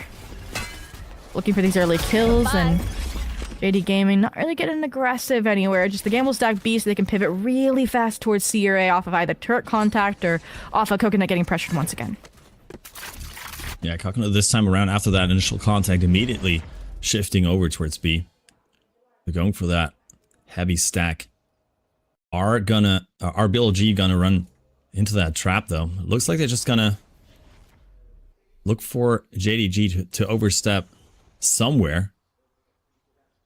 So far, they're not really giving them an opening, though. They're just being cautious. They're waiting for that re-clear, and YU may just be willing to oblige. Nope, just clearing the close angle and they're gone. But JD Gaming getting antsy, grouping for the front B fight, but it's YU to break the silence first, and somehow... Oh, they're leaning towards the stack. I really hope that we see Rusia completely clear the C side now that the KJ is gone and call them back. Be like, hey, Caesars are to get over here fast. And that's exactly what is happening. But with 30 seconds left, it is going to be a mad dash. And unfortunately, Stu not even going to beat them there. It's just going to be pretty set standard. Yeah, I was a bit afraid for BLG there. The way they handled that and slowly approaching this A side, but you called it out. Great movement there from Rusia, the lurk. Paying dividends, and he's even pushed into defender spawn now. Falling for these players. Some reinforcements on his own side. Goes down. He did only have the goes, so not much loss there. YZ finds Stu as he's trying to cross over, and it looks like they're just trapped in their own spawn now. It's a great paranoia to find them all. And Eli picks up 2 more for himself. Yeah, even though Rusia didn't find the kills, you mentioned it, right? They're not going to hand a gun over. And they softened the load so that Bucky could just be one shot no matter where it was, even if it was the toes. So I do like them going hunting for those kills as well, right? It's like at this point, you're confident you're going to keep these weapons, at least the expensive ones, the Bulldogs in hand. And you want those ult orbs, right? Mainly those 2-piece, obviously, going over towards a player like Eli, who we already said we want to see competent. If you can get that overdrive and leverage that into a bonus, that would be huge, right? But still a few off here, so curious to see what Stu and the Operator is going to do. Curious to see what this mid space is going to do for Billy. That's not how you want an opener. No more smokes. No, not really. I mean, you still have the potential lurk coming in here from Rusia, as it looks like the Lombard has already been destroyed on the side of JDG. Pay attention to that, but just dancing around mid now, trading pieces of util as JDG, or BLG rather, is slowly shifting over towards C again. Yeah, they're kind of leveraging the fact that a Neon likes to rotate quick, and have now kind of called a bluff that Stu is still here on the C site. And fast lane in, Eli in, and now use Rusia to take care of a garage re-clear here. So this is at least to get the plant down on the bonus. This is huge already. And honestly, they've set themselves up really well, I would say, to convert here, if Rusia can get away with a few of these kills. Yeah, it is a 5v4 retake, of course, for them. But there is the Marshal of YZ trying to wreak havoc. Rusia is still in a great spot, almost whips the shot, but does eventually find YU. The shorty's not good for another kill. It's just Rusia versus 2. And Spike is planted for him. Does not get the initial kill, though. Coconut there with the double swing. And it's the first one on the board for JDG. There we go. And again, Spike plant, I will say, for Billy, not bad on the 3rd round. And it really does come off the Operator, which is now going to be a factor heavily for Billy to play over, because so far it really hasn't been too much, I feel like, decision making off the Sova kit, right? You could argue it feels like it has been very contact heavy and scaling off of Rusia's findings on the side of Billy Gaming. So I will be looking towards K-Knight to get that info, again, drone out the Operator, figure out where it is so they can steer clear of it here. But for the time being, Billy looking to replicate what the success they found in the previous, which is the grass space, convert that into whatever they please. And YU getting challenged early on. Heavy groundwork for a C split here. A lot depending on YU once again as the smoke fades. No timing for him. Might be able maybe get a sneaky peek in there as Rusia once again on these lurks. I mean, great impact. Might be able to get another kill here. As Coconut and Stu are trying to cross his ear. They are aware, but he still finds them. As they try to push into Elbow. Jay finds the kill. Eli down immediately. YZ trying to battle for it as well. K-Knight with some great awareness towards Garage. Gets the last one for them. And Neff able to finish off J Kuro. Once again, BLG flood the site. Pressure JDG's defenses immediately. And get away with another round. Wow, and the push and pull there after the spike went down was beautiful between these two teams, right? You have Eli getting up in their face, yes, gets shut down, but the lasting impact of that relay bolt and that hinder combo, right, splits up these players. Then you have the paranoia from Garage that allows the frag back, and honestly, I'd argue it's K-Knight that's the one that's able to pivot and get both of those kills, both in CT and Garage, that keeps Billy afloat, right? If he doesn't pivot to Garage, if he doesn't get that kill, then that player gets on site, they can regroup, they can apply that additional pressure, and Russia's lurk would have fallen flat, as we saw from J Kuro. But the C success looking like they're trying to replicate it here, and JDG making a change. They're flooding in early here, Crafty. Yeah, that's a quick one. Versus the Eco.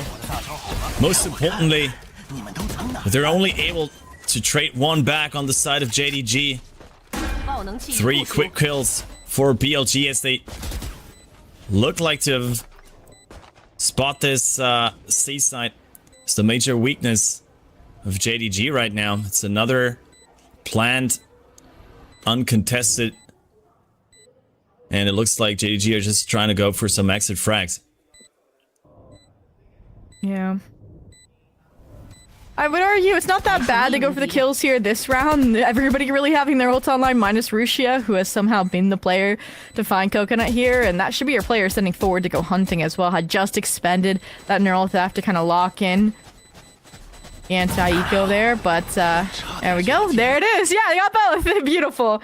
So as clean of a round as it really could have been there, and I do like this twitch up, the change that JD Gaming made in that round in terms of getting back into C space a lot faster. I want to see them replicate that with weapons, because that was the only difference this round, right? Was the fact that they didn't really have any weapons. I also need it timed a little bit, I would say, not as up against the grain of utility that Billy Gaming is expending, right? You don't want to get caught in that hinder, that relay bolt combination, but as soon as it's been expended, that's when you need to find that timing, that in. So, again, we're looking towards JDG in that regard, or what they found success in is just finding those first bloods, right? That was that big stat in the pre-show, that they had an advantage over BLG in, and that's where the operator, that's where Stu comes in handy, but going C long enough for JDG to make a fix, BLG leaning back towards A.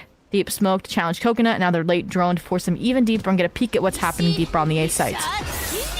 Running into a bit of a stack though, but that's a great convergence paths. Jay still finds a kill versus Eli. Even though he got stunned up there by the relay ball, but Rusia able to get another one for BLG. Gaining that numbers advantage. The initial go after the conversion paths fell flat, but still looks like they remain in the driver's seat. It's a ult stuck there from Neff. He is up in heaven now. Another thorn in their backs, and Neff able to find one. YZ's push onto side is good, and it's just YU probably looking to save. Neff finds one. Yeah, recon setting up. YZ for the fight. I like the call to come back, right? This is a very winnable situation still for YU if you can slice the pie, so hunker down mode reactivated here, Crafty.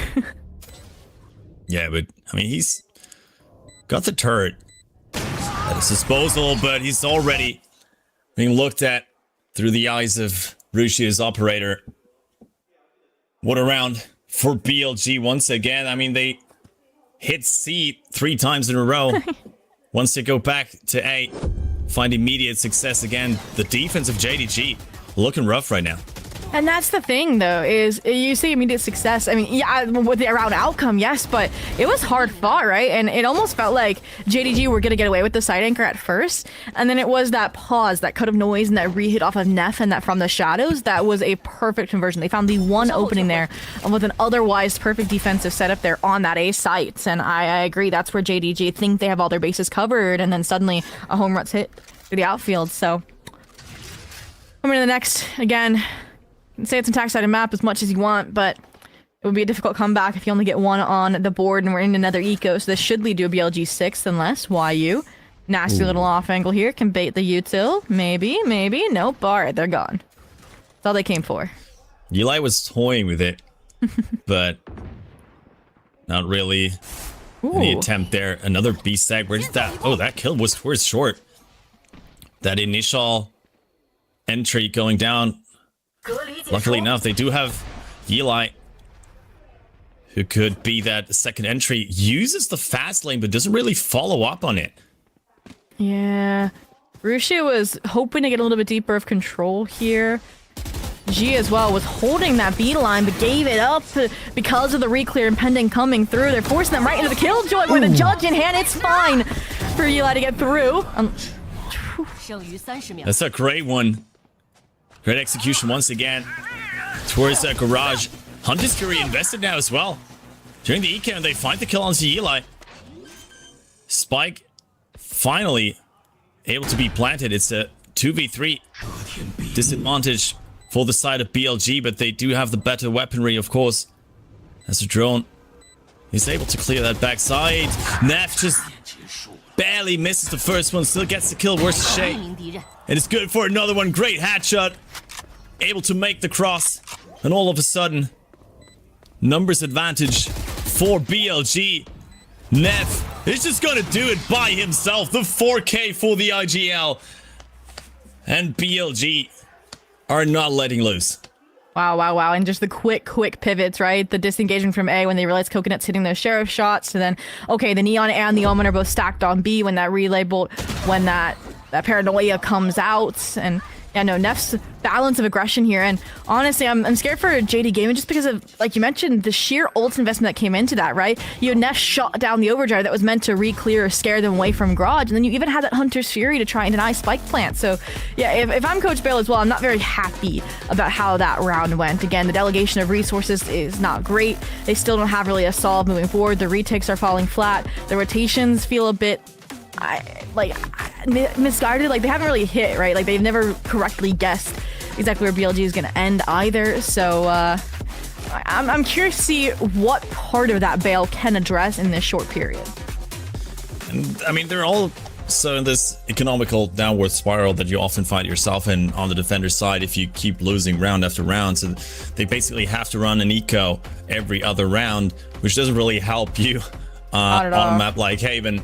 And we've seen that. I mean, they tried to go for these stacks on either side, but the heavy rotation, as you mentioned, didn't really pay off so far.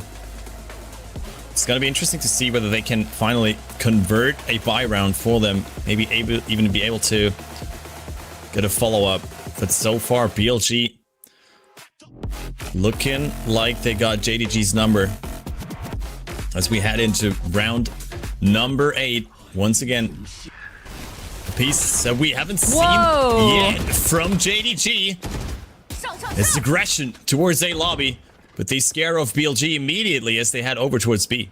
Yeah, I mean, Stu's always been posted up with the operator, right? So that fast tempo there. Surprised they give it up that fast, only replacing it with Jay Kuru just shallowly holding from short. But call in the regard that Stu can make it over to the C site because there are these deep anchors now into Garage. YU gonna have a lot of pressure on his hands. Yeah, it's a great insert there from Eli. He's already in window. Could maybe go for a push there as Jinkuro spots Rushia and gets out alive with the TP. Oh, Eli actually didn't have the better end there, and Stu still misses the shot. YU though with a great position on towards C side is finally being able to get traded by YZ. Stu, no way! Coconut doesn't have his gun in hand, and all of a sudden it's Jay Kuro once again. You have 25 seconds left. You can't make it to A. Where are you going? Certainly not towards A, as Jay Kuro finds the clutch. Stuck between a rock and a hard place, and he still manages to isolate both these duels. Yeah. Two things contributed to that win for JDG. Remember how I said this is an anchor composition, right? Between the Viper, between the KJ. Well, both anchors did their job, right? YU with the double, G with the additional kill on top from Plat. That was clean. After Billy had a perfect bait and switch setup, right? Rushi makes contact on A, so you have to see, okay, is the team rotating over towards A, or are they, again, just cutting noise and stacking in a place like Garage? And that's what baits out the reclear from Stu. That's when we needed that late round decision. Okay, we're dropping like flies on C. Where are we going? And unfortunately, they were just too splintered. But we don't have time to talk about that, because there's they're continuing that momentum again. Deep A space, force them towards our double side anchors and see what happens. Yeah, once again, it's that early aggression towards A long. Inserting J-Kur. They short again, but this time around, it looks like BLG are just going to give up the space, trying to re-hit it. Once again, it's the same spot here for J-Kuro. Sees the neon this time around, though. Yeah, a little bit stronger of an indication, but don't want to cry wolf too early, so the drone comes out. Coconut going for the re-clear here, and it's still just the neon spotted. Yeah, it's certainly not gonna be a neon alert, though. This time around, the fast lane gets onto side and is followed up by both the duelists. Eli already under heaven, but Coconut unscathed. It is a fake play, though, with the from the shadows over towards C. They do have from the shadows on their own, though. But it is found out. J-Kuro goes down immediately. YU in his duel, able to be traded. Garage under control, but what is that from Stu? Just sliding past Nev, and with the Viper's Pit invested, it's going to be a tough one for BLG to keep them from defusing the spike, and it looks like it's already done. Gets another one through the smoke, but the round is secured for JDG. Yeah, and a really strong early round for Bilibili Gaming, but then a really strong closing from JD Gaming. I mean, they literally bait and switch them off of that from the shadows, right? Disrupt those items that we mentioned are JDG's win condition, but the speed in which they pivoted back towards C is something that I really hope the replay shows, because that was the calling card, right? After those side anchors are successful here, the way they're able just to get back into this space off of that late recon and this slide from Stu, that kill on the Neff would have made the round, right? Would have kept Neff in an anchor position to shut down those retakes. And I think this is then kind of talking about those refloods now coming out from JDG and how BLG can contest them, because again, they're breaking their ankles. They're definitely getting them to over-rotate. Like, there's no question about that. But again, they're letting rounds slip through that shouldn't, right? There was that stat, I think, the pre-show about like the 4v5 convergence rate for the side of JDG, and that was pretty high as well. And I think that's something we're seeing kind of stand out here too. Yeah, absolutely. You're making a great point there. And JDG, I mean, they finally found their footing in this first half. Hopefully looking to get at least another round on the board on their own defense, as BLG should still have enough money to get another buy round in on their side, especially with the gun secured from Rusia. Sorry, I just saw a guy in a full suit in the audience, and I need to shout him out. It's like when you got work till 5 at VCT China right after. But all in all, yeah, we've got to see them in their best suit and tie here if they want to show up and keep this map as clean as possible. And this is an interesting call, right? After you still have a buy, running into what has been the stacked site for JDG, and it's serving them well so far. Doesn't look like it. K9 only finds one, but immediate response there from JDG, as they always cap these players at least close towards A-Link or C-Link. And that spike just might be lost for the side of BLG with 55 seconds left on the board. Ooh. Trying to re-hit Garage now.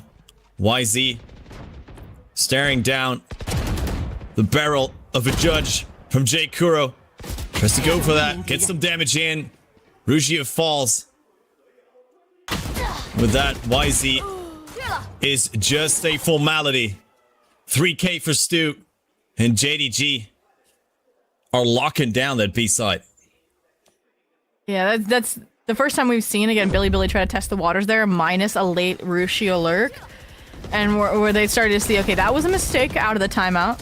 Right, because this has been the stack side. That's what allows them to have that fast-footed rotation on the side of JD Gaming. But I'm more impressed by how fast they would regroup and re-clear spaces like grass. There's Stu in particular supporting J-Kudo in that regard. So scratch that from the book, didn't work. Somehow, right after you've won 4 in a row, at least you get another buy on the Billy Gaming side. And Really got to convert this one, or then we're looking at the potential of a 6-6 half. Yeah, great positioning here from J Kuro. Looks like it's going to be more direct approach towards A again with that conversions path and the overdrive as well invested. Eli finds the first one. J Kuro still holding up on site though, gets another one. The 2K. Do they know for that the Omen. Here? I don't think they know. Do know. Yeah, they don't know. No, they don't know. They don't know. That's a free kill for Neff. Has the paranoia.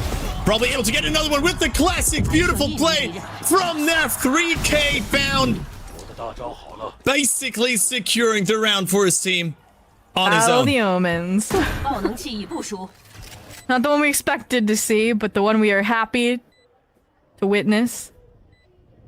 Enjoy unfolding in YU in the typical Sentinel Syndrome situation. Rotate, retake, play the clutch factor. This is when that gene gets activated. A 1v3 has found the first. Util waitled away from BLG, so it's gonna be dry fights, and Neff grouped up there with K-Knight. The double is enough to cap off another 4K and another round for Billy Gaming to guarantee the lead at the half.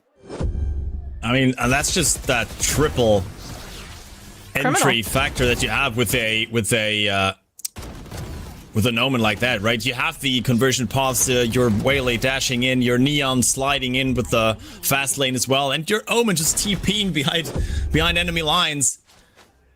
I don't know whether they did not pay attention to the sound of the TP there, but with all the util being invested on the side of BLG, of course, it's hard to recognize, but Stu finds an opening with the operator early in the last round of the first half. Really nice change of pace, right? Billy Gaming were conditioned to think they were getting that space pretty much for free round after round, right? The only exception was, I think, YU on like a pistol jiggling out of garage door, but doesn't look like that opts enough to scare them away from the prospect completely. Coconut. A-Link off angle doesn't connect. This site has completely fallen to the wayside, fallen to BLG, but this is where JDG have been fine. Playing retake, and it's still an even 4-on-4. Yeah, this time around it looks like they're gonna take the fight towards A-Link though. Spot the killjoy, so pretty much knowing that the rest of the team most likely will come through C. And there it is, Stu on side already. Rest of the team still stuck between the smokes and B side, and Rusha just holding that angle. It is just Jay coming in through mid in the flank.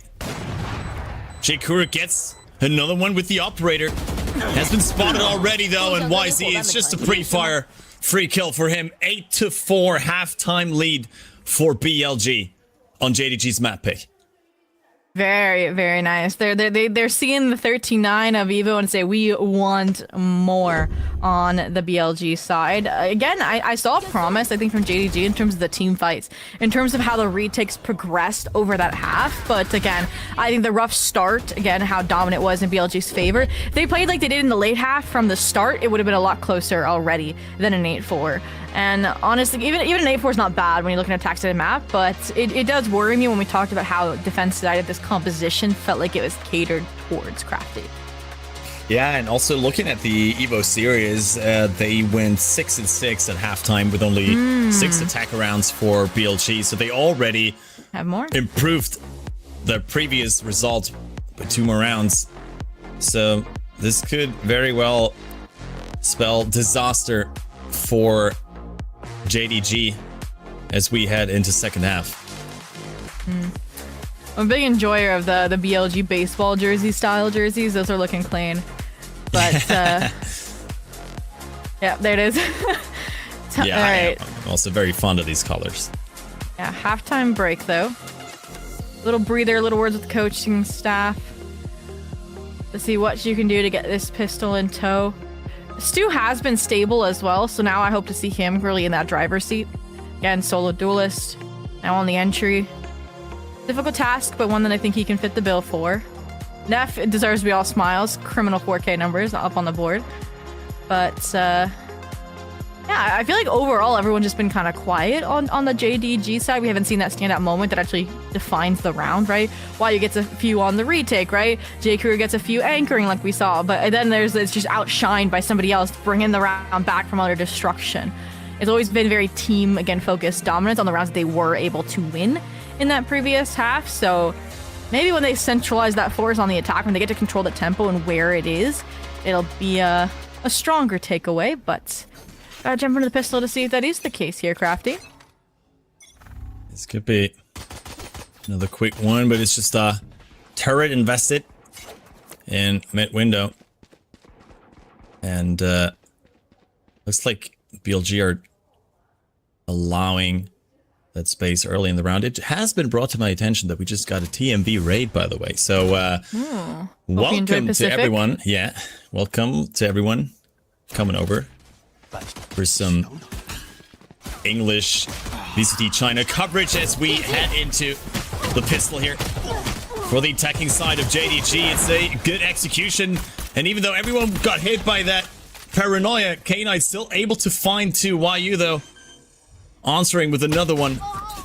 Making this a numbers advantage for JDG. BLG still trying to fish for some more kills as YZ uses the refract to get back safely. Trying to break up these crossfires here. No contact yet, and Neff finds Coconut from his elevated position, and Jay struggling with his aim there versus YZ. Could have been the savior of the round, but in the end, another pistol on the board for BLG. I mean, can you even blame him? Like, why is he just did not stop moving, right? He was literally just pulling crosshair, waiting for Neff to regroup there, and again, this was the full testament, I think, to the compositional differences, right? They get the side by some outplay maneuvers. There isn't too much to actually fight into here. And then it's okay. The anchor comp with, again, players tucked away with the cycling util from G versus the retake comp, right? With YZ, with Eli, with even Neff diving back in there. And on one of the hardest sites to retake when you're stripped bare on a pistol, we got to see Billy Gaming pull ahead and get another pistol on the board. Not exactly what JDG wanted to see while trailing. Ooh. They're baiting them into the judge. Oh no. Yeah. Oh. It feels like smelling something's off here, though. Leaning towards that B site. How fast does Eli scale back into B is my question. Once this contact is made, once the spy cam. Okay, knows. Well, you're gonna have to scale back into the B site if you can just get the kills through the smoke. What?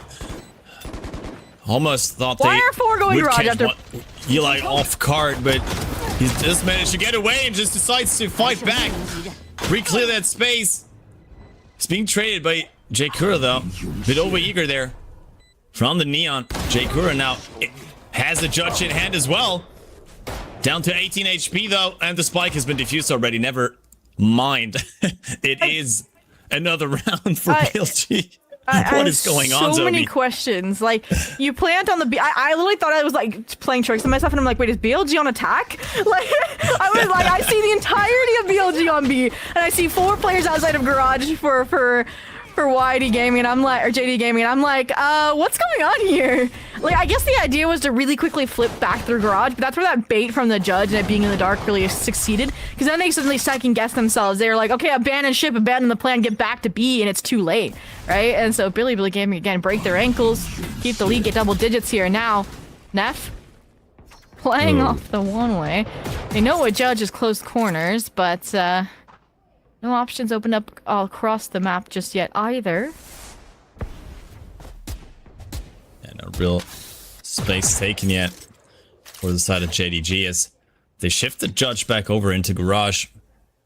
Previously put it. It's a great timing on the smoke there as well, but the drone already invested, and with that Viper wall, could be able to scale down towards a short. Once again, they just take their time.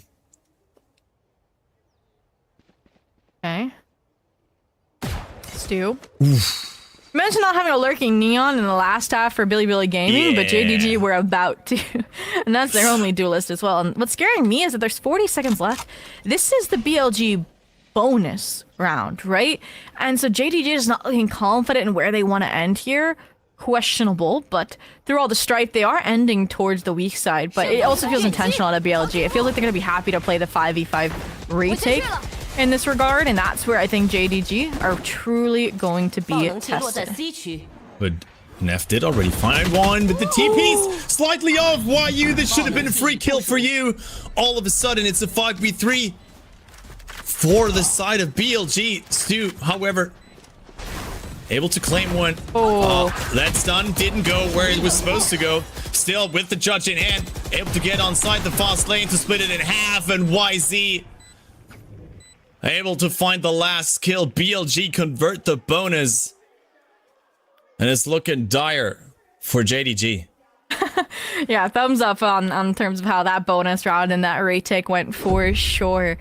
I mean, some mistakes in timing there. I liked the garage re-clear on the side of JDG, but it did lend some weapons over to the BLG efforts. And I mean, even when the relay bolt fails, the fact that the hinder goes in, the fast lane goes in, and you still get the double die in perfect coordination between YZ and Lai, it's perfect.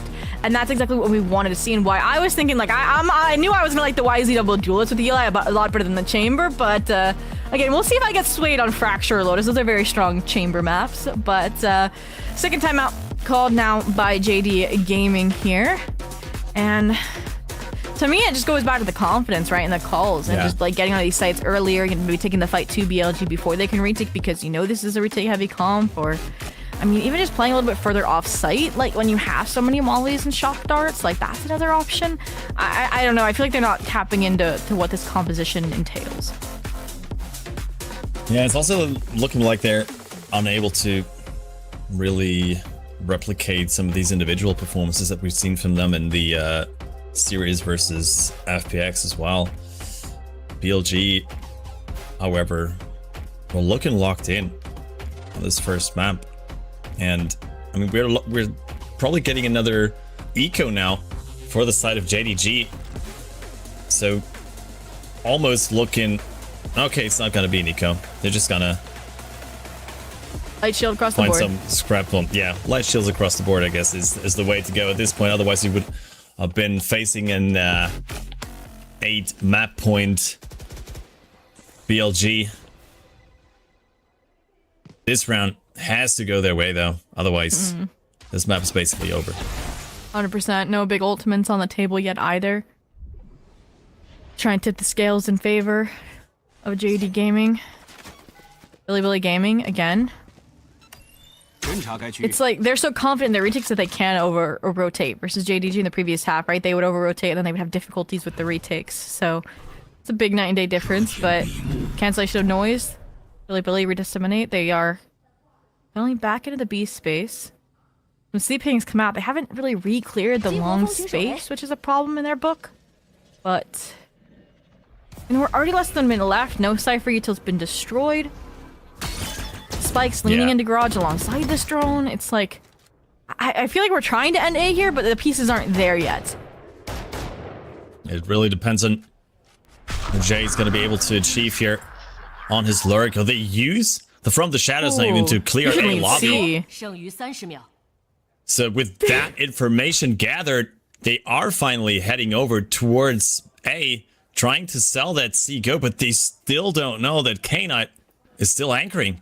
It's going to be if J. Kuro wins this fight or not. That's going to determine the entire, I feel like, round. Oh, yeah, he doesn't even get the paranoia out. K9 finds him immediately, and reinforcements are there already from the side of BLG, flooding the side. Spike goes down. The round is over. BLG find the last kill as well. It's 12-4, 8 map points. I don't think JDG are pulling out a rabbit out of their hats to make this work, but this is... Yeah, this is rough. No rabbit in their hats, but definitely a frog in their throat right now. Like, the communication just breaking down there a little bit. Like, again, they had so much potential in the setups there. Again, they had the C-split fake potential between the KJ and the Neon. It's just, again, they weren't regrouped towards A fast enough, I think, to follow through on the space that G was getting. And oh, YZ, are you nerfing yourself? What's going on? I know it's 12-4, but hey, I mean, he didn't fight out, and now he doesn't get burned by it. He can now regroup for this A reflood that they were expecting to come through from JDG, but Eli, it's gonna be a rude awakening. Just trying to give him an edge here by wasting some util early in the round. Oh, and there he gets the first kill on towards Guru, but Coconut, great answer from Man. Still being equalized by that kill towards A long though. It's a 3v3. And Neff is spotted by that turret, but they just take the route through C-Link towards C.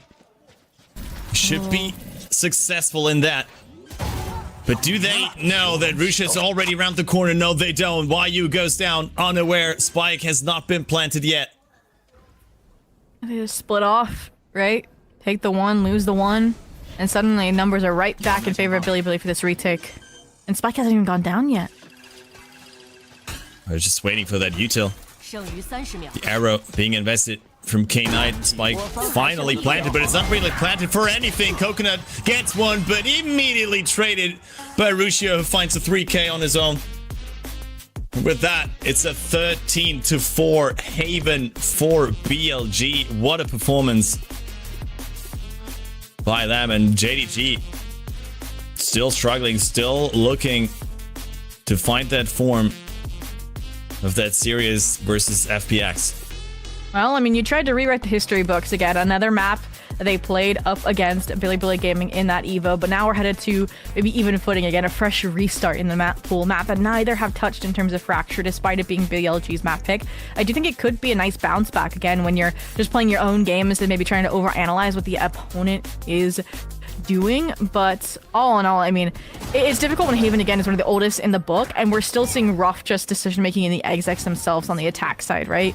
And that's what's difficult, I feel like, about a double lurk composition as well between the KJ and the Viper, right? When you're G, especially getting this space and winning out these engagements because he is such a strong, like, an individual mechanical player, is you need the decision to be resolute or you lose the timing, you lose the impact it can have. And I mean, we haven't talked about I feel like the anchors, right, were good when the BLG fought into them, but BLG never fought into them, right? They were breaking their ankles, they were rotating so heavily that we needed that stew productivity early on so that you force them, you funnel them towards those side anchors. And when that fails, then you really need these retakes rehearsed a little bit more, because they also were very, very hit or miss. So all in all, I think problems identified, we got to see them improve on Fracture Crafty. Yeah, but I mean, Fracture is a map where indecisiveness or like general mistakes during your decision making are gonna hurt you even more than they will on Haven. So yeah, I'm not too hyped up for JDG on Fracture, to be honest, but we will see whether they can recover from this first loss. BLG, however, I mean, looking a lot stronger, a lot more confident as well. But let's listen to them for the first half.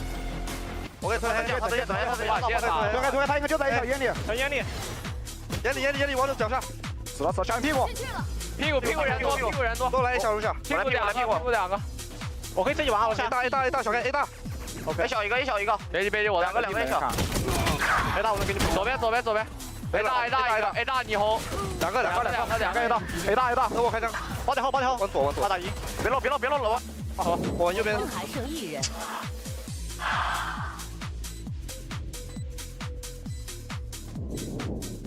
哎呦，看到你了。Let's go.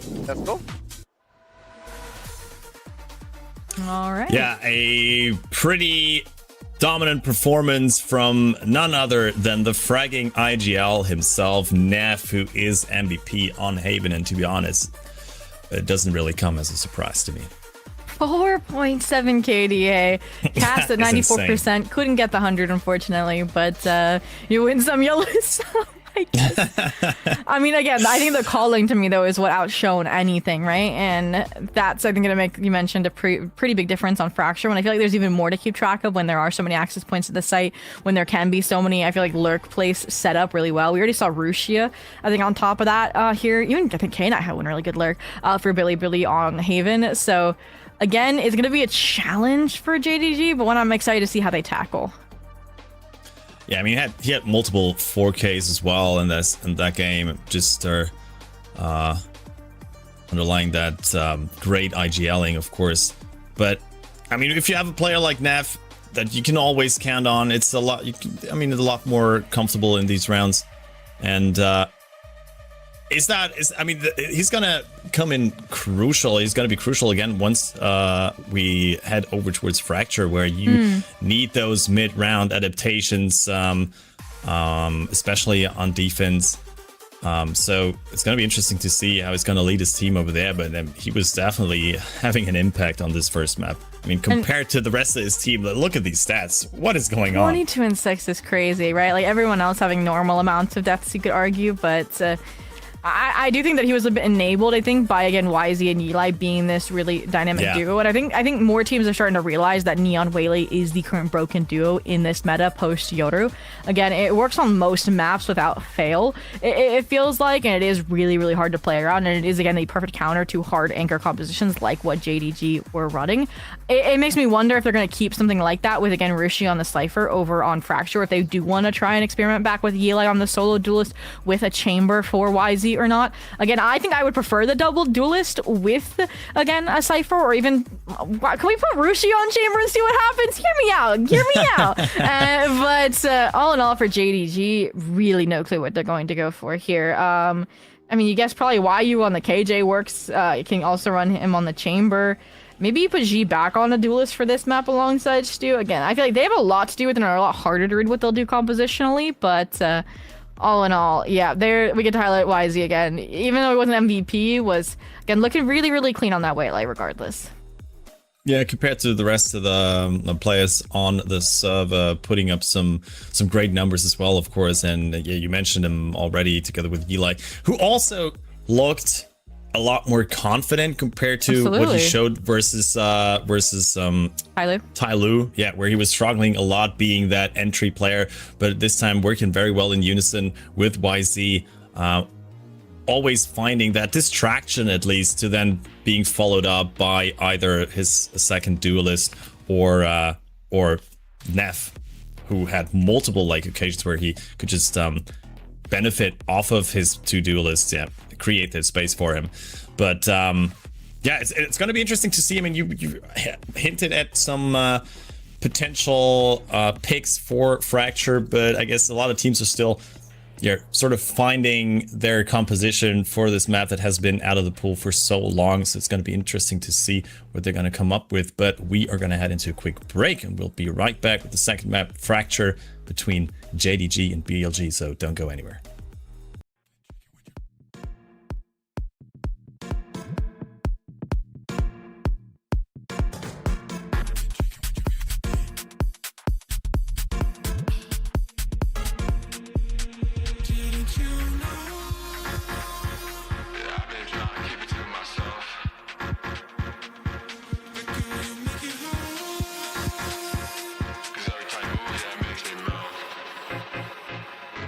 If you catch my drift.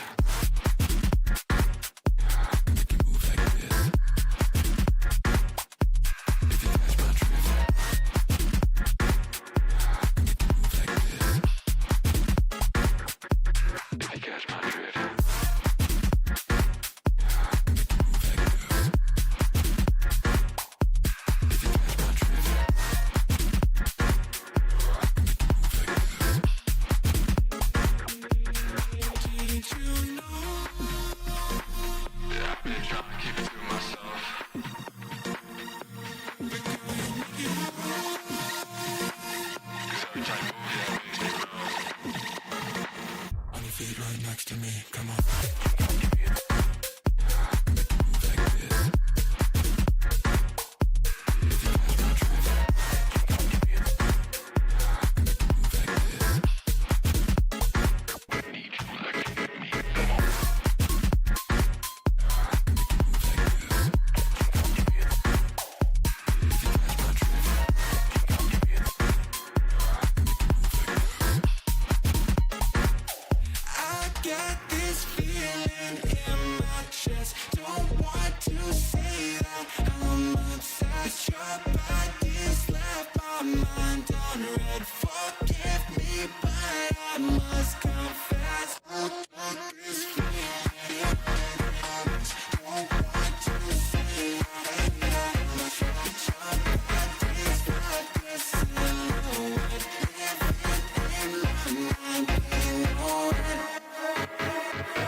Nothing could have. Welcome back to VCT China Stage 1 here at Project Horizon. My name's still Crafty. I'm still joined by Zobi, and we just witnessed a dominant performance by BLG versus JDG on their map pick Haven. And, I mean, JDG got to step up their game, to say the least, if they want to make a comeback on Fracture. Absolutely, right? Coming in this series, we had questions about the Bilibili Gaming form after that opener versus Tai Lu, and that was a rematch in EVO, so we questioned if it was going to be a similar thing versus JDG, you know, having down their strats, having down that experience, those reps against them, and this reformed squad with Yilai, and that just was not the case. But we've already got to speed up into our compositions, into our agent select here for that map 2 of Fracture, and wow, I hit it kind of like right on the head for this side of Bilibili Gaming, saying that they were going to stick with that double duelist with YZ, lean into the Rushia Cypher. But on the flip side for JDG, G further expanding the pool, still in like that flashers role, we can argue that again the Vice filled that that kind of the Yoda used to fill, but I'm curious to see how that is going to fare as well. Yeah, I mean, I'm happy that we see the Tejo on both teams. I think it's a very good pick on Fracture right now, and I mean, we've seen multiple teams pick it up already, so this seems to be the meta here. It's weird to see him as the single initiator, though. We've often seen him compared with a second initiator, but in a meta that is so double duelist tailored, I guess it's no surprise. Either way, BLG looking to make this a quick 2-0 on their own map pick on Fracture, but we've already seen a couple teams also here in China not really feeling too comfortable on this, let's say, new map that's back in the pool after such a long time. And I'm kind of crazy for saying this, but I'm really excited, I think, to see Bilibili Gaming on the defense more than the attack, because even though they don't have that information that you mentioned, by only having the Tejo, they are just going to be so aggro, right? The style will set you up for these engagements. And speaking of engagements, heavy arcade collision imminent in 3, 2, 1. There we go. Immediate kill traded, but JDG able to follow it up, and that's a great stun. Finding another one onto YZ. Looks like BLG overcooked it quite a bit there in that fight towards Arcade. The rest of the team already flanked in, and Neff somehow got through unnoticed. It's a surprise kill onto Jay. Chikuro, however, with that great tower position, it's going to be crucial to this post plant, and he goes down versus K9. Only the 2 players in B main remaining. They still have the smoke from Neff to make this defuse possible. Trying to use that shot through the smoke. He does get it halved. Is he gonna stick it? The reload comes in. It's just gonna stick it. Neff once again saving the day for BLG. You know what? Sometimes when you overcook something, you throw it away and you start from scratch, and that's how you get a Master Chef-worthy meal. And the chef this time is Neff once again. Yeah, a 2v4 one out there by Bilibili Gaming after their double duelist opener unfortunately falls a little flat. And again, of course, it's K9 and Neff. Again, those are your 2 clutch players, and they played that so intelligently. And that's where I'm going to be looking towards, I think, JDG. Again, it's a pistol. You don't have maximum util kits. But how are they going to balance entry util versus post-plant util? Because they had no salvos. They had nothing left to play to keep those players off the spike. What a round from Neff. He's just having a day so far in this series, and it looks like they were just grabbing that old orb, transitioning over through tunnel towards arcade, maybe even trying to grab that orb as well. I mean, that's something you can always do during your economy. Oh, absolutely. I like this as well, Rusia. Challenge dealt with, long with Spectre, difficult to say the least. I like the reflood though. Here from Eli, let's see. They're just gone. Yeah, they're already on their way towards Dish, where YU clears some of that space. Another ult orb. And they could pick up. There's 3 ult orbs gained for the side of JDG already. Great eco for them, but are they going to check YC? That's a huge saturate, but only able to find 1 kill. Neff, however, there to flood the side together with Eli, and in a split second, the round's over for BLG. I mean, full smiles as it should be, right? Like, even though YZ doesn't get, like, the clip, the hinder itself buys enough time, and you're probably yelling, like, 4 saturated, 4 hit, and then they flood in off of that, right? That's where, again, that setup for Eli, that confidence comes through, and that's where Neff is following him up as well, just while they're trying to chase a running Neon, can hit these sheriff shots and hit those finishers, so... There we go, BLG. Again, rocky opening, but stabilization in the end, right? And it's like a switch gets flipped. So, 2-0 now. Again, not the strongest bonus because of the damage in the early round that JD Gaming was able to cause. So I'm curious to see, alright? Just outright exec from JDG here. Yeah, but they did grab that ult orb on Dish for the side of BLG to give Neff that early orbital strike. Rusia gonna try to buy some time in tower. There comes the orbital strike, able to delay the plant. Does not get a second kill. It does get 1 kill. Coconut goes down. I stand corrected. Only 7 HP on Jay as well. Spike still not planted, and there he goes. A beautiful molly from Neff. Equalizes the numbers once again.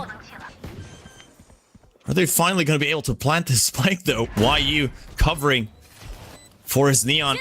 Stu doesn't have the fast lanes, but Stock does have the fancy feet though, but Neff still gets the kill. It's just YU faking the rope into turret, but they do expect the fake. It's still Neff, and it's still a 4K. How are you gonna get past this IGL? He's just carrying his team through these first couple rounds.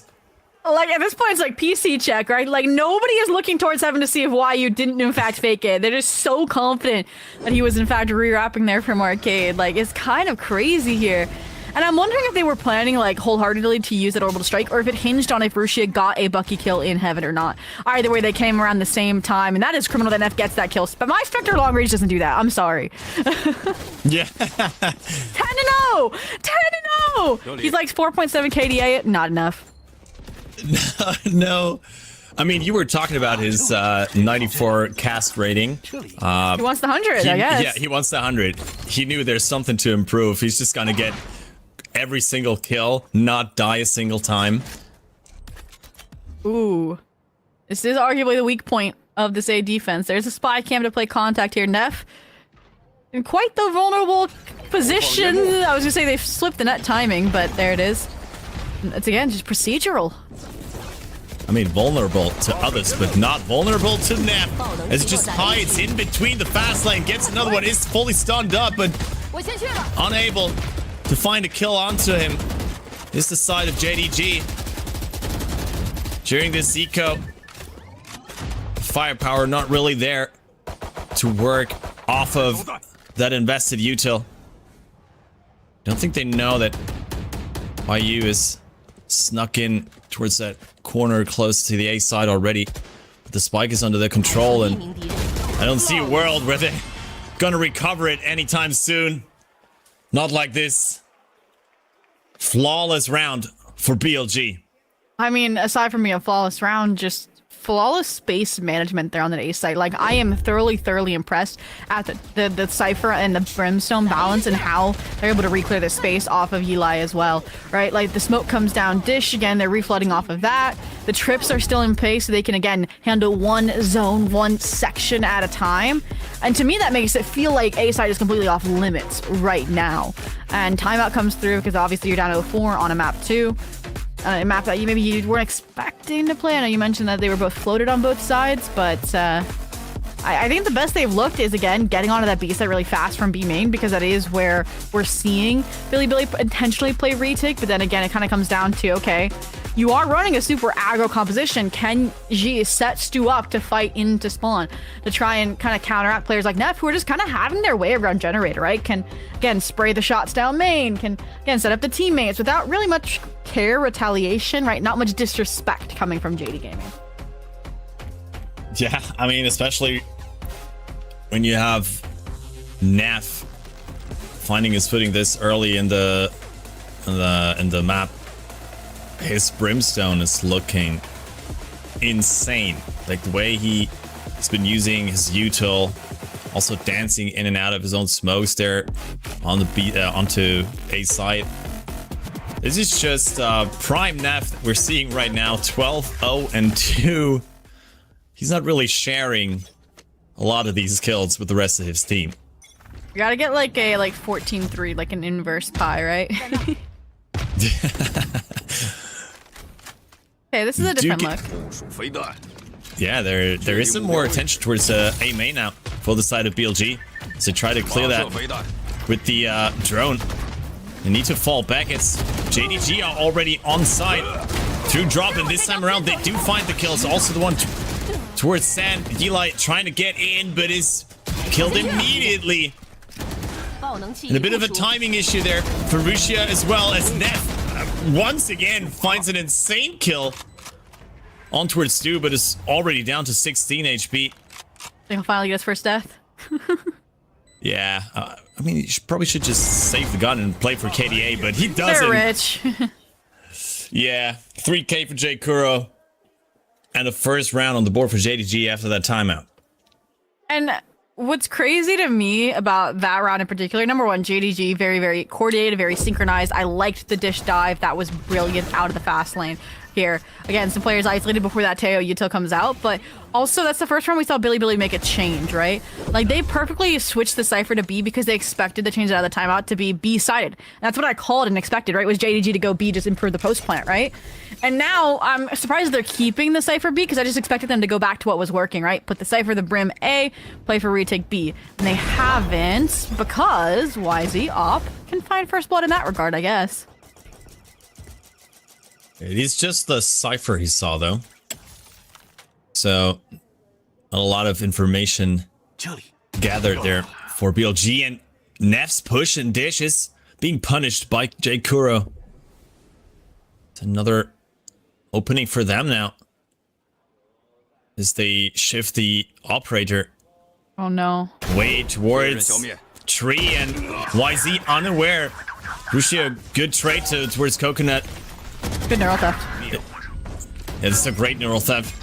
Giving them all the information, and Rusia can just play off of his cage share, but it fades, and so does his life. K-Knight, last man standing in a 1v2, tries to step out of the smoke early, but it's being spotted by J Kuro. Another 3K for him, and JDG are slowly getting back into this game. Absolutely. And there was that like freeze frame around 30 seconds where I was getting a kind of PTSD from Haven, where I'm like, okay, they have really good potential, they have a big decision to make, and they need to be regrouped and on the same page. And this time they were, right? They regrouped towards B, they had the 2-2 split, and they kind of dissected that control, especially as we had this reclear coming through from Billy Gaming. So at this point, my solve for BLG is stop looking for answers right now. Because when they come to you on the site and fight you on the site, or you're playing retake, it looks stronger. Versus when you're fighting on these extremities, JDG are winning the one-off engagements. Oh. Yeah, they do have a rolling thunder now. That is being played on towards B side. The orbital strike answered as well, and with the saturate, it's enough. Coconut goes down, but the fight's not over. Neff able to escape with his life. Still in a 2v2. Spike has not been planted, but Jay finds a great kill on towards YZ. The flash is good, but Neff able to turn away from it. But no chance versus the double peak. Crazy fights once again, this time towards B. And JDG come out on top again. Yeah, the micro, honestly, from them is looking really, really nice. You mentioned the tag team there to cap off the round. That was looking clean. Managing the chaos as well. Lavushia trying to refight here, and that's where you maybe wanted the orbital strike to be a second earlier with that saturate combo. But also here, just you pseudo Yoder, you know, you flash out, you swing out. That's exactly what we see there. Just a little slowed down for the initiator pace. But yeah, I was gonna say, we felt due for a Billy gaming timeout. Whether it's just to stop the momentum of this JDG comeback or to address what exactly is going on. Yeah, I mean, they certainly were able to increase the pace here for JDG. I mean, off of these ultimates mainly, right? With the Rolling Thunder invested here, creating a lot of space early, allowing for the Neon to really follow up on it. And still, BLG, they find good fights back. We had the hinder, you called it out, together with the orbital strike on towards Coconut, so they always find this utility answers, but it looks like this time around they finally win these firefights on the side of JDG, most importantly. Oh, absolutely. And that's where, I mean, they moved the Cypher to the B side and they started losing. So I think it's just the safety and the fact that Neff feels confident to rotate to B, because I feel like Russia can full anchor that A site has been a nice caveat. And so that's where, minus the Charm, because obviously it's the Stinger Eco, I do really want to see them just go back to the first few rounds that set up that defensive approach. But speaking of approaches, ooh, Stinger Mayhem completely rescheduled.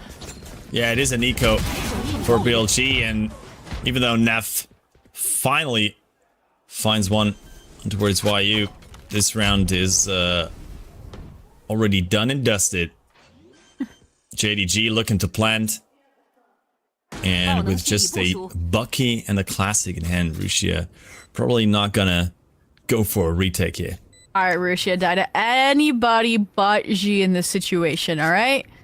They have their roles. The Breach does not, and that's why he's the one going searching, and unfortunately, I said this is the one player you don't want to die to! Okay, we're good. Nice. All good. Stu gets the kill. Doesn't matter. But it's the equalizer for JDG. Alright, so timeout eco does not convert, but let's see the game plan coming out of it. Right, and again, I mean, blind shots, YU full entering here is crazy on top of Stu. And again, that goes back to what I mentioned prior, is it's usually team efforts from this squad, not like standout individuals, right? And while that's a full house, you know, a duo ace between the Neon and the Cypher, again, it's just the setup and the build-up of each other. But here we go, the buy. Cypher still B. Operator this time Dish is the spicy addition for these A splits. They try to insert YU early in towards speed. Do manage to put him under rope,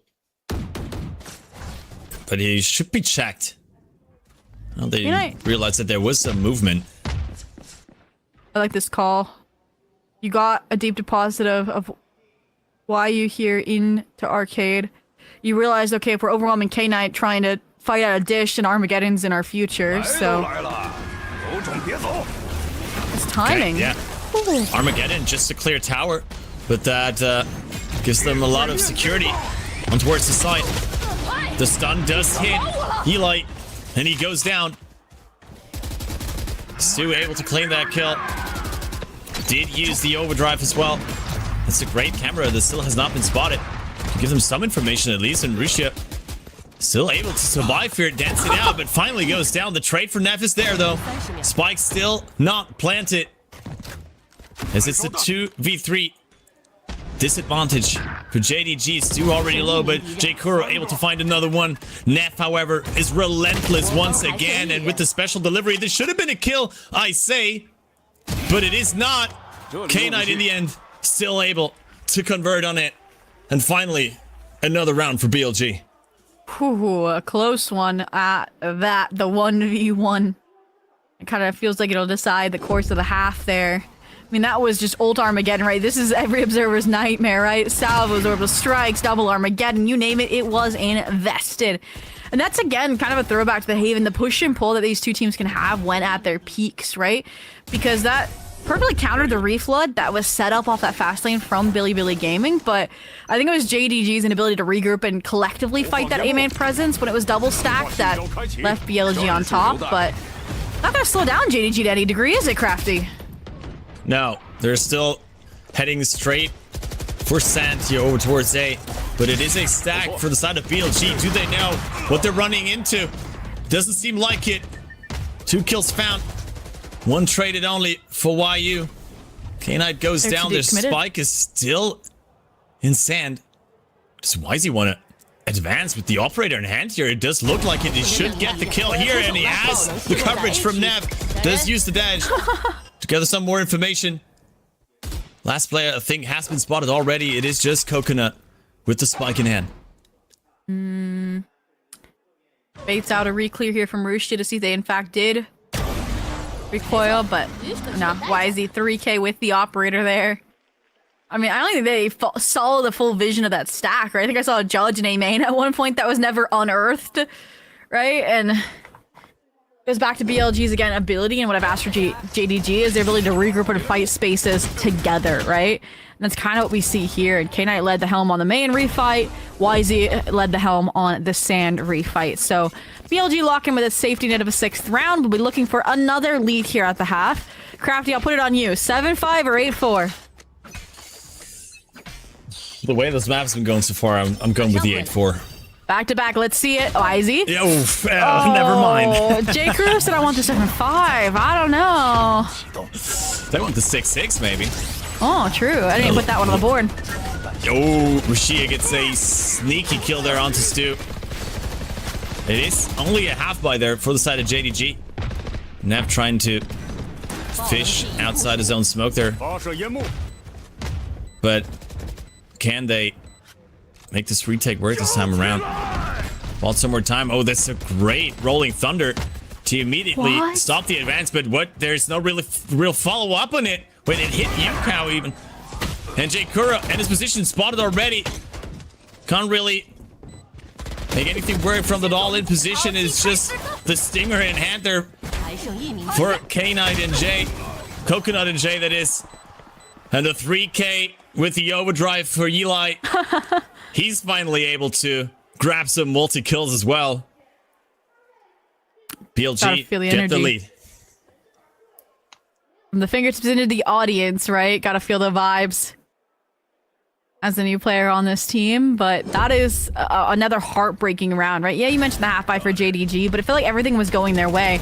This is unfortunate. The ult hits YU, pushes him on a generator, and that's what gets him killed. I was wondering how Eli got that kill when I thought I saw the Cypher in front of generator, but that's gonna be one to look back in the VOD review and laugh about. But all in all, I mean, trailing down, potential of an 8-4 now for BLG. No laughing matter, and YZ right place, right time with the operator yet again. He doesn't need to be on chamber. He has their practice. The same thing as a rendezvous. Why not? Oh, that's why not. He does not. Well, yeah, that's why. That's why not. YZ goes down.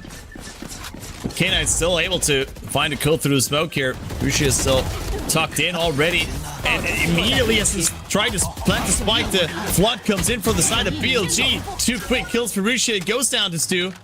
It's a 1v1. The spike has not been recovered with the fast lane. You'd think it'd be possible, but Nev just does not miss today. Wow. We gotta do a Nev KDA check here, folks, and I don't think we're gonna get it until after halftime. But hey, look at that, Crafty. It's the 8-4. The 8-4, yeah. But that's nice punish of the refract. I wish we could see that a bit more often out of JDG this half. But you know what I want from JDG? We're gonna keep it simple. Give us a pistol round. You haven't gotten one today. It's a great way to get back on track, you know, keep things reasonable, get yourself back in the door, and that's where you can talk to Coach Bale about, okay, just how do we win this pistol?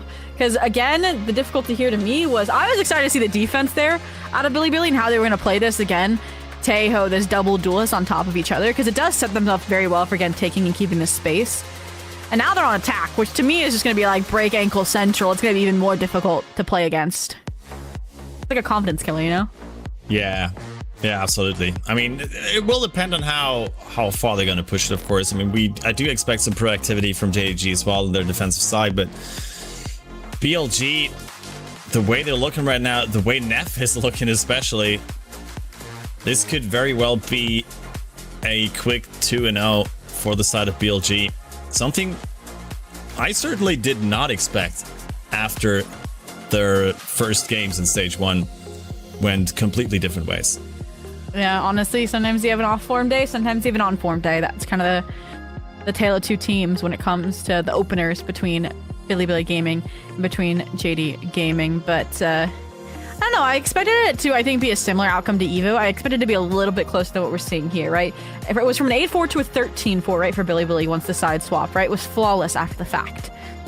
And now that the sides are swapped, it's going to be a matter of, again, can they kind of use the side swap as a momentum shift in their favor instead on the JD Gaming side. But yeah, first and foremost, shut down Neff. That and get a pistol are your 2 goals for this round. Okay, JD Gaming, let's just see how you do it. There's 4 in spawn. What is going on? They're like, all right, Cypher, you do your job. We're gonna sit here and play retake. I guess that's the strat.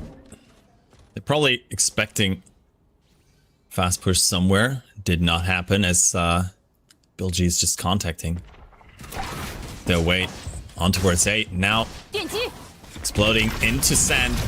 Ooh, I like that it. Space. It's a good response stun, but it's immediately drained. How is Eli able to get 3 kills there for the side of BLG, even pushing into spawn now, trying to get another one. K-Knight is found out in his lurk. Gets this down to a 2 versus 3, but damage already done. And Eli in a great position here for the retake. Ooh, Neff gets off site to set up a cross. Completely agreeing with low HP. This is the best position. Play the timing. Hope they don't check you, and that's how you get the ace. Eli would be huge, but instead it's the double sand door clear. Neff gonna take away that fact. Not yet. Wait. The ace is still alive. Yeah, the time is ticking for BLG. That's the biggest problem for JDG now, and there's the ace for Eli. The rookie able to steal the spotlight off of Neff in this pistol round, and that is not the opening that we were hoping for JDG. Yeah, this is unfortunate. I gotta see this again. I mean, barely gets out of the way of the salvos. I mean, it was a brilliant trap play set up for JDG, even though it looked a little silly at the surface with 4 players in spawn. And it is just unfortunate that, again, small players slip through and have monumental impact on the Bilibili Gaming side. And that's honestly their style, right? That's their signature. And while it's hard when those players aren't online, evidence being the Tai Lu match, when they hit hard, and it is entertaining to watch. JDG, I don't want to say they look like they're running out of options, but oh no. Yeah, this is the smartest thing, right? If you're losing fights against key players, overwhelm them with the sheer numbers so that they can't 1v4 you every single time. Yeah, they almost caught Rushia there, but he's able to get away full HP. unscathed, and they're managing to plant the spike out in the open. YZ is allowed to go hunting. What is this? God, he just missed everyone. It's impossible. Now they're spotted. He's still in a good position to get some kills. What is going on? They're still just trying to hunt Rushia, but he's got support in the form of Eli and YZ, and it's a flawless second round converted for BLG. That player cam, he just like jumps back from his PC, both hands up like, what? I would be like that too if my ghost did that with 3 kills. I mean, perfect Taeho util here as well. And I mean, the crunch, it's just 10-4. Oh, look at that! Neff hits 1,000 kills in VCT China while being 20-7 right now. Heck of a... Or assist, sorry. That's I mean, that was just he doesn't get 100% cast though. That's what we're trying to worry about here. Yeah. Yeah, that's the only thing. But yeah, what a performance from Naf. What a milestone to hit as well. It's one of the most experienced players here over in VCT China, as JDG are finally looking to break BLG, but they still get 2. Naf trying to bite off more than he can chew, and it's just Eli in a 1v3. The spike in the middle of nowhere. I like they've grouped up. I like that Jay Kudo is in the back lines. Everything is set up well. Coconut, I expect just to play for the info, the safe angle. Yeah, he could find the duel versus Jay Kuro, but even though he's down to 12 HP, manages to get the hat shot. Clean round from JDG. Finally putting 1 on the board, but it's still a long way. An uphill battle for them versus BLG here on their map pick. Won't be a flawless half at least, right? Like the old Haven was after the side swaps. That's already a plus. I also feel like Jay Kuro has been like the sleeper agent, or like the sleeper player on the JD gaming side, right? Like if you look back at like the multi-kill over on Haven that the round didn't convert, we look here at the closing 3K. Like when he's put in pressure positions, he does succeed individually, but he's just not in those positions a lot. And this is interesting. Oh, this is definitely a kill for Stu, but Coconut is following up as well. Great aggression here. They're keeping going. On towards A main. They're just going to push into the attacker spawn, apparently. This does leave B open. Naf is able to dodge that. But still do have YU in his back here. As soon as the smoke fades, this could very well become a problem for them. Now they found out that the rest is just behind them. K9 somehow still able to survive that, but YU in a prime position to claim 2 kills. Nef is certainly not gonna clutch this one. And JDG, they're back on track. Yeah, that's an interesting round, because you're trying to use the double duelist composition on the Bilibili Gaming side to fake a split or fake a heavy A main fight, but when again this Neon Breach combo is on lock, they're gonna take that A main space every time. So to me, I do think I want to see Bilibili Gaming just simplify it a little bit. Right now, you know that YU's playing a more disconnected B retake style with the kill trips for Canteen for Jenny. So I honestly just want to see like 5 strong A, 5 strong B, and maybe wait out this initial fight first, right, as well. Because you know it's coming, it's Fracture, right? Especially with a very traditional composition like what JD Gaming is playing. You can even wait out this drone if you wanted, Coconut. Didn't really get to see any in the peripheral, but knows at least there's presence. I don't think he expects 5 to roll up on him. This is not good. This is certainly not good. The Saturate does hit, but they managed to get out somehow. The follow-up is there. K9 and Neff able to claim the kills. Do they recover the weaponry, though? Only one gun picked up there. For YZ, there should be another one. They gonna go grab the ult orb first. Orbital strike as well available.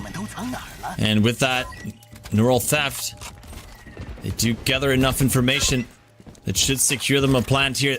Did spot Stu as well, as he was dropping into sand. And there comes the rolling thunder onto side. Does cancel the plan, but Rusia unaffected by it.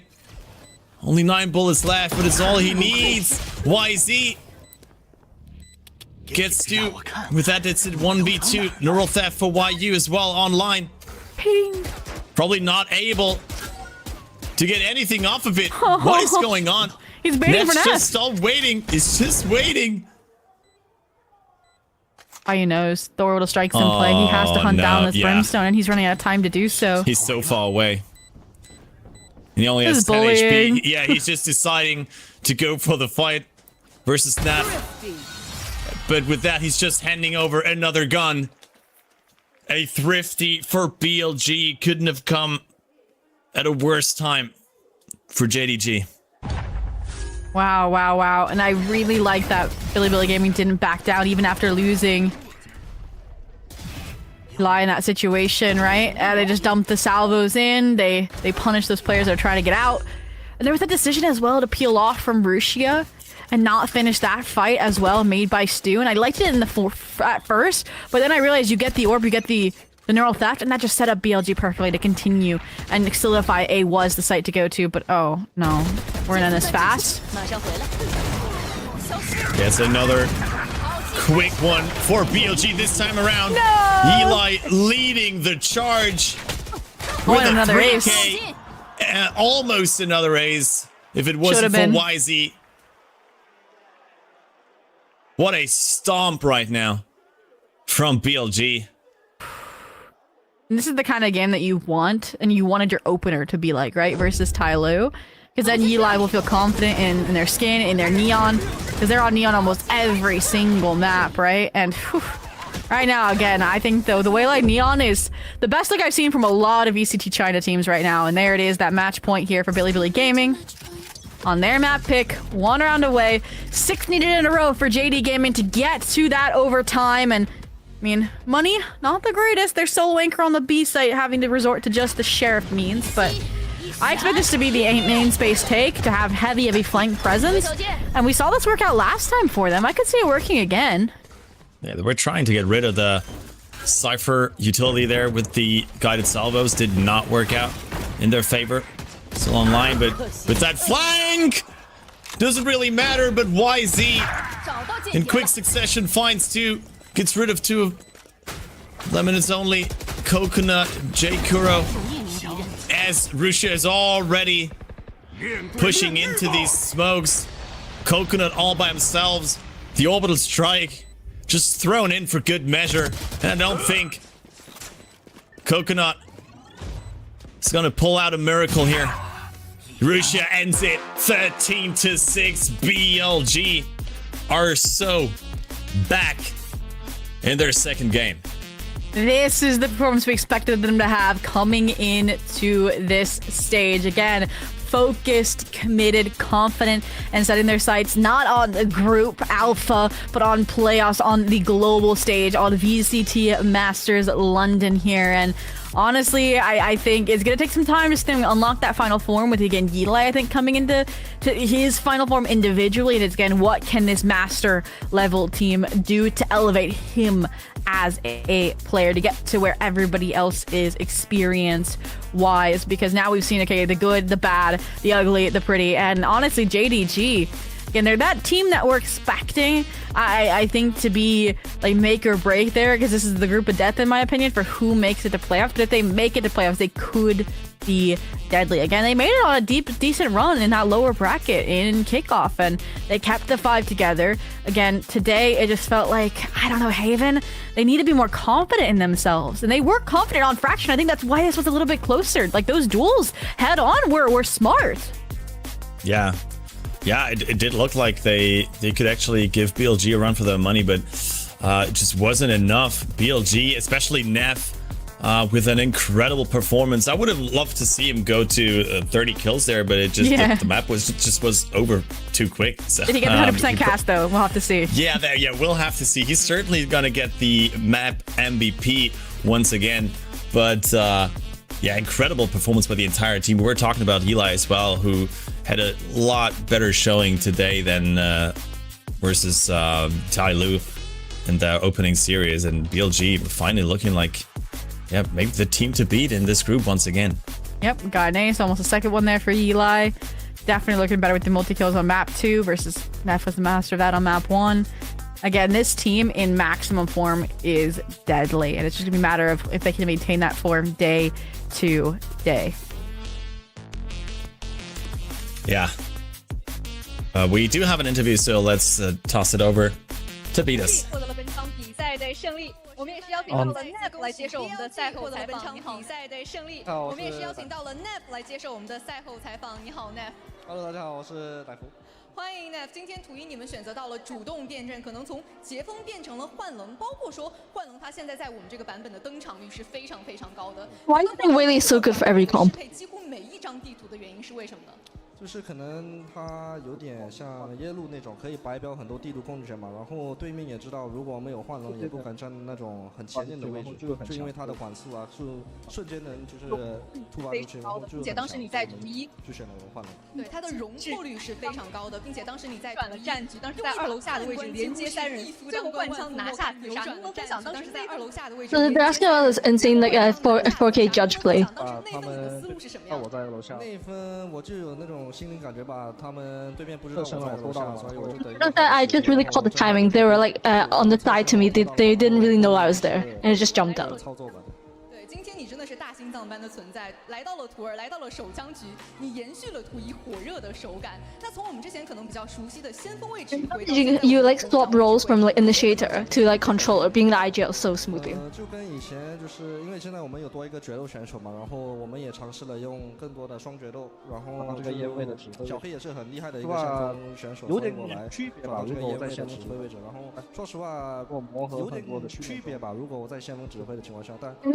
It's been getting better in Scrum, but also like Kena is also like a great initiative player, and there are definitely like a few differences between initiator IGL and control IGL. And how did you guys help your rookies adjust to the stage? 就是多鼓励他嘛，然后也可能是没那么好，然后就是多鼓励他，跟爸的以前一样，没那么发挥没那么好，然后就多鼓励他。Maybe it's like a tradition of BLG where the rookies maybe have like a rough game, first game on, and all that matters is like the rest of the team like encourage them like a lot, like we do with Bud, and they'll slowly get used to it. 就可能发挥就是别的选手的实力吧，就是可能有些选手就是可能没太舒服吧。现在我们这阵容上面的话，然后就希望后来的比赛。And he said that maybe like maybe there are still like a few comps, a few agents that some of us need more practice on, need to improve on, and we'll continue working harder and harder. 那其实我们采取了我们的无畏巡回的制度之后，有非常多的粉丝其实。And anything to say to the fans? 支持你的，有没有什么话想对他们说？ 就谢谢大家今天来看比赛。And he said, thank you, you guys. You guys have worked hard, and hope we'll play better and better for you. And that's it for the interview. It's time for the prize draw for the audience. 你可以喊开始和3、2、1停。开始。 Thank you, B-Dawes, for the interview, for the translation, and some interesting insights here from Nav, as he's not only, talking about his role swap, and I mean, just give this man a mouse and a keyboard and he's gonna frag out on any agent probably, but also on the role of Yilai and how they were able to sort of re-implement him into this roster. No, absolutely, just kind of knocking the dust off in that Tylee match in particular. I do think the insight on the Waylay is nice as well, because we were even asking in the green room listening to that interview, like, do we think this Waylay is going to be as integral still after the nerf comes through? You know, maybe picking up some lineups instead, since you can't really, again, dash in and then drop the hinder. It's more, again, you have to equip it first is the big change coming through. But I still want to see these teams, I think, experiment with it and just put in that time in the server and the prep time in the scrims. But I completely agree. I do think this team has put in the work, and I do think that they're going to only get stronger as the stage continues, and I do think that they're more used to this format, at least for the veterans on the team, than the triple elimination, and they aren't going to get burnt out when it comes down to the final grind, those final few matches to get to Masters. So it's crazy to think that we're still, like, already assuming that they're going to make playoffs, but again, with this form, it's hard to say that they wouldn't. Yeah, so what do we really make of this matchup now? I mean, now that we know the BLG are sort of back on track, is this the BLG that we are going to see for the rest of the stage? What do you think? I think the All Gamers match could be a really, really fun one to watch and gauge what BLG's form is going to be in playoffs more than anything. Even if All Gamers is 1-1, again, they had that difficult match where they were under the weather recently. But I think that, to me, that's going to be the match that I think tells their playoffs form more than anything. But otherwise, I think this is the form that we need to see in playoffs, and they will be just fine. Yeah, BLG certainly looking good, but let's listen to the comms first. Oh my god！ 射了好多，打110，帮我。保安1滴血打110，安 B 大1滴血有一个。锦家老外，对，锦家可能有人。有个1滴血的保安没死，打110。8点10角会有。他就10滴血，没有10滴血。我给他报上烟，小哥。啊，给过一个炮了。一滴血，两个。保安一滴，死。 That one was so rough. 死，铁臂死，你给我有点。一个包点，一个 AK， 一个包点，一个 AK。别急，慢慢打，2打2，他们没下包的。这个是包，看我标点有包。哎，10点去了，霓虹区10点了。霓虹3分射手在 AK 小心2楼，他应该在2楼帮他下，或者在 AK 帮他下过点。我换个子弹手感，我可以正。还在10点，老外。哎 ，AK， 拉了，必打。OK，他右边，眼里，就差一个架，就拆包了。2楼，有烟吗？跳上来。拆过去。拆一半了，一起打。Nice， 打死了吗？ Man, Neff with an absolute MVP performance here. Nice to see them celebrate each round there. And yeah, no surprises. Neff gets the MVP. And just like my drink, I think Neff definitely had his caffeine today. Oh, with this level of consistency, we don't get to see the cast. I'm gonna go look it up. Like on VLR after something to see if he got that 100% or not. But something tells me he might have. I would hope with the 6 multi kills and that ACS and KDA. It's crazy that the map 1 KDA is technically higher than this map's was, but him also dropping the 1,000 assists in VCT China, I think across, again, even the role shift is impressive to say the least. Do we even need to count how many lethal zones there were? Just every angle is a lethal zone at this point, right? Like, to say, lethal zones and then just display the entire map. That is Neff's lethal zone. Like, what is going on? This man is just everywhere. No, absolutely. And you can see exactly how that defense played out, right? It was him, again, kind of anchoring towards drop around the Cypher, and then him playing Jenny for those close sight angles as well. And so something definitely to take note of. I love the heat maps as well, because then it shows teams, okay, where are they consistently playing and where do we have to shut him down? And you can even see the util here. It's just such pressuring util. Again, he's very liberal with it. Like, he's not afraid to invest it here. Again, I've said it, I'll say it again, my Spectre does not do this. But again, even though he just swapped, like, the controller util feels second nature to him, and this Brimstone was no exception. Yeah, absolute stellar performance by Neff, leading his team to the first victory in stage 1 after the loss versus Tai Lu, looking a lot better, recovered from the rough start, and even Eli, we were talking about him a bit, picked it up, especially on this second map on Fracture. Absolutely. And again, it's like, it wasn't a terrible performance from the side of JDG. We mentioned how, I think, in that first match versus FPX, right, we were singing the praises of G and how flexible he was, right, leaning away from that Yoru. I do think it caught up to them a little bit in this series in particular. I think on Haven, it wasn't a fault of his own, right? When they came to his site, he was anchoring really well on the Viper. On the Lurks as well, on Haven, he was finding the space. The team just wasn't rotating back into the space that he took in I would say, timely enough fashion. And again, those aren't issues with him individually. This, he set up the duelist for success, right? Even when he was setting himself up for some of those fights he was winning, I think he just wasn't in those positions enough. He was too worried about his role and his use of the breach util. That, I think that's why that one fell behind a little bit. So again, to me, there's still some kinks to work out in the map pool and what agents he is on for this team to shine at their best capabilities. Because again, when you're building a roster, you're trying to build them into the current meta as well. And that's where it can be difficult for some of these, we'll call them big quotes, one tricks, because I think G has proved that he's not just that with the Yoru. But again, maybe go back to the drawing board on this Fracture comp in my mind. Yeah, but I mean, that's what we were already talking about prior to the match, right? That Fracture is still that map that teams are trying to figure out because it has been out of the map pool for so long. And as we highlight Jay Kuro over here, who did get the hexagon player of the map, or whatever you want to call him, with the best overall performance compared to the rest of the players. So yeah, at least some glimmers of hope here for JDG.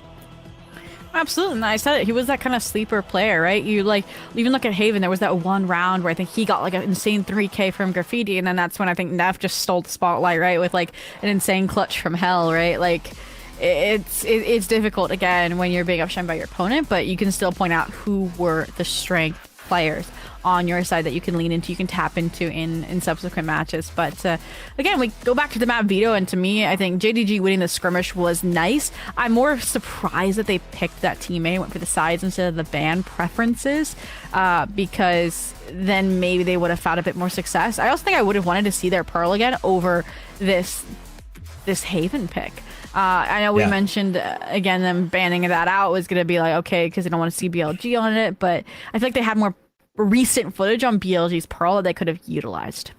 Yeah, and they also could have just left it open to be picked by BLG, right? They didn't even have to pick it themselves. Yeah, they could have just forced them to force BLG to pick it, and then maybe, I mean, maybe you don't want to ban the fracture in the first rotation, that's fine, but then maybe at least give them the option to pick up their Pearl. But I mean, hindsight's always 2020.